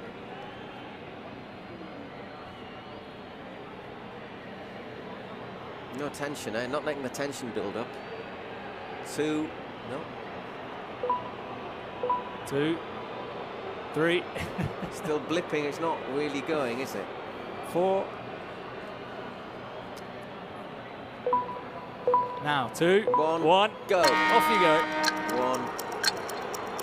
This is huge for Kelvin. He puts it away this time. 4-2 G3X. There are the celebrations we were anticipating from the coaching staff. Kelvin, as calm as you like. It's a hat trick today, isn't it? That's 3 from him. 1, 2, 3. Yeah. So 4-2. Now we get the other secret card. I don't think we've unveiled it yet. See, I don't see how we didn't see it first time. I don't know what went wrong. Maybe the clock wasn't clear because they said not penalty. A couple of penalties today in the cards. Well, what can we say? Barata has saved the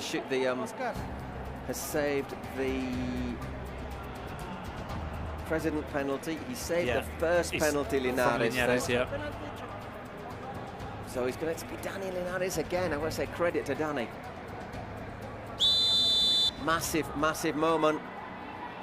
Oh, he sends him the wrong way. 4-3, so Saiyans still in this. 1 goal from them in the last couple of minutes, and they win the game. So how much added time will we have? Remember, from now on, every goal counts double. It's 4-3 to G3X. But a goal from Saiyans would put them through 5-4. And obviously they're going to complain regardless what happens here, because that shootout was taken again. You can see some of the players saying that to the referee. So that's... Oh, look at that. Visibly unhappy. Calma y dejarme hablar. Estamos a un gol. Lo hemos hecho 1000 veces. Tened paciencia en el giro. Paciencia en el giro. Va a llegar seguro. Paciencia en el giro híbrido. G3X could also say that the penalty was saved earlier by Boston. I suppose, though, if you go by the rules, it is the rule, yeah. But, I must confess I wasn't looking at the graphic sign when I didn't know what was going on, but Kelvin missed it. But because from in here we can't hear as much as we normally can, I just thought maybe the clock was running down. Or maybe he just wasn't looking. Oh, crikey, the clock's gone.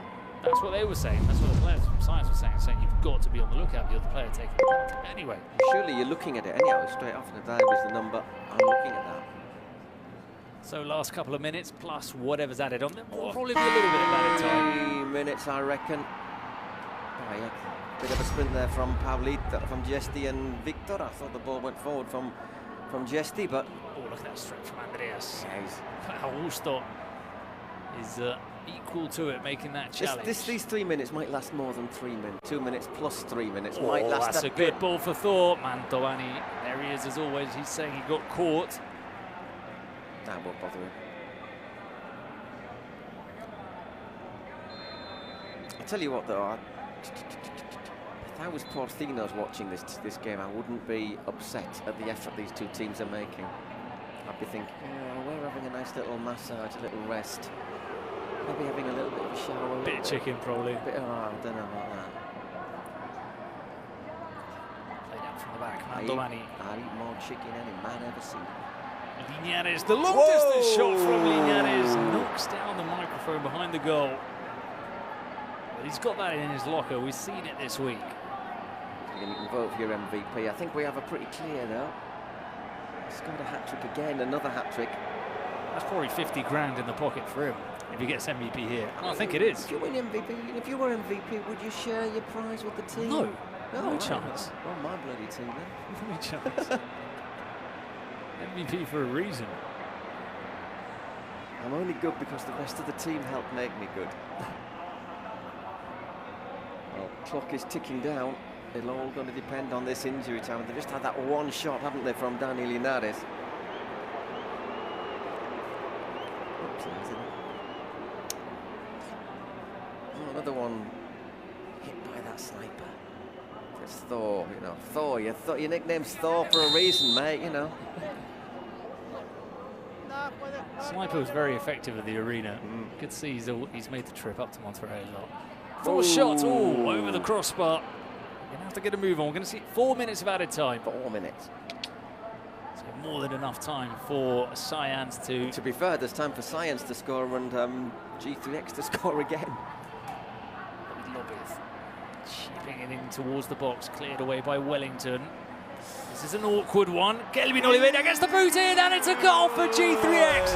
Kelvin with his 4th goal of the game. 6-3 G3X. Well, he was the most alert. He was the most intelligent there. Once again, it was architects of their own downfall. Perhaps he just tries to shield him, but he gets round him, Kelvin, brilliantly, and Danny's caught in no man's land.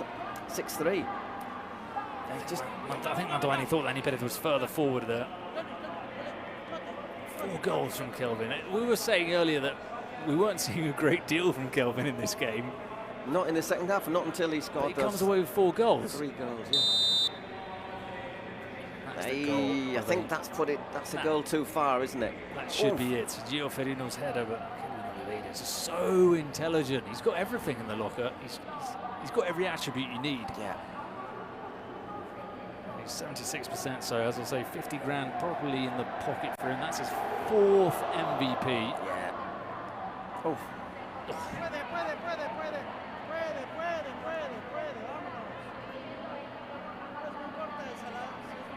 Augusto. Lopez cross. Gio Ferino on the turn. That had to go in, I think, for them to have a chance. And it didn't. It went over.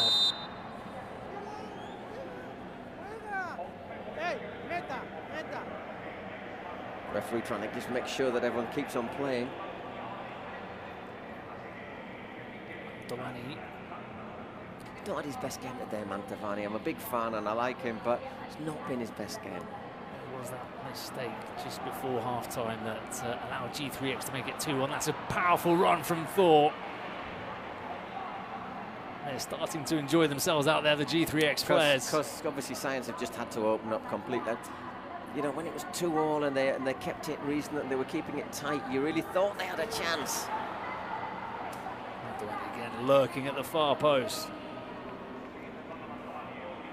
This corner will probably be looking for the Argentinian. There he is again, the header from Mantovani, corner.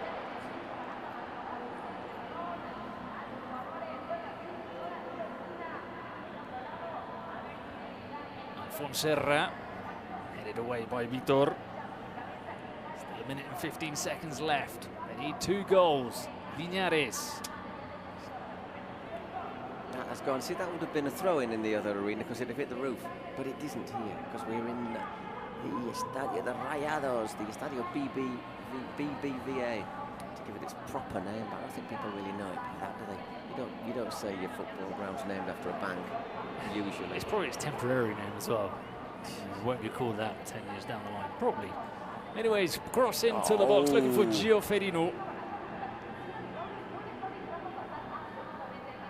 Antoine wins his umpteenth header of the game. Just 30 seconds left.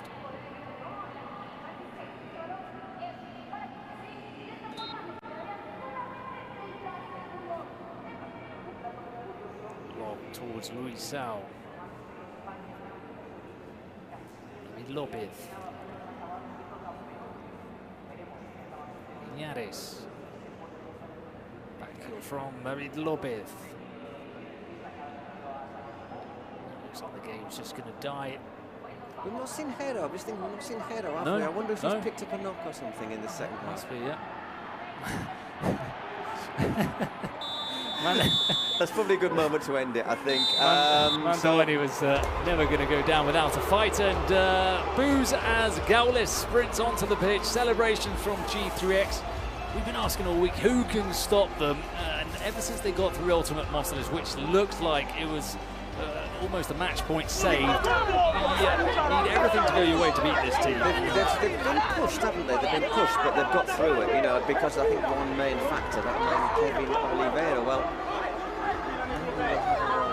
we'll hear a little bit from the protagonist of our concept from. I'm sure we'll hear from Kelvin before that. He'll have his MVP interview. Speaks English, so that's good.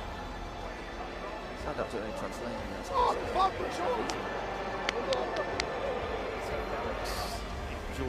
I think he's enjoying being the villain this week. Really having fun in that role.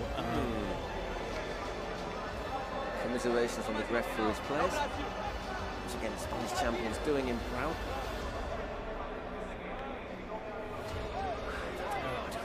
I felt like Saiyans was the biggest option to stop G3X because of what we said before. I think tactically they got a lot of things right, but then they just made a few mistakes. There was a bad loss. There was the goal from the mistake from Dani Perez with the pass. There was that, I think, that last goal from Mantovani. There was another one where they went 3-2 down, where they just failed to clear it, didn't they? Had options to get the ball away.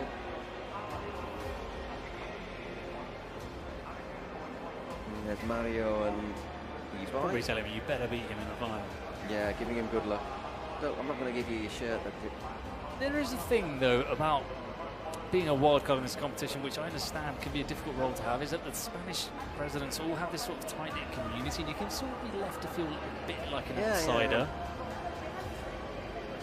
Well, let's hear Gaules. Look at him. After sprinting onto the pitch. Gaules, felicitaciones. Congratulations. Felicitaciones. Gracias. Thank you. Ha sido un partido muy, pero muy difícil. Very difficult game. Vocês não imaginam da onde que a gente vem. Esse barulho no nosso pior dia. Isso daqui é coisa tranquila. Se tivessem vindo da onde a gente vem, vocês teriam torcendo por nós. Uma hora vocês vão entender. Isso aqui é Brasil, mas isso aqui é México. A México fica nas Américas. É nós contra eles e a gente vai ganhar por vocês também. Pode vaiar. El mensaje de Gaules. Que apoyen a Brasil, que apoyen a G3X, Brasil en Latinoamérica y esperan que México los apoye en la gran final. Ahí está el presidente de G3X. Well, building up your friends for the final then. Yeah. Not really doing anything to turn the no, he's not stemming. Turn the sentiment he's around. Not turning in a diplomatic mission. That's what I mean. I think he's enjoying it. He likes being the villain. Doesn't look as if he's happy though, does he? Doesn't look happy. No, he doesn't look like he's joking around or playing the part. It looks like he's actually properly unhappy with Mantovani giving the team talk, saying, you know, we've done really well. It's been a great effort. I'm sure that's what he's saying. You've all got to be proud of yourselves. He's a good leader, by the way. Oh, aye. Nada más y nada menos que Kelvin, the top scorer of the tournament and with the most assists in the tournament. Congratulations, the MVP. Thank you so much. I just want to thank you, all the fans. Incredible atmosphere. So I'm so happy, and our team is playing very well, very hard. So this is for all the team. And thank you so much. Sorry for everything. And let's go. We have one more game and the most difficult game in the championship. Let's go. Yeah, I like that.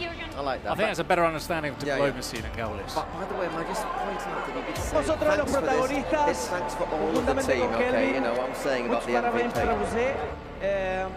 Es un momento importante para J3.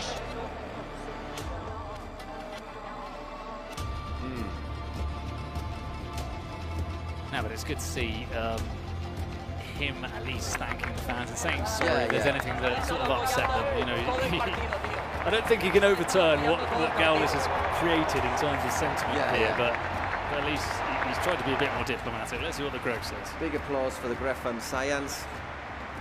¿Hablo? Os voy a decir a vosotros lo mismo que le acabo de decir a los jugadores y lo mismo que seguramente voy a decir en mi directo. Gracias por cómo nos habéis apoyado, gracias por cómo nos habéis arropado. Nos vamos perdiendo, caemos en semifinales, pero nos vamos con la cabeza bien alta porque creo que hemos jugado increíble. Felicidades a Hex por la victoria y de verdad gracias a todos porque ha sido súper bonito ver cómo nos habéis animado. Ahora y siempre, vamos Saiyans. Gracias Monterrey. Vamos Saiyans, thank you Monterrey.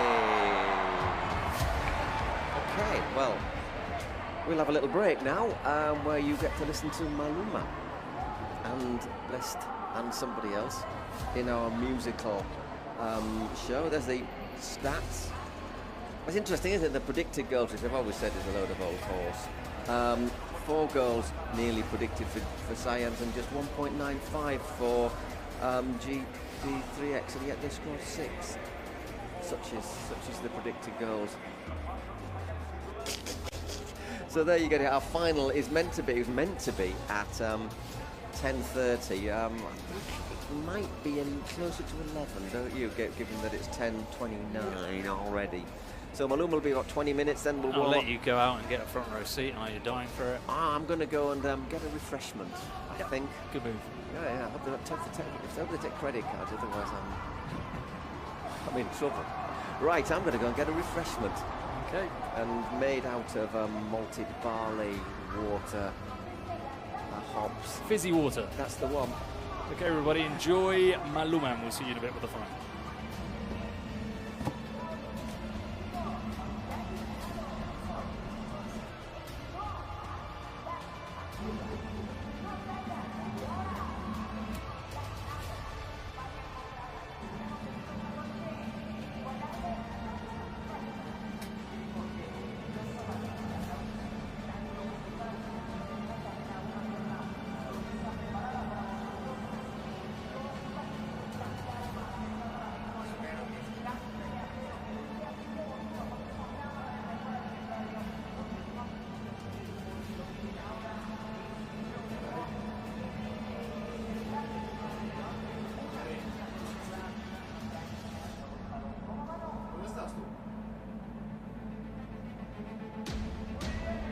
Monterrey, ¿cómo van? ¿Dónde está la gente de Porcinos? Y los que ahora apoyan al J3 en la final. Me la jugué. No cambian el pensamiento. Me la jugué. Bueno, Monterrey, ¿están preparados para el show más emblemático de todos? ¿Cómo? ¿Repite? ¡Sí! Y ustedes saben, Monterrey, México, ¿quién es el principal promotor de ese ruido en el mundo Kings? Bueno, vamos a hacer el ejercicio. Yo creo que sí saben, ¿eh? Yo digo DJ. Y ustedes dicen Mario. DJ. DJ. DJ. Pues hay que llamarlo. Hay que llamarlo. Con un fuerte aplauso, Monterrey, gigante de acero, reciban al presidente de Ultimate Monster Ace, DJ Mario.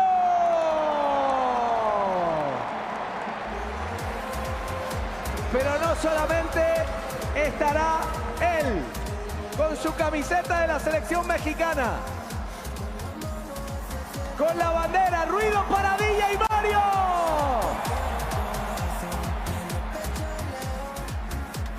DJ. Ha sido una noche emblemática, histórica. Aquí te quieren muchísimo. ¿Qué decirle a toda esta gente que hoy ha colmado el Gigante de Acero? Nada, que muchas gracias. Desde que hemos llegado a México nos han acogido súper bien. ¡Y que viva México! DJ, las cartas son para los partidos, pero te quiero hacer una pregunta y creo que es una petición de toda la cantidad de personas que tenemos aquí, más de 50.000 personas. DJ, aquí hay una carta que dice penalti presidente. ¿La asumes o no? Vamos. ¡Lo tira! Pero... Hay que tener un arquero, un guardameta, ¿no? Yo no tengo guantes, ¿tú tienes? No, yo tampoco, pero yo sí sé quién tiene. Y es de un equipo que es muy querido en esta ciudad, que no está en la Final Four, pero es un equipo muy querido. Estamos hablando del portero de Aniquiladores. ¡Gol! ¡Zapata! Llamamos a Paul Zapata. Mario, ¿qué te parece? Mira, aquí lo tienes. Aquí está lindo, ¿eh? Aquí está lindo. Me voy con Ponelo Paul. vosotros. No, soy malísimo. Paul, ¿qué tal el lanzapenaltis hoy? Bueno, a ver qué hace, ¿no? Me paró el último. El último se lo paré. ¿Dónde crees que lo va a tirar?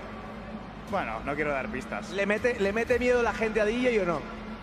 Un poquito, dale un poquito. Hostia, a ver qué hago. Vale. Ponerle presión. ¿Estamos listos, chicos? Venga. Una pregunta, vamos a hacer una cosa. Ah, bueno. Hay que hacer un sondeo porque de repente quieren el penalti por allá, quieren el penalti por aquí. ¿Tú con quién te vas? A ver, ¿qué dice la gente de la grada norte del Gigante de Acero? Bueno. A ver, ¿me permites a ver si lo rescato? A ver. ¡Ruido de la grada norte! Bueno, ¿ves? Despertaron. ¡Ruido en la grada sur! Bueno, no. Tocó en la sur, ¿eh? Ya es un hecho. Goleada de la sur. Sí, goleada. Muy bien, DJ Paul. Por favor. A escena, señores. ¿Yo me puedo poner después de línea? Claro. ¿Sí? Claro que Dale. sí. Venga. Reciban a DJ Mario, presidente de Ultimate Móstoles. Yo me pongo aquí por si acaso Paul hace trampa, ¿eh? Voy a estar pendiente. Un momento. Con el permiso de todos los árbitros, Paul. 100% los pies sobre la línea, por favor. Vale. Me anticiparé un poquito, ¿vale? Para que se repita el penalti. Más te vale que no, ¿eh? Como lo mete la escuadra. A ver, Monterrey, queremos ruido. Para DJ Mario, ruido.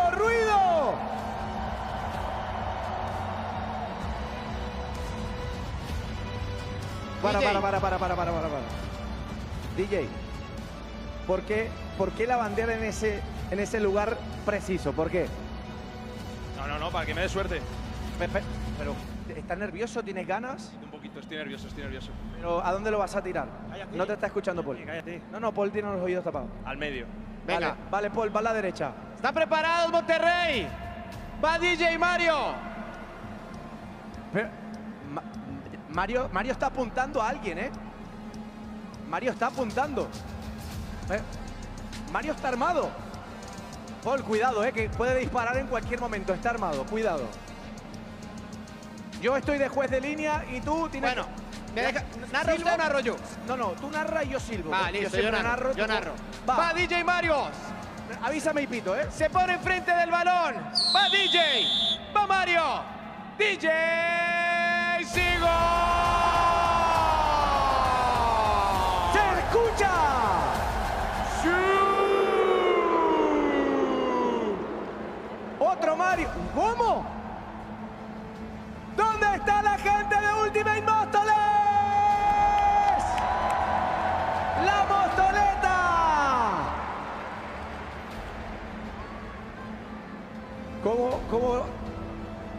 ¿Cómo definió DJ Mario, eh? ¡Otro! ¡Ahí va! ¡Otro!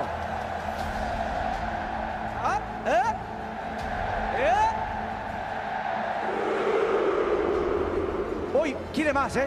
Es insaciable DJ Mario. Pone a correr al cámara. ¡Corre, Antonio, corre! ¡Corre, Antonio! Ya, otro DJ. DJ para la grada norte, por favor, otro más. Porfa, va, venga.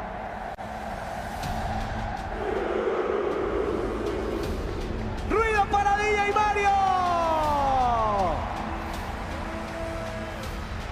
¡Qué golazo, eh! ¿Qué? Mario, mira la repe, mira.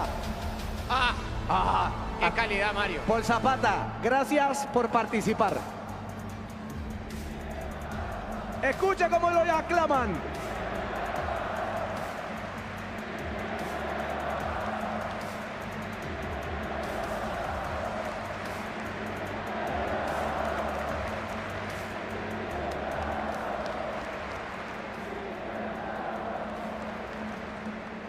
¿Cómo te aclama la gente, eh? A la primera, no, la has dejado por... Eres muy querido en México, DJ. Sí, sí, sí, estoy agradecido a la gente desde que llegamos al aeropuerto, jugando en el Cupra falso, como yo le llamo. Teníamos las 2 gradas llenas y ha sido una pena no tener aquí el equipo. También acordarme de Pío Aniquiladores, que también hubieran tenido aquí una gran afición. Raniza, Peluche. Pero bueno, el fútbol es así, a la siguiente. ¿Le prometes a todo México que la próxima llega el equipo de Ultimate Móstoles? Si pitan a la hora, sí. So we're just waiting absolutamente for directo de DJ Mario. DJ, hasta ahora, ¿qué te ha parecido lo que va de 2 semifinales? ¿Pasa por Kelvin? Bueno, estaría muy bien, es muy bueno Kelvin. No, muy bien. Porcinos lo he visto bastante bien. Merece estar en la final. Y luego yo creo que Saiyans ha estado mejor. Lo hemos visto al final también con los goles esperados. Pero al final la calidad de Kelvin ha estado ahí también. ¿Te atreves a dar un favorito para la final? Yo creo que... Es que no quiero agafar, pero yo creo que Porcinos se lo puede llevar. Ya lo habían dicho. La pella la había soltado, había que soltarla completa. Pues nada, DJ, ¿cómo te sentiste en el penal? ¿Estabas seguro que le ibas a tirar ahí, la última? Sí, bueno, últimamente no sé dónde tirarlo, me tiene muy pillado. Pero mira, ha salido bien. Pero nada, me ha gustado mucho la gente con Paul Zapata también. No sabías, la gente estaba preocupada en el chat porque venías armado. Sí, pero tenía truco, tenía truco. Bueno, las últimas palabras y la despedida, DJ. Nada, muchas gracias a todos. Han llenado el estadio en una Final Four increíble. Y ahora, pues, a ver si nos llevamos los españoles el oro. Ahí están las palabras de DJ Mario. Monterrey, una última arenga para DJ Mario. Una última, camino al túnel, un siu, un último. Venga, va. Un último siu de DJ. Venga, va, DJ, ¿sabes qué te gusta? Que vas a tener contenido para mes y medio, va. Venga, una última, ruido. Sí, que te casas. Sí. Venga, una última. Pues ahí estaba, Manu. Gracias, DJ. Aplauso para DJ Mario. Qué ganas, ¿eh? ¿Cómo viste las primeras 2 semifinales? Qué ganas. La verdad, Porcinos ha sabido manejar el partido. Por ahí Eisbuero no arrancó muy bien en el escalado y terminó por sufrirlo. Y en el segundo muy parejo, más allá de que Saiyans ha tenido el esférico, más allá de que Saiyans ha propuesto, pues creo que ha sido determinante y eficaz. Primero la presencia de Kelvin Oliveira y posteriormente han sido eficaces de cara al gol. Y a partir de ahí, pues, Brasil frente al conjunto entonces de Porcino de Ibai Llanos de cara a la gran final. Yo creo que tiene mucho mérito lo de G3 en el tema de cómo se preparaba para en este escenario mundialista y obviamente ya nos tenemos que preparar para lo que va a venir a continuación. Disfruten del resumen del partido.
Extraño ese bebé, qué delicia te sabe a Baileys.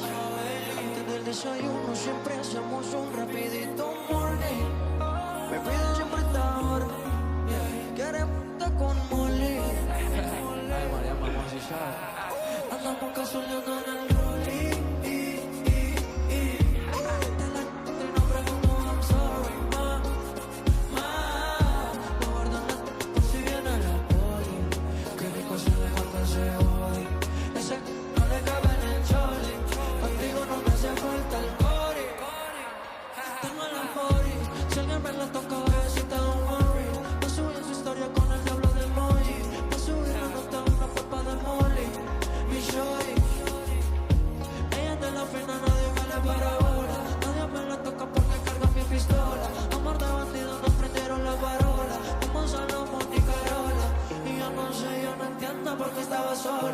Si siempre ha sido la que me enamora. Yo no sé, yo no entiendo por qué estaba sola. Si siempre ha sido la que me enamora.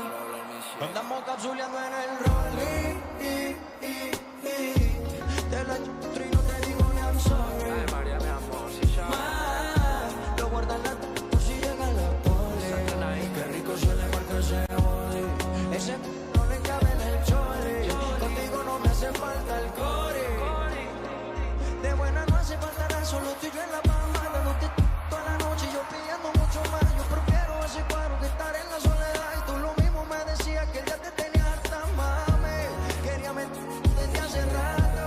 Será verdad lo que dicen de ti, que pa' como si tenés buen tacto y que no demores en venir. Andamos casualeando en el rolling. Se la y no me digo ni I'm sorry.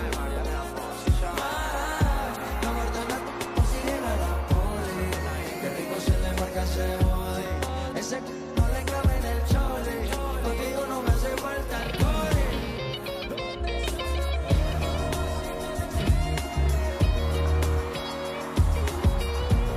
Ese es One of One, Maluma Baby y el bendito. Directamente desde Medellín, Colombia, papá. María, mi amor, si sabes. ¿Dónde están las señoritas solteras, Monterrey?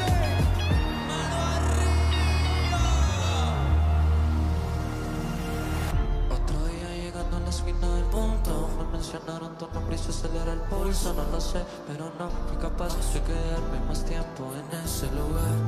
Necesitaba mucha paz y mucho descanso, un lugar en soledad para caminar descalzo. Esto es One of One, nuestro último álbum, dice. Recuerdo que me está matando, bebé, estoy muy mal, aunque aparente estar bien. En el amor contigo yo reprobé el examen.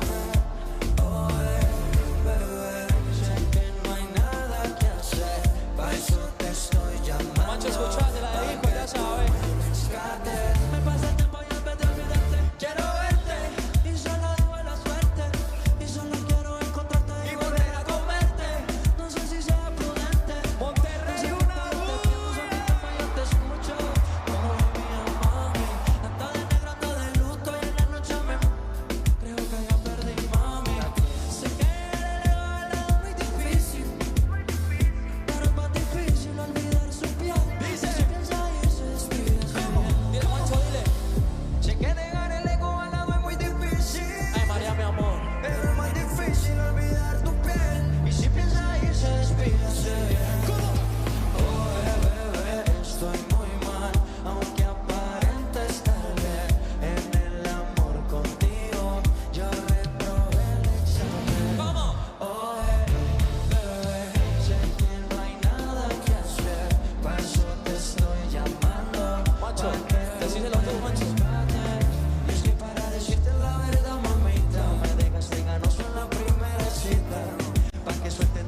nos dimos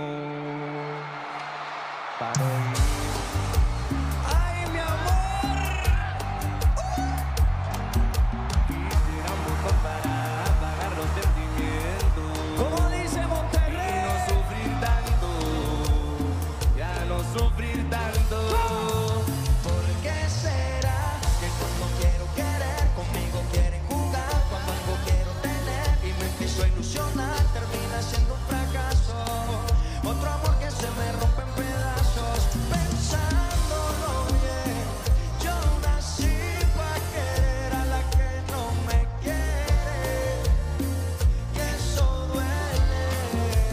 ¿Por qué será? Cántalo, cántalo, Monterrey. Conmigo quieren jugar cuando algo quiero tener y me empiezo a ilusionar, termina siendo un fracaso. Otro amor que se me rompe en pedazos.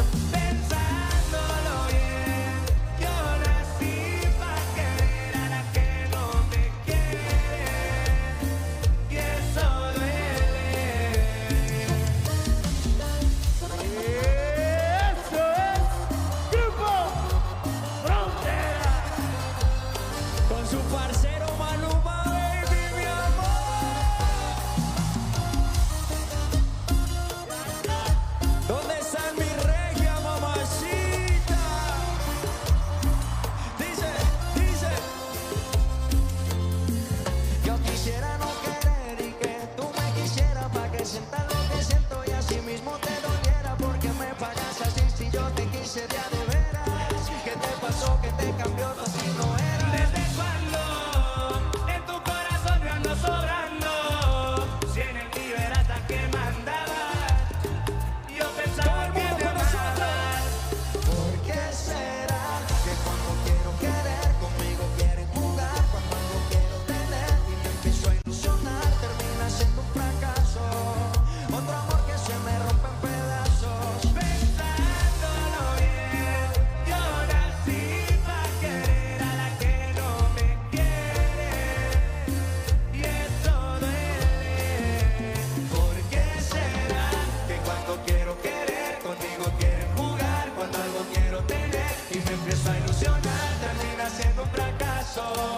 Otro amor que se me rompe en pedazos. Pensándolo bien, yo nací para querer a la que no me quiere, y eso duele.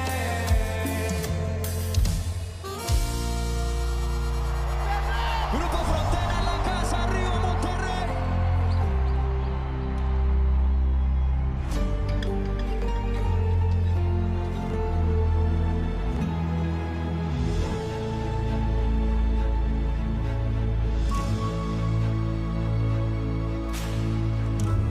Los amo, México, con todo mi corazón.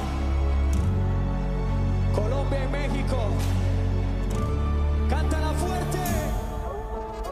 Ay, otro chisme más que te cae. Estoy cansado de este lleva y trae. Ey. Aquí sí hay amor, pero amor para ti ya no hay. No te crees tan importante, las cosas ya no son como antes.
corazón y no busca a nadie que se lo reponga. Solo quiere alguien que se lo ponga. Ella quiere un man que no la llame y que no joda, para reemplazar al perro que no la valora. Quiere aprovechar que está más buena y más de moda. Empezó a meterle al gym desde que quedó sola.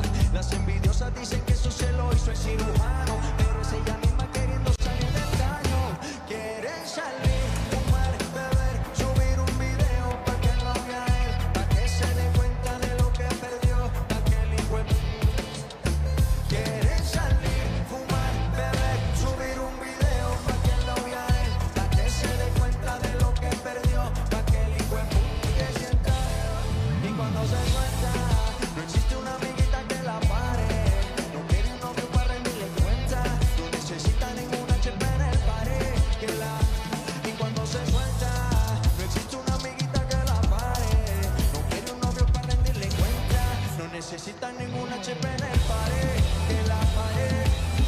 Quiere salir, fumar, beber, subir un video pa' que lo vea él, pa' que se dé cuenta de lo que perdió aquel hijo de puta. Quiere salir, fumar, beber, subir un video pa' que lo vea él, pa' que se dé cuenta de lo que perdió aquel hijo de puta. Se sienta peor.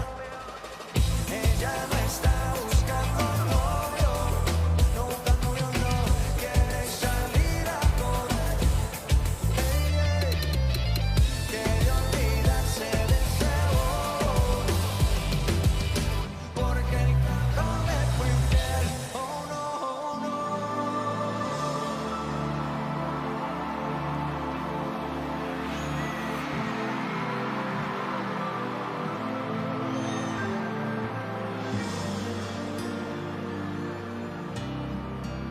Buenas noches, Monterrey. Apenas sale el sol y tú te vas corriendo. Sé que pensarás que esto me está doliendo. Yo no estoy pensando en lo que estás haciendo. Si somos ajenos y así nos queremos. Si conmigo te quedas o con otro tú te vas, no me importa un poco porque sé que volverás. Si conmigo te quedas o con otro tú te vas, no me importa un poco porque sé que volverás. Y si con otro pasas el rato, vamos a ser feliz, vamos a ser feliz, felices los cuatro. Te agrandamos el cuarto. Y si con otro pasas el rato, vamos a ser feliz, felices los cuatro. Yo te acepto el trato y lo hacemos todo rato, y lo hacemos todo rato, y lo hacemos todo rato, y lo hacemos todo rato. Y lo hacemos todo rato, lo nuestro no depende de un pacto, de un fuerte y solo siente el impacto. Y del boom boom que te quema ese cuerpo de sirena, tranquila que no creo en contrato. Siempre que se va regresa a mí, no importa el que dirán, nos gusta así. Y siempre que se va regresa a mí, no importa el que dirán, somos tal. Si con otro pasas el rato, vamos a ser feliz, felices los cuatro. Te agrandamos el cuarto. Y si con otro pasas el rato, vamos a ser feliz, felices los cuatro.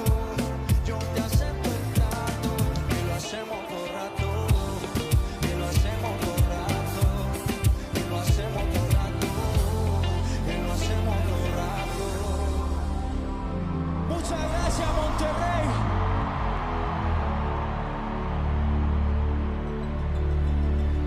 Deja de mentirte. La foto que subiste con él diciendo que era tu cielo. Bebé, yo te conozco también, sé que fue para darme celos. No te diré quién, pero llorando por mí te vieron. Por mí te vieron. Déjame decirte, se ve que él te trata bien, que sos de un caballero. Pero eso no cambiará que yo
se le juntan. Ya deja de hablar, porfa, no me interrumpa.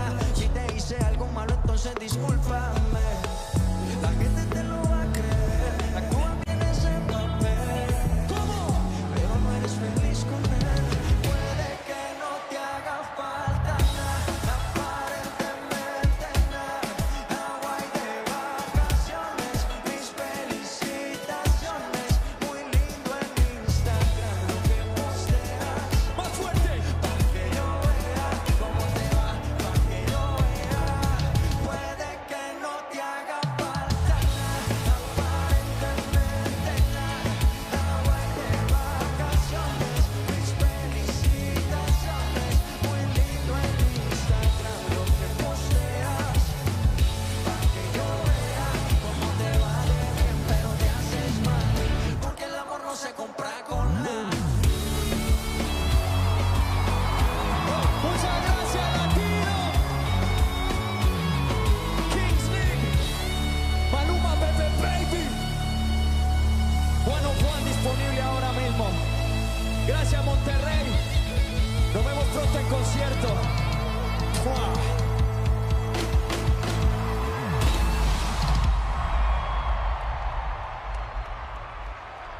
Maluma, Pepe Baby.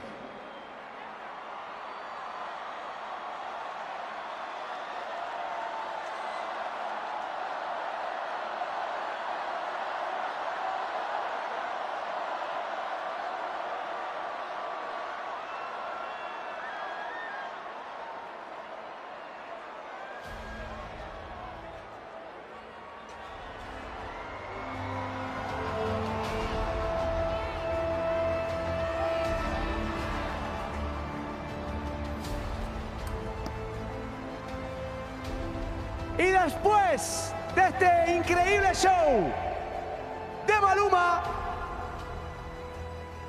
Monterrey, ¿les gustó este increíble espectáculo de Maluma, Bless y el grupo Frontera? Increíble, Manu. La hemos pasado muy bien, pero todavía falta lo mejor. Porque se viene la gran final. Sí. Se viene el partido que coronará el primer campeón de la Kings World Cup. Momento de ver a Porcinos y momento de ver a G3-Ish. Es un momento histórico, ¿eh? Yo quiero primero que nada agradecerle a las más de 51,000 personas que habéis venido aquí. Un aplauso para vosotros mismos. Gracias, Monterrey. Increíble. Sí, han dado la talla, han hecho historia el día de hoy. Pero insisto, todavía falta lo mejor. Todavía falta la cereza del pastel. ¿Quién se llevará el primer trofeo de la Kings World Cup? ¿Quién tendrá en su poder la maletita que está en el cielo? El $1.000.000 que está en el cielo, que tendrá el campeón del certamen. Es un momento único. Es el primer campeón el que se va a conocer en minutos, en 2 tiempos de 20 más añadido, o en shootout. Sí. Pueden haber más Kings World Cup en el futuro. Pues con ambientes así, puede haber 500 al año. Pero nunca se borrará quién es el primer campeón. Siempre queda en la memoria. Y tampoco se borra quién fue el primer estadio y la primera ciudad en albergar la Kings World Cup. Y fue Monterrey. Así que este estadio, este gigante de acero ha albergado un evento que sin duda alguna va a recorrer el mundo. Que ya lo estuvimos viendo cuando en Ciudad de México se disputaron las primeras fases, las primeras rondas, hasta los cuartos de final, con miles, centenares de miles de personas en Arabia Saudí, con Sean X-Bone, con el equipo SXB, con la presencia de Limón FC de Turquía, centenares de miles de personas. En Japón, en Alemania, con Younes. En Francia, con una audiencia increíble. Con Foot de Roux. Con el equipo de Amin. Y obviamente todas las personas que han acompañado en cada uno de los canales de los presidentes. Pero yo quiero...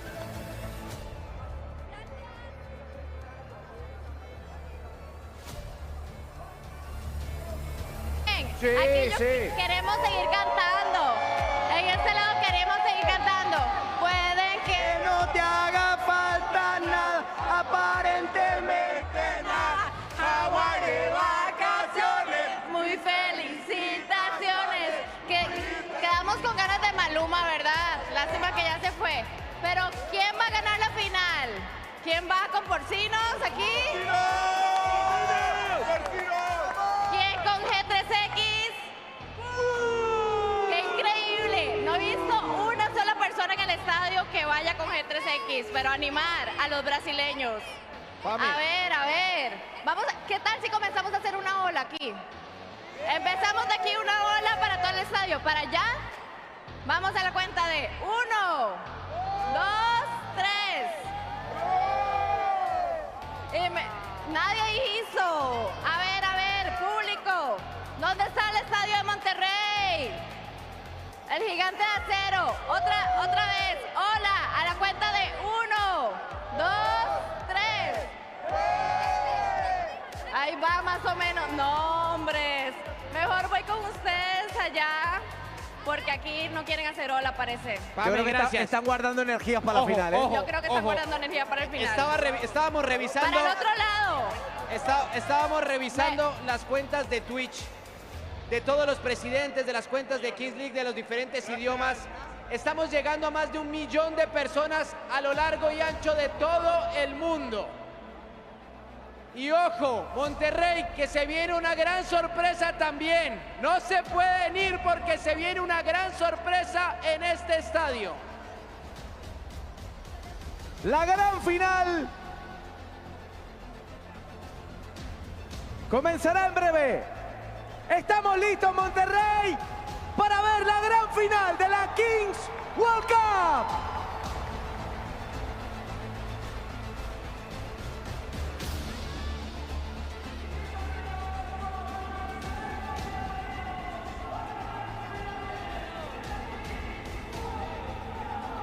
Bit interesting. Oh, there we go.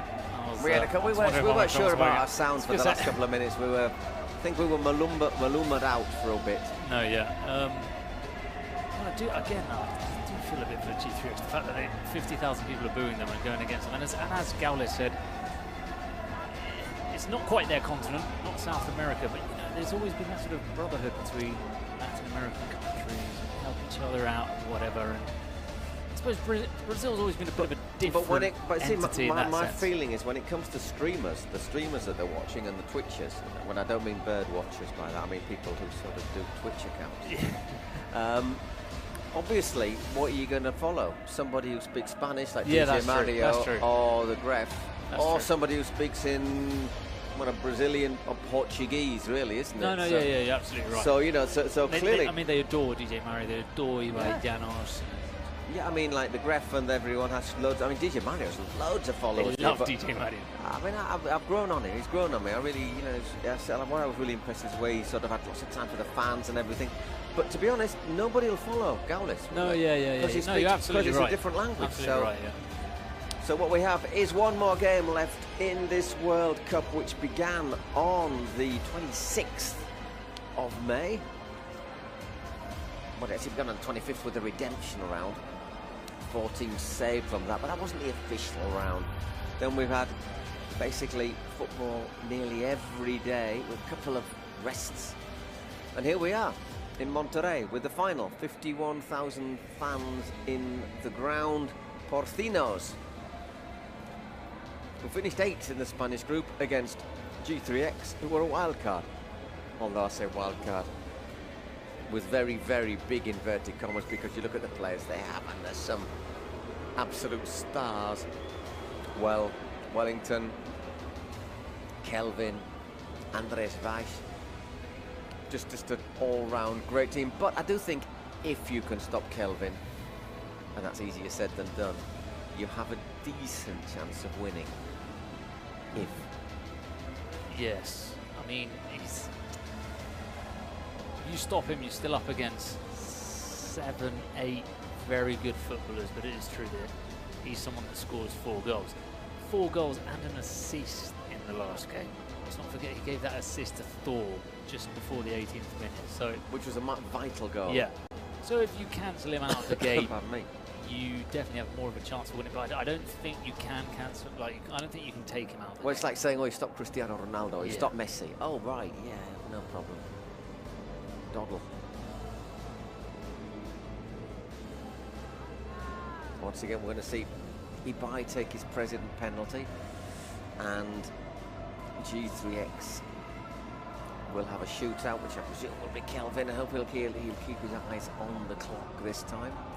So Porcinos against G3X, a battle of the heavyweights for the Kings World Cup.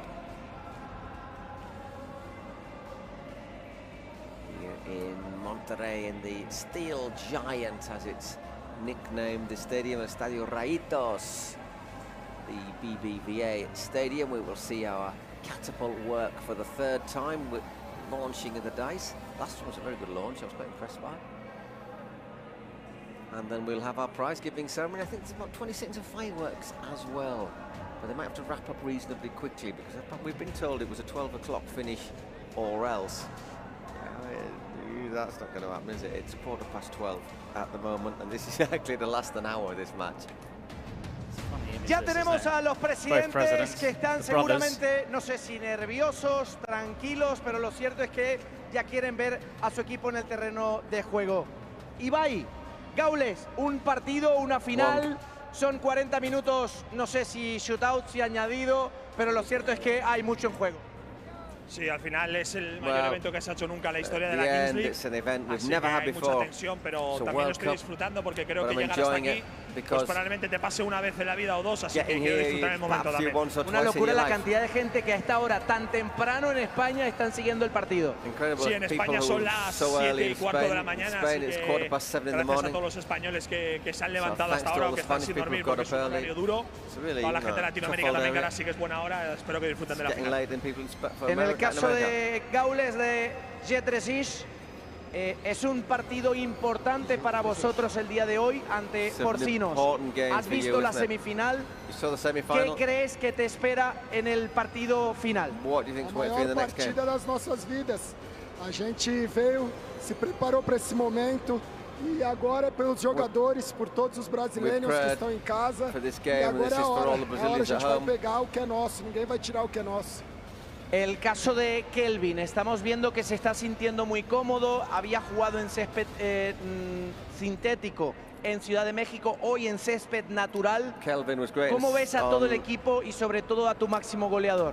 O brasileiro joga bola na areia, na terra, na grama, no asfalto. I think he's saying Brazilians can play football anywhere. Doesn't matter what the surface is. Vai ser mais um dia aí pra gente, a gente vai entregar muito coração e muita alma aí dentro. Hemos visto Ibai y Gaules en el día de ayer y el día de hoy un poco de broma, ¿no? Y de amistad que hay entre ambos presidentes. Unos decían el Ibai de pantalón corto, el Ibai de pantalón largo. ¿Quién gana hoy? ¿El Ibai de pantalón corto o el Ibai de pantalón largo? Esperemos que el de pantalón largo, pero bueno, yo a Gaules lo conozco desde hace mucho porque él es una figura muy potente en los esports desde hace 10 años o más. Así que se me hace raro que ahora estemos jugando un partido de fútbol, pero bueno, el destino lo ha querido así. Mucha suerte, mucha suerte. Suerte para Ibai Llanos, también para Porcinos. Y ya, Monterrey, nos preparamos para esta gran final de la Kings World Cup. The first ever final of the Kings World Cup to be played here in Monterrey, in Mexico. It's true that it's remarkable when you see them from up here. We're sort of not very high up, but you know we're a little bit up, a bit of a vantage point. You can see both the chairmen walking off. It is remarkable how much they look like each other from far away. Oh yes. I think it's helped by the fact that they dress similarly as well. Yeah, they're dressed all in black. The only difference being Gaulish wears short pants. Yeah. And Ibai today's worn trousers, long baggy pants. I don't know. He's a big name in esports. You always said he's a bit of a Eastbourne. Esports. Oh, esports. Sorry. Not in Eastbourne. Down in Sussex. No. I think it's a lot of them. I mean, a lot of these people, you know, the fans, people, their supporters, their fans watch them playing them, you know, to get tips, don't they, and learn sort of. I want to start working on that. So anyhow, there you go. Look at that. Nice. Coming down from the front. They've had to go all the way around the pitch. I like that. I'm well impressed by our lights people. Only a few minutes ago, Maluma was singing there, and now our two teams, our two finalists for the first ever Kings World Cup. He's walking down those steps with big with studs on. Quite long steps, I would say. There is the tournament. There is the tournament they're playing for in the middle. Nobody even considering crossing it with their fingertips. Un momento único.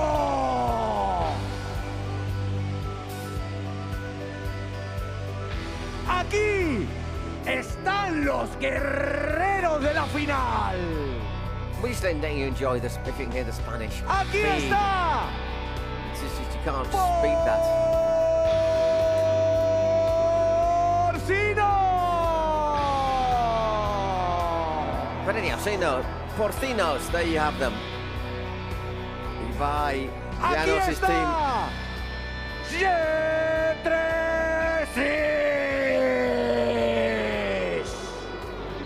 G3X to you and me. And our referee, João, is Portuguese, by the way. And Portuguese, probably retired now from the professional league, hasn't he? But has refereed lots of big games, UEFA, Portuguese finals. Tends to let things go, doesn't he, as well, it has to be said, our referee for the finals, João. Which is good. It is. So we're all ready for the first ever final to the Kings World Cup. Hopefully there will be many more to come. Porcinos representing Spain. G3X representing Brazil. And Latin America, if you're going to take Gaules at his word. Oh, you wouldn't tell, would you? Not near. I mean, should we make a distinction between Latin America and South America, you see? That's what so Central America and South America. Well, I don't know, because, you know, Latin America, I think there's a sense of belonging for people from El Salvador with Mexico or even down in Argentina. You know, they've got a lot of things in common that means that they sort of pull together. But I do feel that Brazil's always been the different country because, as you say, they speak a different language. Exactly, yeah. So maybe there's closer ties between someone from Spain and someone from Mexico than someone from Brazil and Mexico. Argentina and Brazil, you know, is there a bigger rivalry in world football than Argentina against, well, nearly everybody else? Or England, Germany? I suspect it's possibly more of an English invention. But England, France is up there as well. And just life in general, that is. No, yeah. Except in food, because we do like a bit of brie.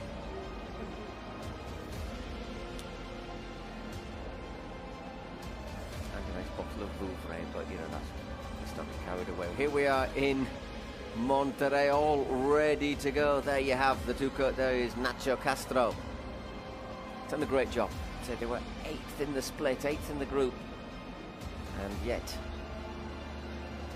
that can happen here, can't it? But I think it's a team that was probably, things didn't go their way in the group, but you could tell that they had the players, and we know they've got the players. They've got Nadir, they've got Pablo, they've got Adrian Giedo. And you can lose games being better, but because the dice doesn't go your way, or because a couple of things, a couple of late goals, nothing to do with football, don't go your way. So double value goals, bad cards.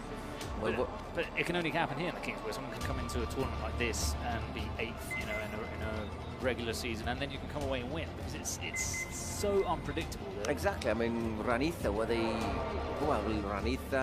and Titan both fell at the first hurdle, didn't they? The big teams in Latin America. We've seen our Spotify secret cards pulled out, which you can be used in the second half. To remind you, they are penalty, shootout, 4 minutes for a double goal. Star player whose goals is double. 4 minute sanction for a rival, or a joker when you can choose anything or take away your rival's card. Right, here we go. Here is our drone to drop the ball. It's 1 against, well, it's 2 against 2 because it's the keeper for the first minute. A minute, every minute sees another player on until we're 7 against 7. And just looking at it, it's not Kelvin starting, is it? It's Andreas. It's Andreas. Maybe needing a rest, Kelvin Oliveira.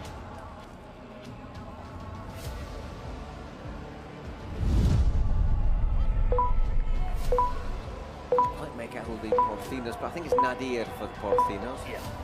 Great. Scored twice. Last time he started first, scored twice. So, who is going to be the first world champions in the Kings World Cup? Porcinos or G3X? The next 40 minutes, plus injury time, will decide. Drop the ball, Mr. Drone. From a great height. There we go.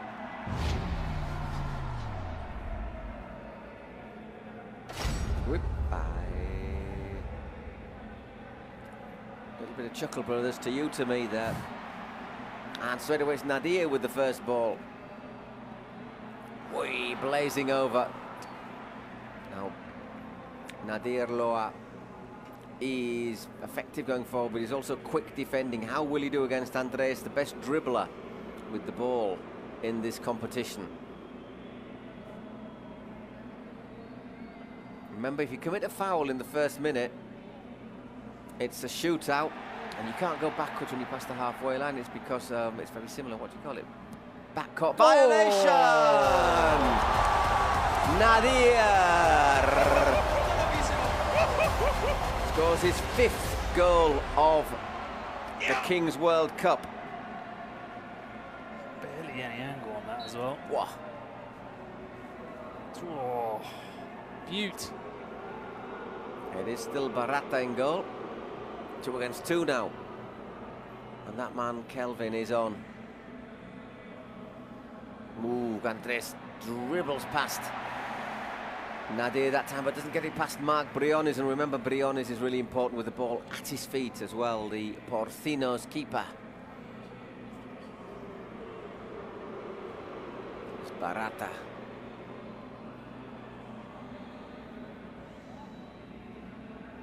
Oh, Kelvin. Oh, he's clipped it over.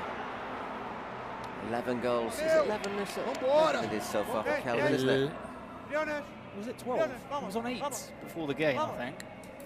And he scored 4. Check the website, sir. Check the website. I'll have a look if you want. Go for it.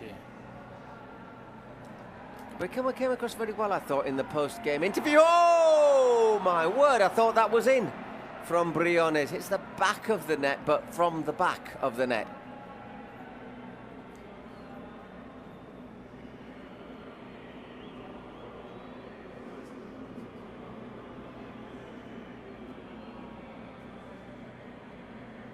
It's a layoff. Oh, once again, there's a chance of a break. Oscar Corla, we know, is such a good presser.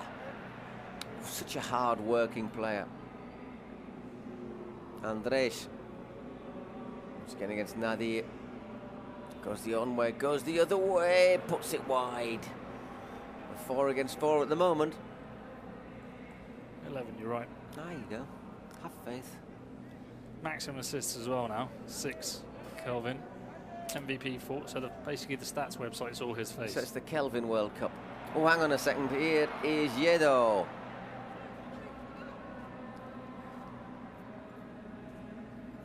A good start this by Porcinos.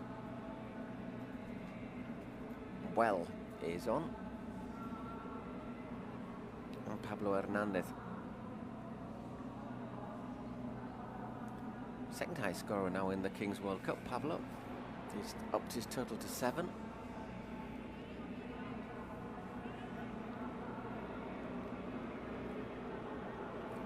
Hulk. Oh, well blocked.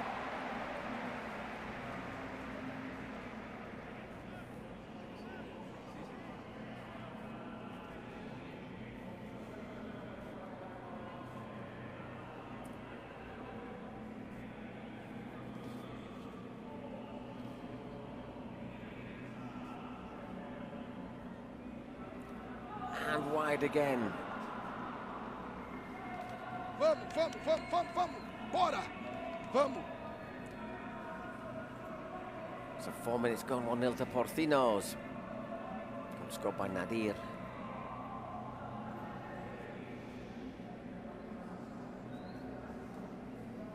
Briones, 6 against 6 now. I don't think Pablo will be going too far out.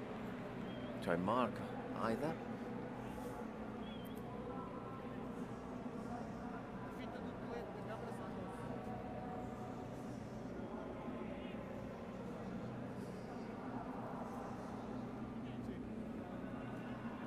There's Kelvin Oliveira, main man of this Kings World Cup.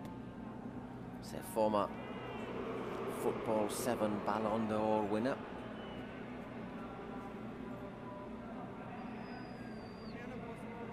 Rumoured to have plenty of offers to come and play in Spain in September in the 4th split, which will get away after the summer. He'd be a very interesting addition to that. Oof. I suppose he won't be joining. Well, I put it in Boston as well, one of the teams who were meant to be interested in him, but I think he's quite. He was quite concessionary, wasn't he? He was quite diplomatic in his post-match interview, which I'm. Yeah, I think they'd open the doors to him. I don't think they'd open the doors to Galvez. No. Remember, we're playing here for $1 million. The winning team takes $1 million in cash. We saw the suitcase or the briefcase arrive with the money apparently inside. It's flown away to safety by a drone. This will be after the Kings Tour Cup has been given. The money will be also, or the suitcase will be given to the winning team. Andres once again. Wow, great dribble. He's got that pace, hasn't he? And speaking of which, oof, not far away at all from Pablo Hernandez. Advanced unopposed. Fires it just wide. The overlapping run there from Goody could have put him through on goal. I think he had a good angle though. Nobody really closed him down. Once again, Andres. Back to well. Kelvin opens it out to Pepinho. Just looking a bit sharper, aren't they, Porcinos? Which I think is perhaps just not surprising, given that they played the first match and they played at 7:30, finished at 8:30. It can be difficult as well after a game. If you've got a couple of hours there, you sort of cool down. If you've got any knocks, those knocks cool down as well. And start to get hurt your a bit body more. Sort of activated again isn't that easy. Oof, that's a bit of a careless one. Briones, Marc Briones does well.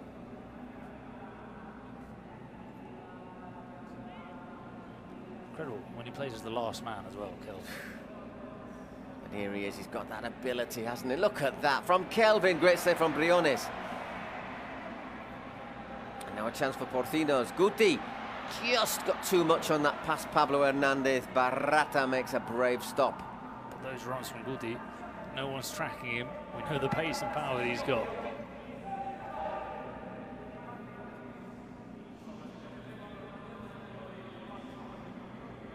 Kelvin again.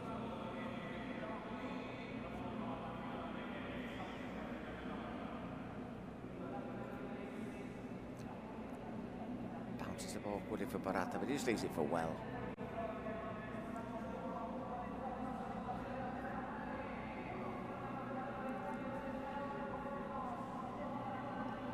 Looks to turn Kelvin. Andres, little appeal for handball. Kelvin once again just wide. Did they hit the outside of the post?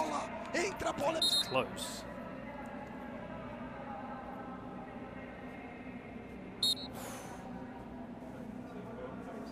No, it doesn't. It's just wide. Porcinos again, this time Victor Bueno. Well, kept in by Victor Bueno. Now a little run down from Thor. Nadir. Cole. Cardenas. Nicely played. Oviedo, Pablo Hernandez, this time good, he has a bit of space to run into. If he puts that across, he tried to. He's defended well, and it's a throw-in for Porcinos.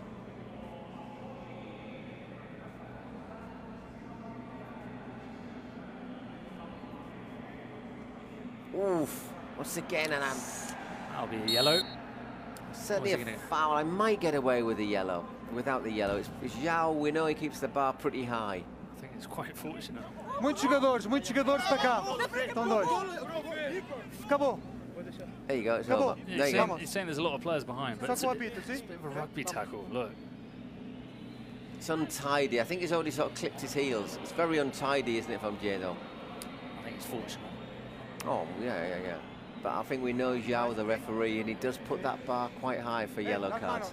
But it was, once again, what gives them a chance here is another mistake playing it out. That's what cost Saiyans as well, apart from Kelvin being brilliant, but self-inflicted. That would have been. Dangerous free kick. It looks like Wells going to take it. And well saved by Briones. Still Andres. And took a little deflection, did it? Well, no, straight out.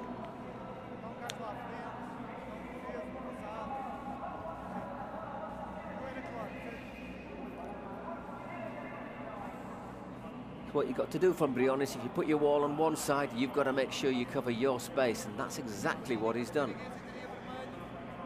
Midway through the first half, 1-0 to Porcinos still. Just trying to get into this a bit more, G3X.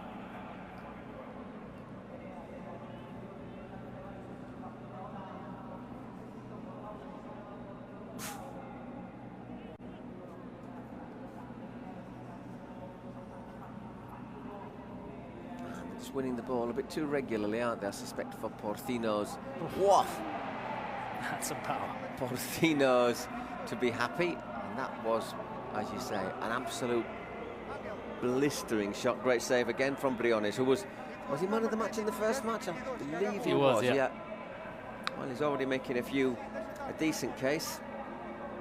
How they get on their shots, these Brazilians who've grown up playing futsal, they've just got that quick step, power, just making barely any movement. It's incredible how much power they can generate on their shots.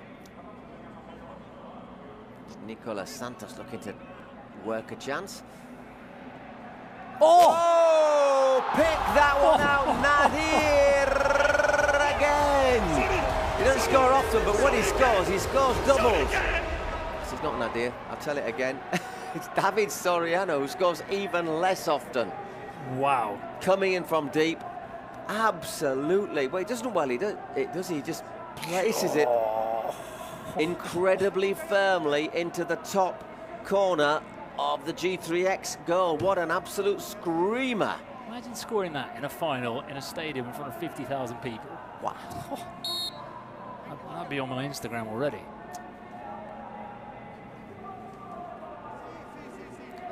And let's not forget, in the quarters against Furia, they were 3-0 down. And still won. And Ultimate Monster was 3-1, so they've come back from the dead a couple of times. Oh, that's nicely worked. Can Cole finish? Oh! Got to put that away. That was so close from Oscar Cole, but lovely work again from Porcinos.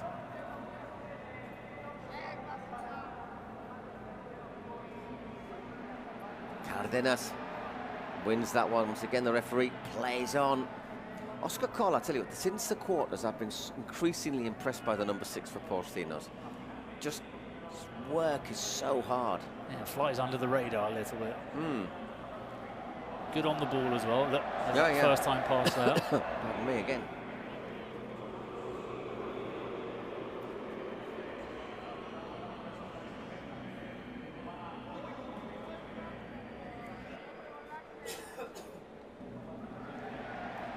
Santos. It comes to Guti. And then they just allow that one to go out. Joga. Vamos. Rápido. Get a move on, says the ref. Just over 4 minutes till we get our dice. They're still working on the catapult, by the way, looking at it.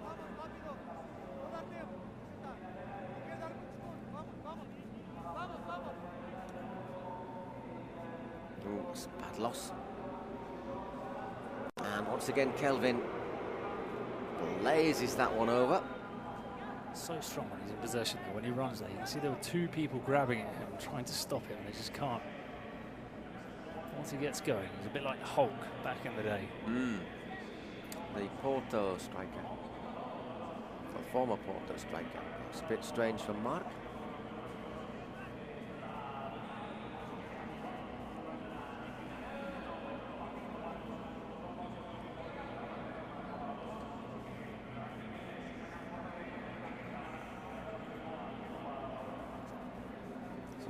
We don't need to make any silly mistakes. Uy. Pablo Hernandez. Well defended by Maison. Oh, just gets a little touch on that.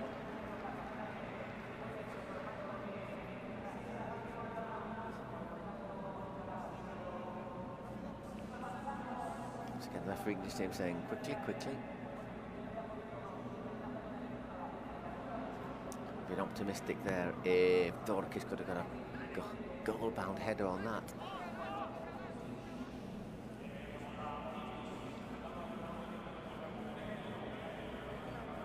Soriano scoring with that brilliant second goal. Ay, Cárdenas, just a little bit off balance.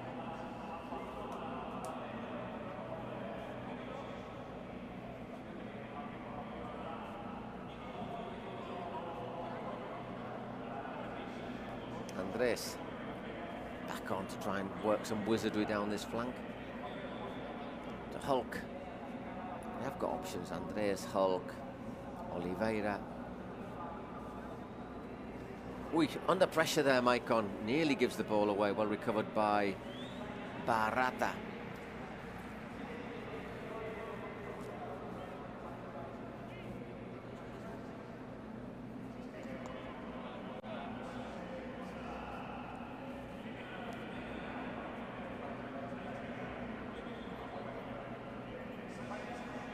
Needs a touch there from Santos. In the end, it goes all the way through. Just 2 minutes till we get our catapult of the dice. Remember, whatever number that falls on will be the number of players on the pitch for the last 2 minutes. Not really had any stoppages this time, have we? No. Raced through it. No, the referee flown very few fouls. There've been a couple, maybe 2. Yeah. Other than that, he's not. Nah. He's letting them play on. It's Hulk. That's a great challenge from Nicolas Santos on well, but recovers well. Lington.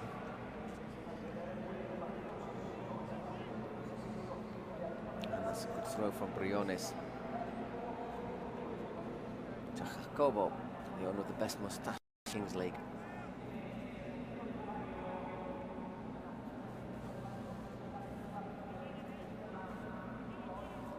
Taking this quite calmly, aren't they, Porcinos? They're feeling comfy. That's Guti winning another corner. They'll have to make a little hurry up to get this taken. I don't think they'll be in a rush though. Clock doesn't stop. Yeah, I think the plan is now to get your corner taken and not really allow any time for a counter-attack. They are quite keen on time wasting though. It's going to be Piqué, I think. Gerard Piqué, our basic.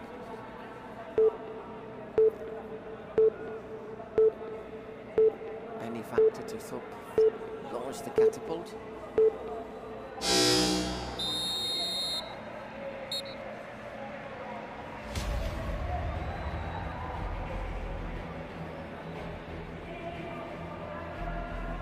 So 18 minutes gone. 2-0 to Porcinos. Catapult to be pulled, Gerard Piqué. Muy bien. Un aplauso para Gerard Piqué, Monterrey.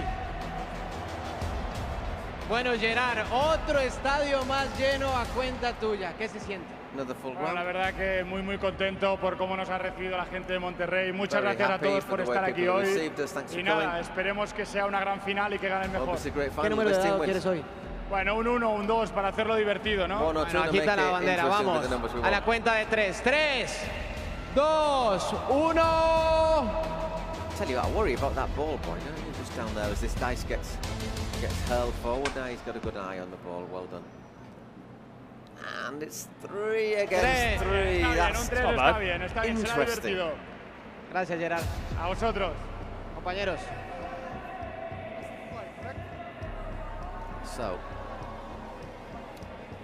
3 against 3. And you can remember change your goalkeeper if you get the ball to attack if you want to. Remember, it's continual substitutions here, so you win possession, you take your goalie off, bring on an outfield player, trying to get that extra advantage. The thing is, I suppose really Porcinos don't need to, because Briones is so good with the ball anyhow. Yeah.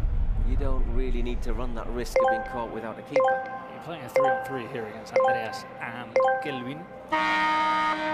So, you know, you're going to have to, you either want to be on the ball or you're going to struggle in defence here. Does really well there, Andreas, to get there first, knock it backwards, keep possession. So, well, 2 minutes plus whatever injury time there is. They're going to allow him, are they going to allow him a shot? They are indeed. That was a wise choice. Yeah, they probably prefer that than to get the ball out to either of the other two. They've got a lot of faith in Briones. See, but they have taken Briones off. So it's Nadir, Cole, and Pablo Hernandez. Trying to look just for that extra man.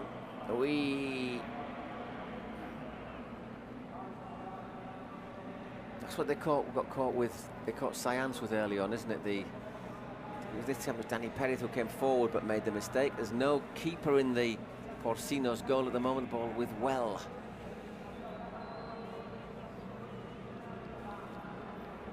We've got Andres out wide in lots of space. It's rare miscontrol from Andres Reis. That's another thing about playing here instead of indoors. When you go to roll your foot over it with the studs, sometimes it can slip. And don't think he would have made that mistake in the arena, but these things can happen here. 1 minute of added time. I think we just heard the ref say that. Didn't need to shoot there, did he, Pablo? I think he had a pass as well. Yeah, he had an option there with Yedo. Oh, no one in goal. Oh, and over the top. They'll be happy with this, Porcinos. It's gone by quite easy, quite calm. Yeah, but the whole game has gone by quite calmly for them, hasn't they? I think they said Pablo didn't need to shoot that. Here's Yedo. Got Oscar Cole. Back to Adrian Yedo. Oh, here's a chance for Pablo Hernandez. Can he follow it in? He can't. But it's with Yedo still. It's got to be worth a pass to Pablo. 3-0. No offside. They got a little bit lucky there with the ball falling back to them. That's a calm head from Yedo. Oh, yeah. Because he could have shot there. I think a lot of people would have thought, right, we'll have a pop here. And that was brilliant. Cool, calm sort of brain under pressure there. So is that 9 goals for Pablo? 7. He scored twice, hasn't he, today? So that would be 9, yeah. It would indeed. Oh, he could catch up Kelvin. He's got a couple to go. I suspect the check-in for offside, but it definitely isn't for me. Nope. We've got 30 seconds to get a lifeline here, G3X against Porcinos.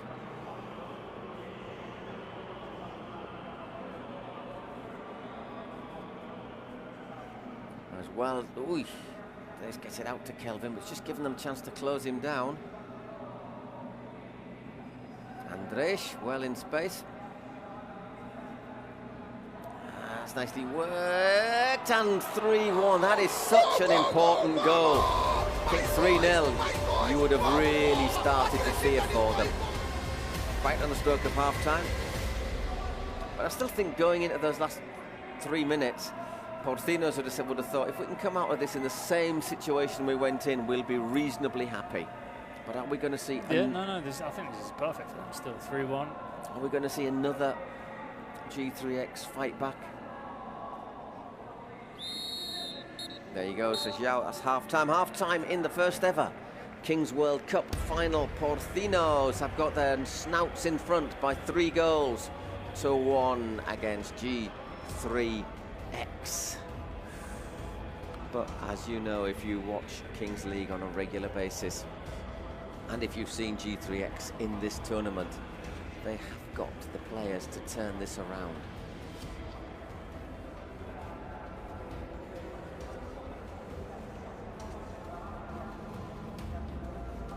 They do look a little tired to me, though. Yeah. I don't know. I mean, that last goal is what they can do. If they move the ball around quickly, it doesn't matter if you're tired or not. If you can move around quickly, like that pass from who scored the goal? It was Wellington, wasn't it? Yeah. The pass from Kelvin. That quick pass is the one that opened up for them. If they can get the ball around quickly, then they'll have a chance. But it's true they've been more on the back foot. They've been defending more than they have been attacking. Yeah, looking for the break. Half-time entertainment.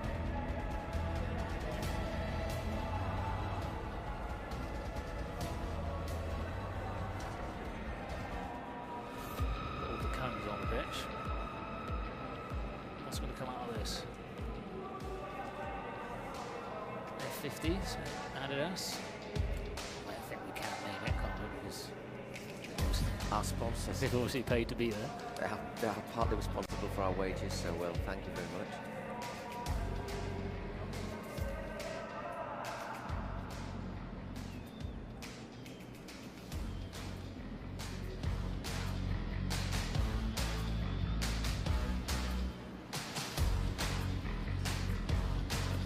Decía, chicos, que vamos a aprovechar el descanso de esta gran final para realizar el reto Adidas F50. Estoy aquí con David, Miguel y Rodolfo, que van a realizar, como os he comentado, este reto. El que gane se llevará un premio de Adidas F50 durante un año. Cada uno de los participantes empezará desde uno de los extremos de la cancha. Tendrán que zigzaguear los conos, coger el balón, seguir regateando y marcar. Tendrán que repetir el circuito y el que marque en las dos porterías ganará. Así que, chicos, cuando queráis, empezamos. Whoever does the most will win with a camera on them.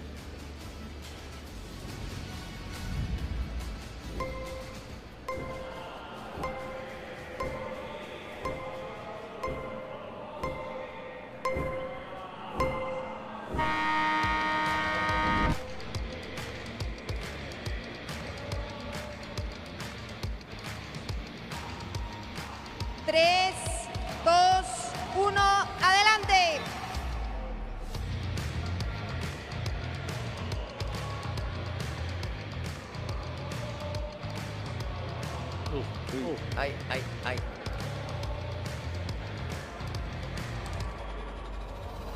He's picked up speed, the one on the left, though, hasn't he? They've got to shoot from the penalty spot. Or they could shoot from wherever they want. But it's his to lose. Nah, he's got this in the bag.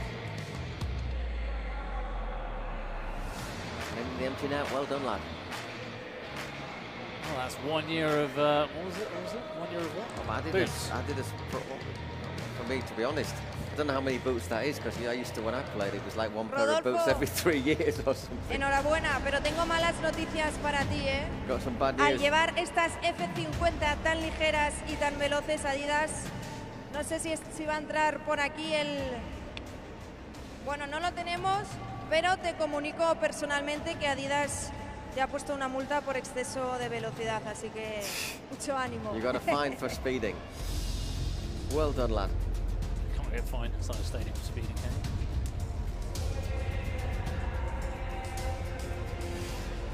There's his prize. Here he comes.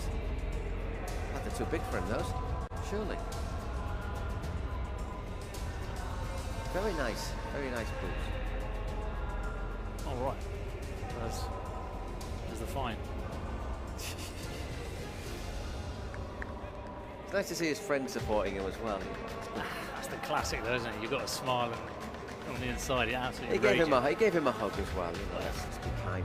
So anyhow, the two teams have had a little bit longer to recover, a little bit longer to think about things while we had that F50 Adidas challenge. But they're raring to go.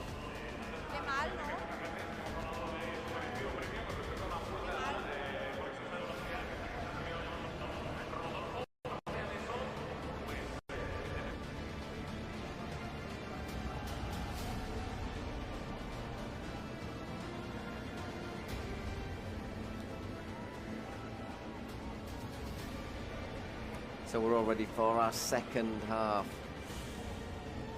The second half one, of course, we have to have 2 president penalties. Well, a president penalty and a shootout. And 2 Spotify secret cards. Why are you making that chicken gesture? I'm saying what you have for dinner tonight. I've had a chicken nearly every night. I ain't gonna be having chicken for a while. Probably on the plane, to be honest. God. No, I'm just going to say vegetarian option, please.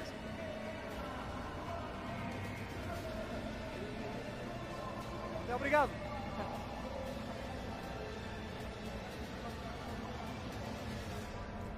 Oh, we're in for a Kelvin masterclass in the second half. Well, there you go. Who knows? Here comes the drone. Quite a little bit of an updraft there. This is the last half of Kings League football you're going to commentate on for a while. You're probably going to dream about Kings League football for the next week. I have done over the last couple of weeks. I have as well. Yeah, I have. I'm going to dream of tortilla española and jamón ibérico tonight.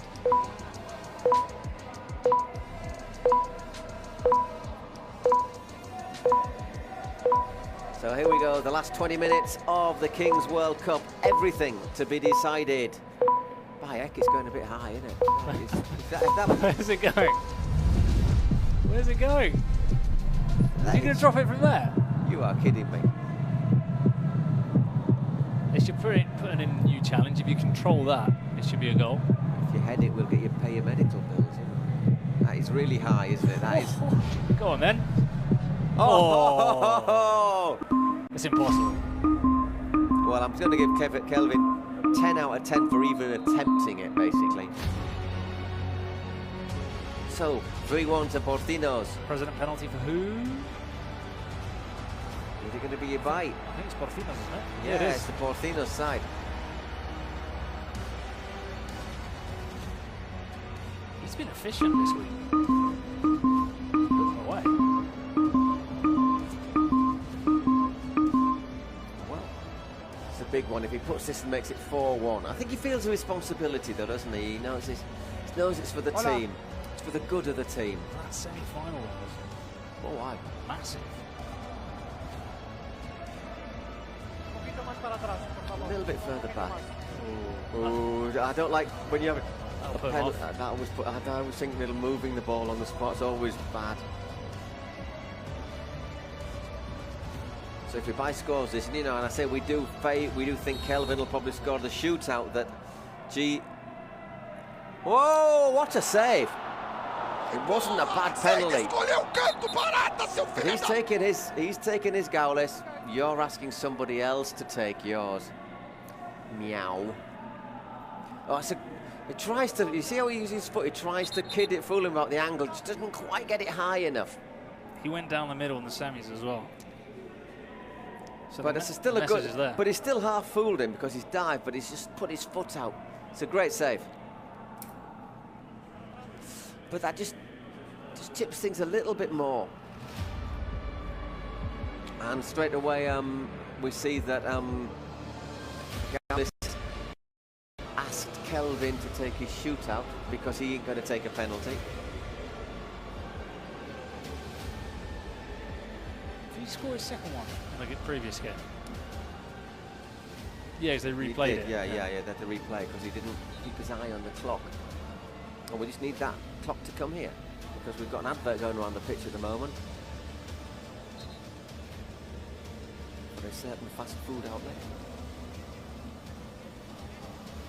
Oh no, we'll tell you what, we're going to have it after the next time the ball goes out of play.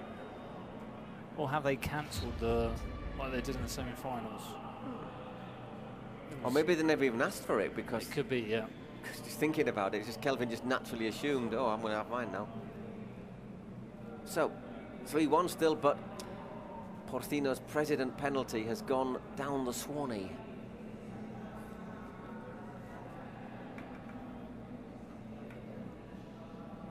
It was a good save, though, I think, from Barata.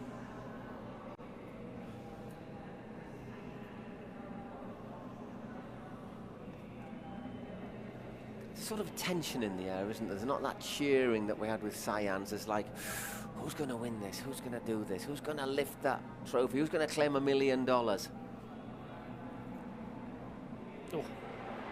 Nico Santos with a back heel.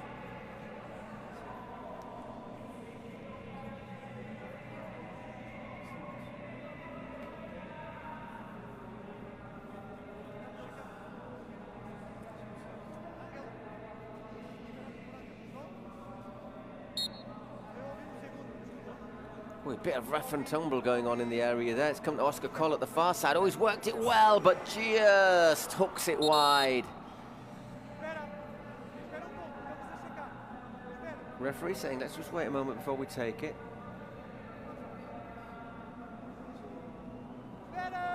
Wait. There was certainly a little bit of wrestling going on, but was it happening when the ball was in play? And is Zhao going to give anything? Yeah. Someone's got to get punched in the face or knifed.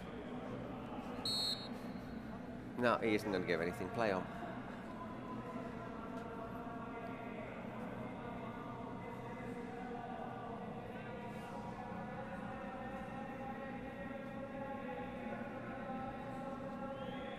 Once again, Kelvin looking to turn. He's got the better of Soriano this time, and who's under a lot of pressure. Always gets the better of the defender when he gets his body in.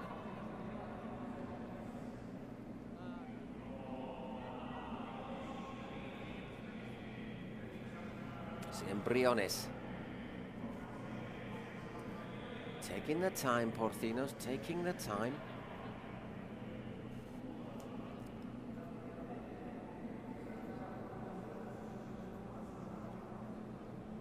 Undiedo. Under a bit of pressure there, but there's Oscar Cole. And he goes back to Briones. Just see answering a question that we had in the semi-final. We see Jero from Saiyans hobbling up the steps, so that probably explains why he didn't play the second half. Yeah, I think he would have helped as well because he's very pacey.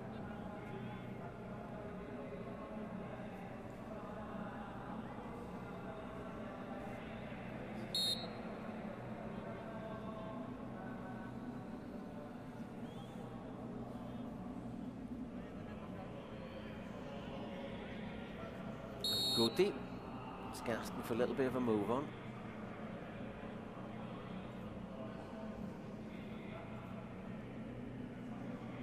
It's again Yedo.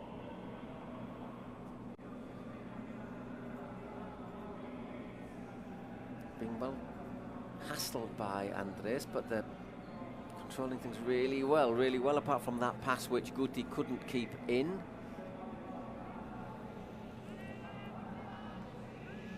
Now it's G3X, once again, slow, quick, slow. It's Pepino. It's done well and went for goal, but over the top.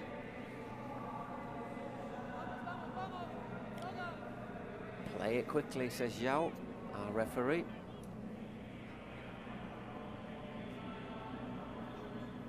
It's always going away, that, isn't it?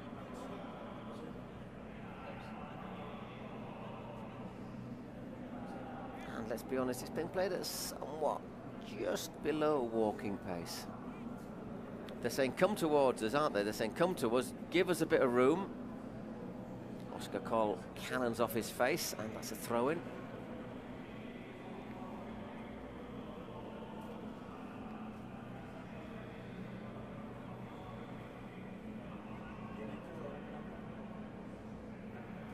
Just to win that Nadir, which he does.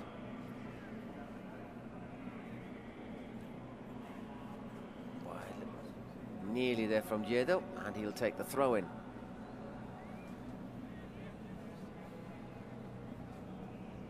This is panning out perfectly for Porcinos in the second half. Yeah, but I think there's part of me, obviously, because you don't know what the cards are. No, but I mean, so far. Oh yeah, how the game is going, the tempo it's being played at. Obviously, there's the risk that G3X have a penalty. Then you're only in one goal, aren't you? Yeah, they've got that president penalty as well, which could be 2 goals. Oh! switch off. 4-1. Well, that makes a bit of a difference, doesn't it? And very, very, very simple as well. Nico Santos. For me, it's an absolute crime to concede a goal from a throw-in like that. They won't be complaining. It's criminal. It's a throw-in. It's a goal. Why is he unmarked? Let's see. Just slips around the back there, doesn't he? Lazy Thor. It's Thor. Well, he's hammered him for it as well. Hey. I'm here all week. Need to get back into this quickly, don't they? Pablo won't be Soriano with that one, but 4-1 to Porcinos. Luisi, good save, good claim as well there. Luisao Enrique trying to be awkward in the penalty area.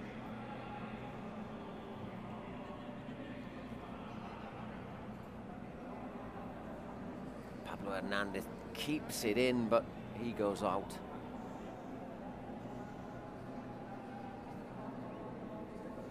So can they hit the accelerator, G3X? They need well, don't they, to be at his best. Xiao plays on again.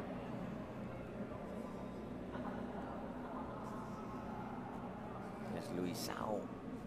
Oh, that's a good turn, and that's a fine save from Briones.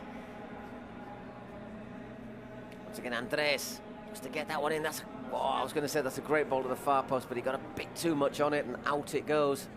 Throw in for Porcinos.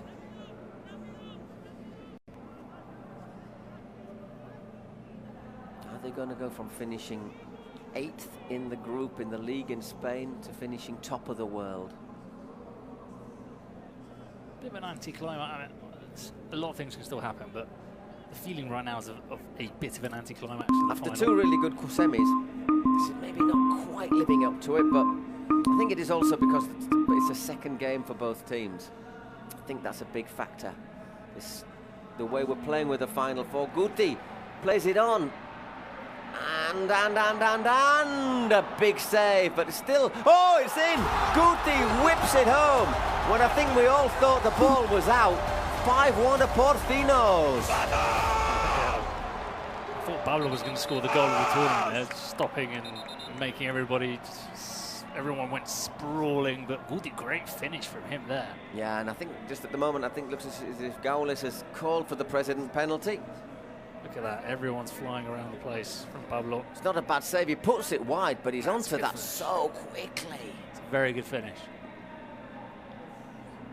5-1, wow. It's a great finish, that is a great finish.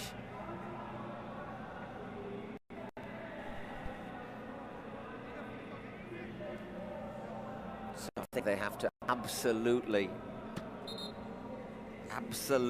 finish, take this one. 5-2, you still got a lifeline, but... Who's injured? It is Andre Lucato who's injured for... Really? Yeah. So, poor... He hasn't come on, he hasn't been on much, played about 2 minutes between the semis and the final. He's injured. Poor guy. I wonder what happened. Let's see. Ooh, that's a knee, isn't it? That could be quite serious. I hope not. He's caught in the turf there.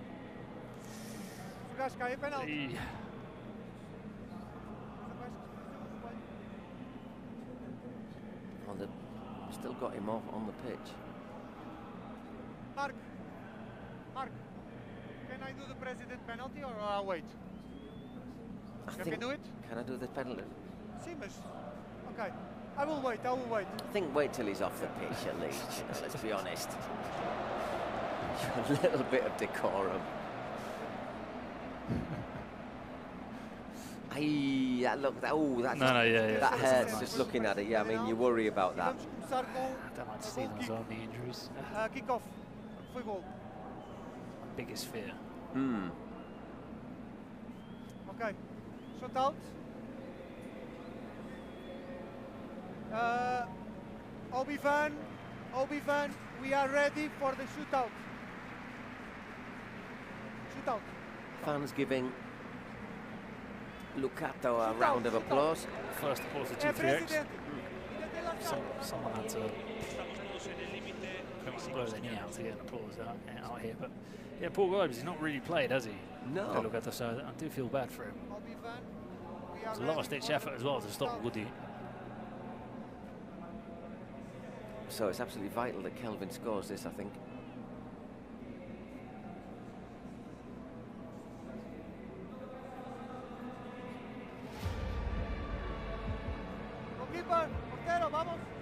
Let's go. We're all ready for Kelvin's shootout.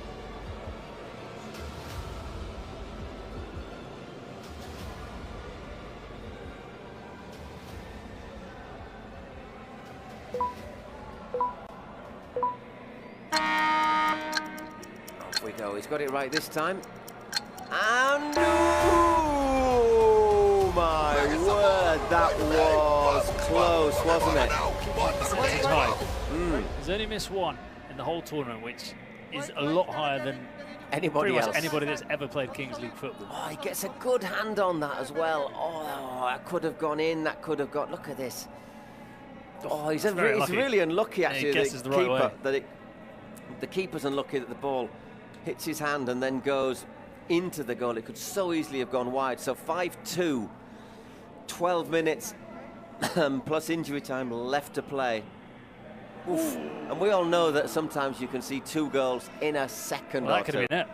Yep. That could have been 5-3 suddenly, 29 minutes, you still got President, no, they just played it, you still got your card. Yep, still got the cards.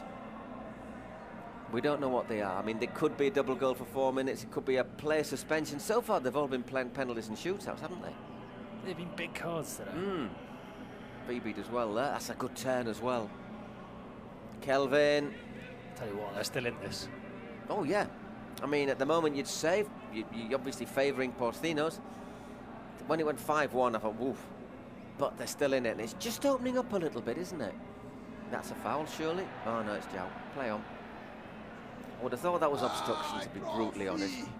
You're sort of saying, no. I'm quite happy with that one. He's guessed the right way. And then he sort of stood still. Oh, he has obstruction.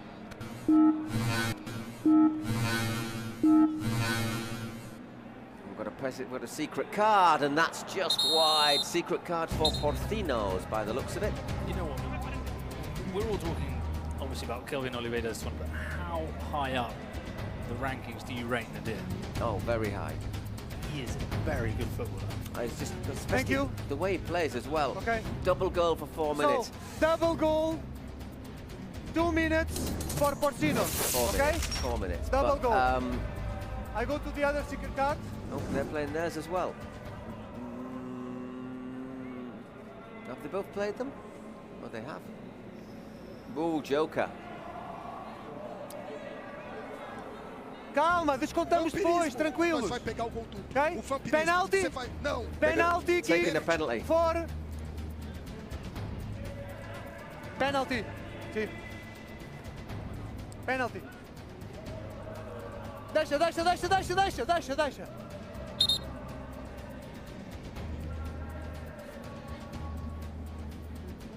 Go back.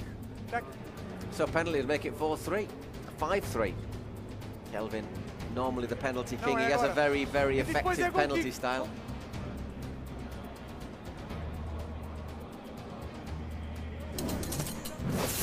Penalty is a definite goal. A double goal for 4 minutes is something that could be fantastic, but you've actually... Definite goal, did you say? Penalty tends to be... okay, with Kelvin, We've seen a couple missed today. Oh, we've seen one missed. Retaken. And... Kelvin doesn't miss penalties. Just like that, 5-3. I'm saying it, the cards go your way, you get back in it, they had a chance to score. In a double goal, okay, if they score a goal, it's 7-3, but you've got to score the goal. But I do get a feeling that before this penalty as well, a couple of minutes ago, you did feel like the tide was turning a little bit with G3X coming into it. No, with the President penalty. I think when it was 5-1, all of a sudden Guti puts that in and you think, whoa. So, 8 minutes left to play. And of course, the last 2 of those are double value goals. big thing is now is if Porcinos can score, take advantage of the card, you would say that it's nearly there.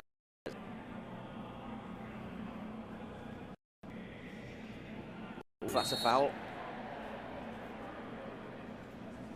So much for the anticlimax. This is going to be the ending that we were looking for. It's getting a bit tense, isn't it? Remember, there's $1 million to play for as well. Although the free kick taker's already known that he's going home with 50,000. I think so. But you know, he is. He's already. No one can catch him up with MVPs. You want to double that? Nadia's looking a bit. Has he done it? Has he tweaked a hamstring? Meanwhile, there's Kelvin stretching as well. It's the effect that he was saying about playing 2 games about now. Game is stopped. Looks if he's tweaked a hamstring there, doesn't it? And if he's tweaked a hamstring, he's not back on.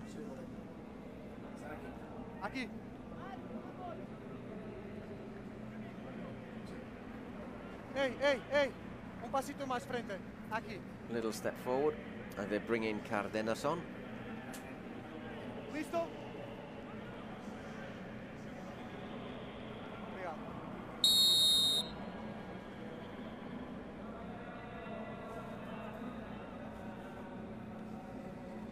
Bruno Agnello taking the free kick. Kelvin, well, he's had a little stretch, he's okay.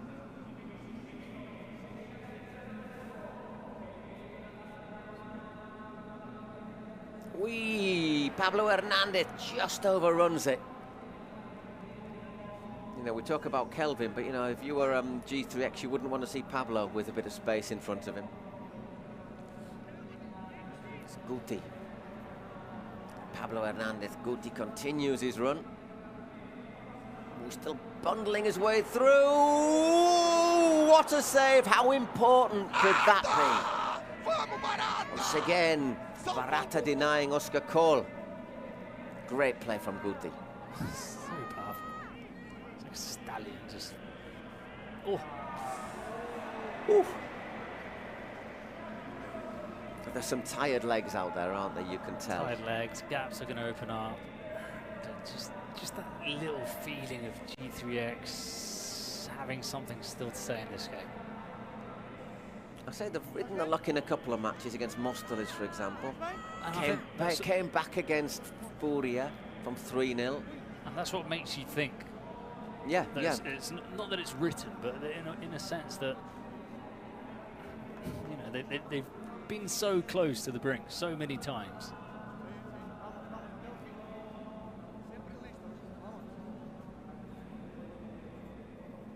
Just given away again.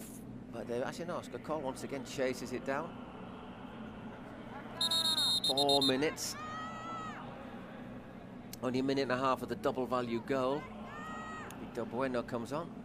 That little pass from Kelvin there was great. I didn't appreciate it live.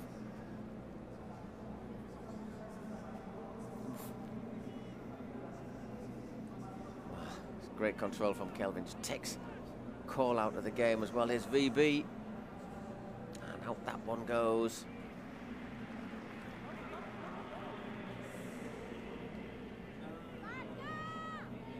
If it's all level at 38 minutes, remember it's a golden goal, and if it's level at the end of injury time and everything, it's, oh my word, oh, drastic defending. It's the shootout. I think so. We need for the final 4 would be a shootout. And well played again, Marc Briones, tremendously brave. I think that's it for Kelvin. He was stretching before, a bit more cramp as he stretched for that ball. It was a very big save there from Briones. I think we almost underestimated how good that save was from him, but it was a very clear chance. That was a brave save as well, wasn't it? Hey, that's a bit of not quite sure what to do. Sort of, oh, chased down there by Jacob. Mr. Mustache.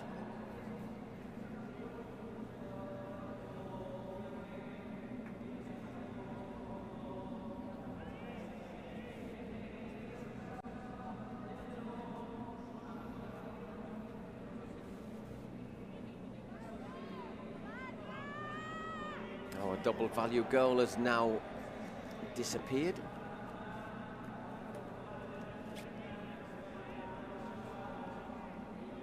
It's gone long, a minute and a half. Well, just, no, 2 minutes nearly till the 38th.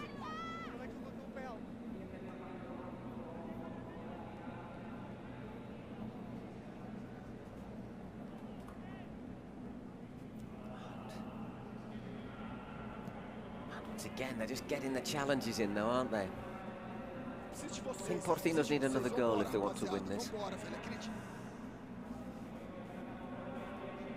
Oh, that's good challenge. It's again Giedo. It's fallen. Free kick. They'll have that. They'll take their time with that as well. And all the Brazilian technical staff saying time out, time out. Just got him with his studs there on Guti.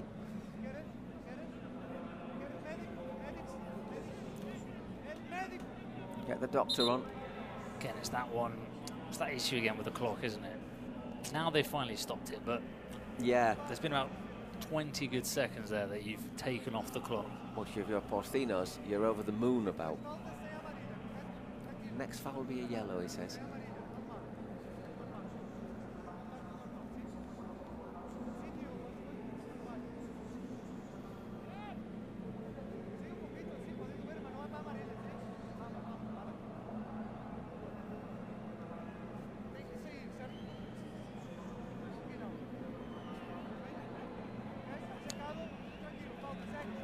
You've got to keep your concentration in these sort of moments, haven't you?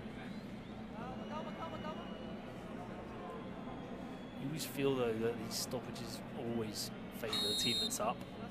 Because it sort of it takes the flow out of the game. It takes you out of the game a little bit as well. You just got to keep your concentration in defence as well, though. That's the thing. Once again, close, but they'll take that as well. Barato puts it out. Hurry up, boys.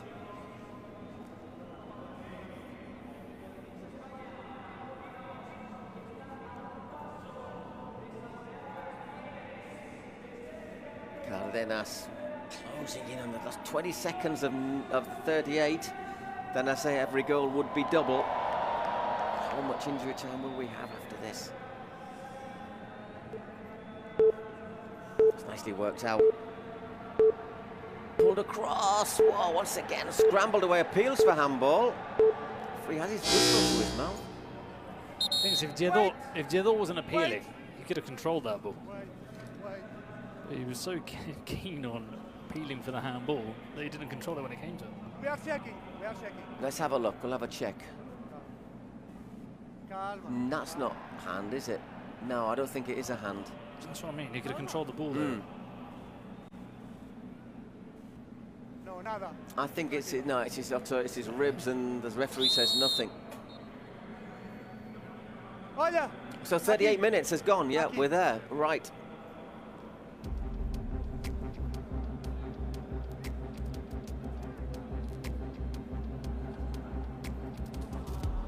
One last team talk. One last stretch. 2, 3, 4 minutes left in this Kings World Cup. Is that it? After 2 weeks? And everything to be decided. €1 million. Ever since we started with that redemption round game between Eisbuero team and Atletico Barceros, here we are. Of course, if we get a goal from G3X, we could go to the ultimate drama of the shootout. Then we'll have our ceremony, prize giving.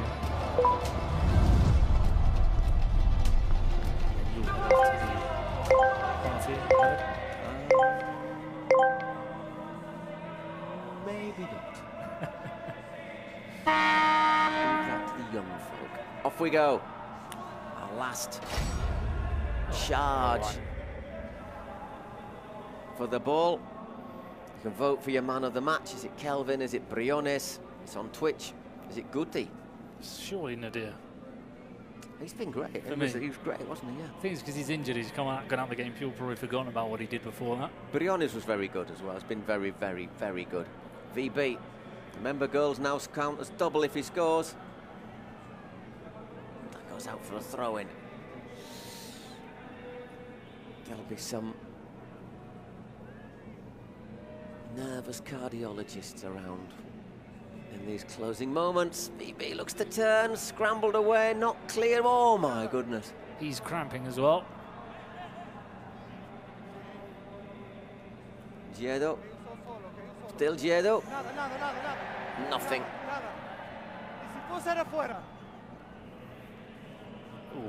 Ooh. Oof. He's got himself into trouble. Okay, check the second. What's the record? Já saliu, pode entrar. Não, tá ali, tá secado. Tudo bem. Las duas, secado. Vamos. Oh. Gracias, Ángel. Down there. Well, I think that is celebrating too soon.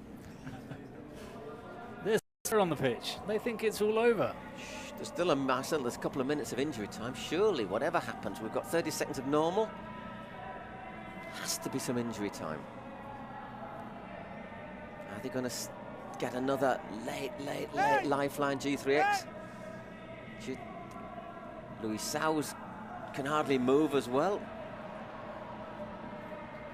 Cardenas surging forward.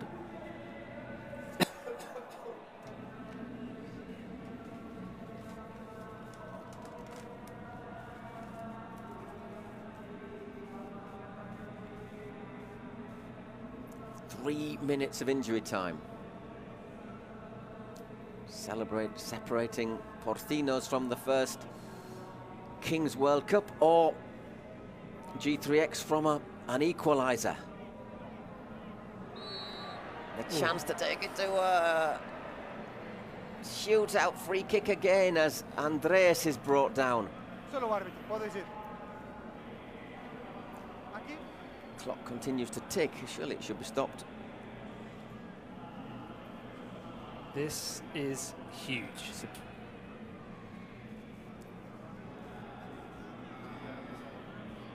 It's not easy to score free kicks in this. Sí, porque ¿estás bien? Bien? Vai poquito, vai lá. Vamos fazer. Todos nosotros precisamos. Sí, tranquilo. Kelvin over the ball.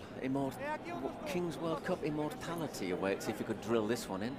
Oh, we'll just add to the legend of Kelvin after that goal against Ultimate Mostolas if he can do it again.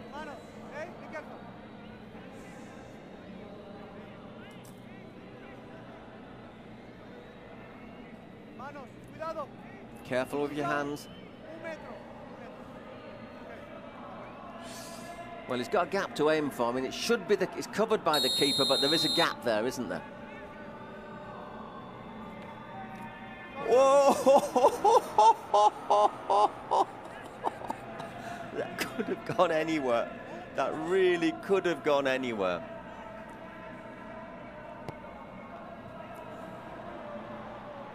That's a good block.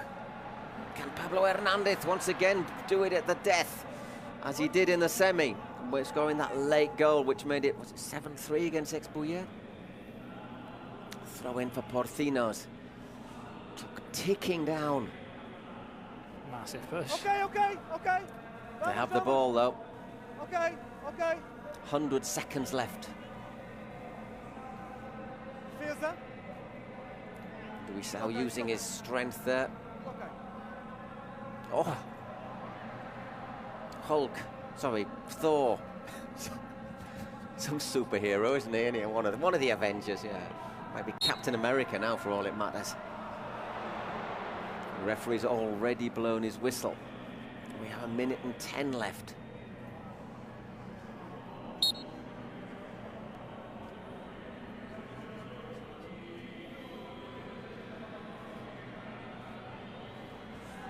That's hooked wide. You know what? I think if they played that pass better, Kelvin might have had a bit of space. Yeah, he was breaking through. 40 seconds, 45.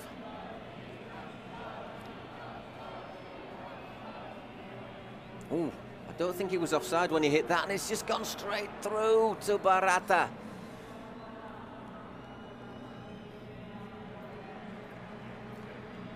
This is it, isn't it? It's all or nothing. Oh my word, they've left Kelvin completely unmarked. Oh, goodness gracious, that was the equaliser. I think that's it. I think that miss is the one that will cost, that means Porcinos will be Kings World Champions.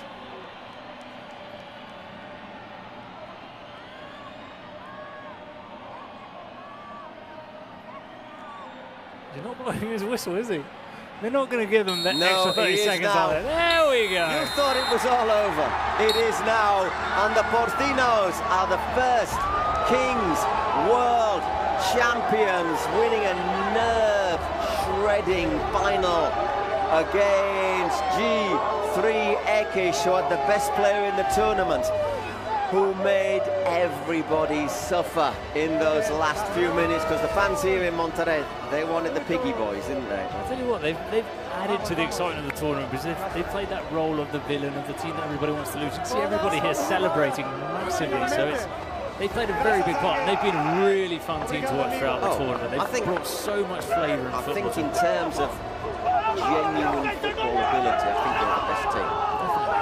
But would you have ever guessed Porcinos before 2 weeks ago? Would you ever said, or after the first round against Porcinos were winning the tournament? No. I never would have thought they were candidates. I wouldn't have said Eisbuero semi-finalists either, to be honest. No way. That's the magic, that's the beauty. Magic of football, the beauty of the Kings League.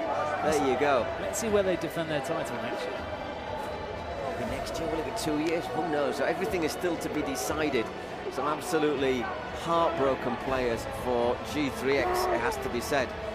And just to that last chance, there was a little opportunity there, wasn't there, for Kelvin to have hoiked it in. Just, you know, by the way, the individual awards, we'll have our keeper, which is Yoshildo Barada. Of tournament? 15 goals conceded in 6 games, a ratio of 2.5. Oh, as in best goalkeeper, because he's got the best record. Yeah. Best goal scorer, Kelvin Oliveira. 13 goals. MVP, Kelvin Oliveira. So basically, you know, they've scooped all the individual awards. So I think the best keeper is the best sort of record as opposed to the best and best I'd say for me the best goalkeeper, I could have named 3 or 4 better than Barata, but if it's down to Zamora Trophy in Spain, for example, who's got the best record? Which was won by the best keeper this year, to be honest. Doesn't always happen that way. No. Tell you what, I just have to make a quick exit. I will be back in a minute. We'll hear from Ibai. You hear from Ibai. You translate it while I... México. Mañana nos vamos a España, siendo campeones del mundo. Gracias a todos los que nos apoyáis e invertís vuestro tiempo en vernos. Enhorabuena a todos los equipos que han participado. Muchas gracias a todos. Nos vemos en la próxima. ¡Yeah! So, right, thanking everybody in Spain who's got up early in the morning. It's 8:35 right now in Spain to watch the game, to support the team. Also thanking everybody here, of course, for their support, not only throughout the final but throughout the entire tournament. A lot of people have headed to Mexico City to the arena for the 14 or so days prior to this final, and also today 50,000 plus fans coming into the BBVA Stadium in Monterrey. So it's been a very successful first edition of the Kings World Cup. Porcinos are our first ever winners, and they defeated the wildcards from Brazil, G3X, in the final. And well, he said we'll see you next year. Aquí estamos con Kelvin de nuevamente. Kelvin. I know it's not the result that you wanted, but you are the top player of the entire tournament, and you should be very proud of yourself. Todo mundo aquí te adora y te aplaude. Congratulations. If you can just say what is in your heart right now. It's so hard. We play very hard, and my bad. I try my best. Sorry for anything, all my defense of G3X. Sorry, I cannot explain how I am bad. Thank you so much, and next time we will be better. We can't wait to have you here. Thank you so much for your football. And do you have some words in Portuguese for everyone that is watching you back home? Muito obrigado por toda a torcida, todos que nos apoiaram. A gente sabe o tanto que a gente batalha para estar aqui nesses momentos. E agradecer o Gaules, toda a comissão técnica, toda a organização do evento. Foi um prazer jogar um torneio tão grande. E agradecer a todo mundo pela oportunidade de fazer o que eu amo, que é jogar futebol. Agradecer minha esposa, minha família, meus amigos que torcem por mim. E trabalhar para voltar mais forte, se Deus quiser, aí dar essa alegria para toda a torcida do G3X. Congratulations.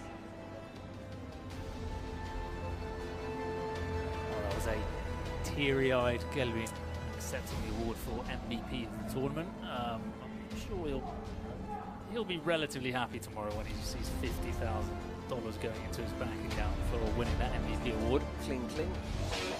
Stats as well. The highlights of the match. We'll leave you with the set.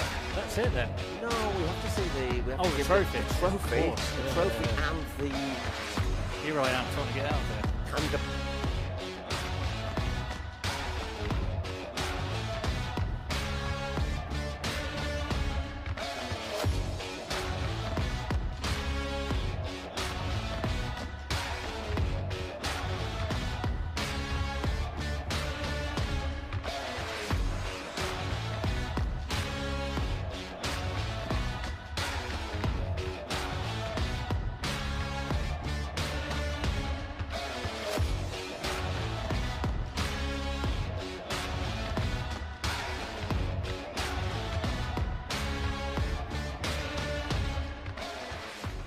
Se confirma que efectivamente Porcinos es el campeón de la primera edición de la Kings World Cup con un gran desempeño a lo largo de esta competición. Pero ha llegado el momento, Manu, de empezar con los reconocimientos tanto individuales como por supuesto el grupal.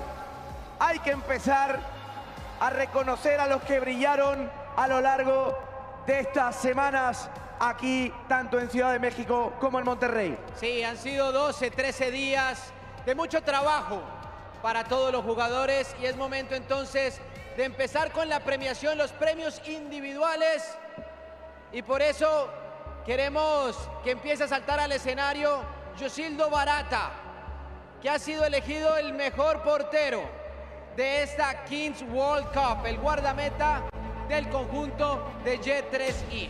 Aplausos para el portero de G3X, Yosildo Barata.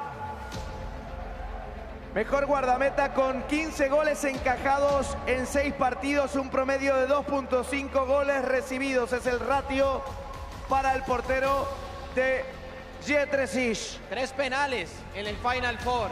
Ha sido espectacular y más allá de no llevarse el título, el reconocimiento va a ser entregado por Gerard Piqué, presidente de la Kings League España, por Miguel Ayun, presidente de la Kings League Américas, y allí está el mejor guardameta de la Kings World Cup de Brasil para el mundo, Yosildo Barata.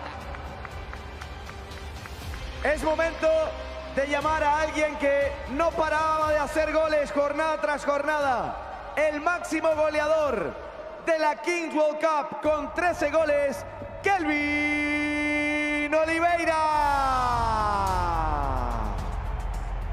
Fantástico el desarrollo. Muchos parabéns. Muy bien, Gonza, ahí está recibiendo el premio al máximo goleador de la Kings World Cup y es momento también de darle doble premio por ser el Jace MVP de la Kings World Cup. De toda la competición, hay que felicitar a Kelvin Oliveira también como el Jace MVP de la Kings World Cup con un total acumulado de 17 puntos. Y ya es momento de traer a los campeones, porque se les va a entregar el anillo de campeones de la Kings World Cup. Por primera vez que salte a escena el equipo de Porcinos. Ibai Llano, su presidente, para recibir los anillos de campeones que serán entregados por Gerard Piqué y Miguel Ayun. Un aplauso para Porcinos. David Soriano, golazo en la final, enhorabuena. Cárdenas, enhorabuena. Pablo Hernández, Torquis, Oscar Coll, cojeando, llega el flaco Nadir, Marc Briones, Adri Lledó, Nico y Eloy Amoedo. Y el resto del staff que también viene, Carly Gol y todo el miembro del staff, preparadores físicos, entrenadores, preparadores de portero, hasta el CM, el terror de las redes sociales también viene a subir y por supuesto el mini Peca. Guti, enhorabuena. Jacobo Jacogol, Nacho Castro. En este momento Marcos, Ibai, enhorabuena. Mister, enhorabuena. Resto del staff a recibir sus anillos y sus medallas.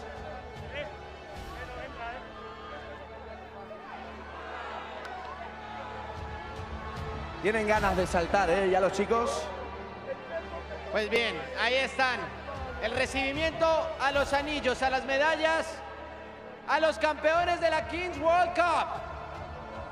Porcinos es el primer campeón a nivel mundial del universo Kings, coronándose en el Gigante de Acero en la ciudad de Monterrey, México.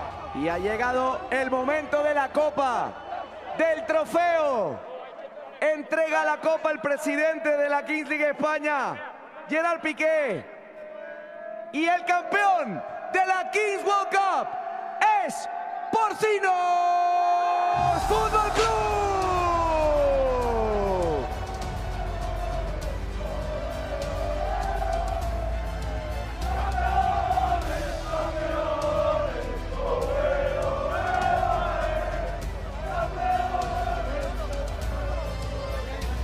Pues, Gonza, pero no es todo. No es todo, señores, porque todavía falta el premio gordo. Todavía falta el maletín que baje del cielo de Monterrey, que baje del Cerro de la Silla. El $1.000.000. Un vídeo de Mr. Beast aquí en directo. ¡Vamos!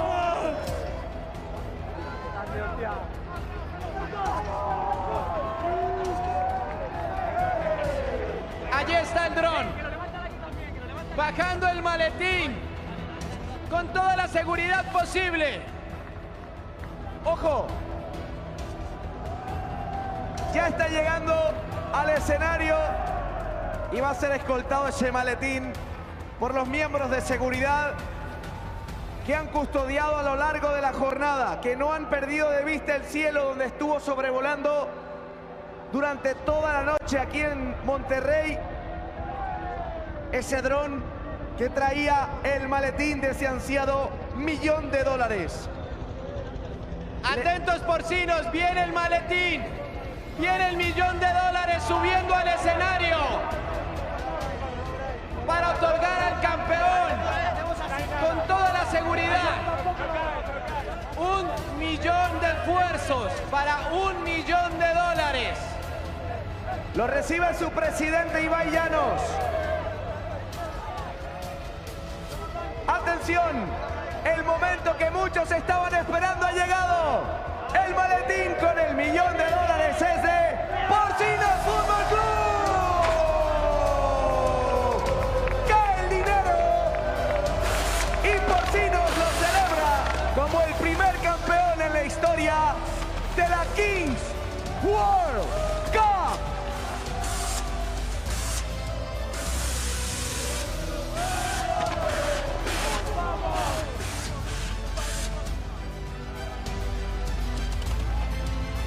A todos, gracias por la compañía, por estos 13 días de Kings World Cup. Monterrey, han estado a la altura. Gracias por haber recibido la invitación.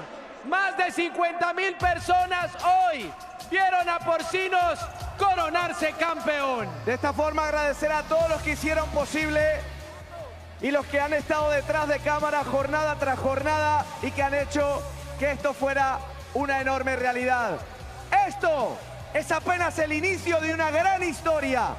Esto es apenas el primer día en el que se recordará la Kings World Cup con su primer campeón, Porcinos Fútbol Club, que tienen una última dedicatoria rapidito, venga. Queremos comentarle algo. Jaco, ¿a quién le dedicamos esto?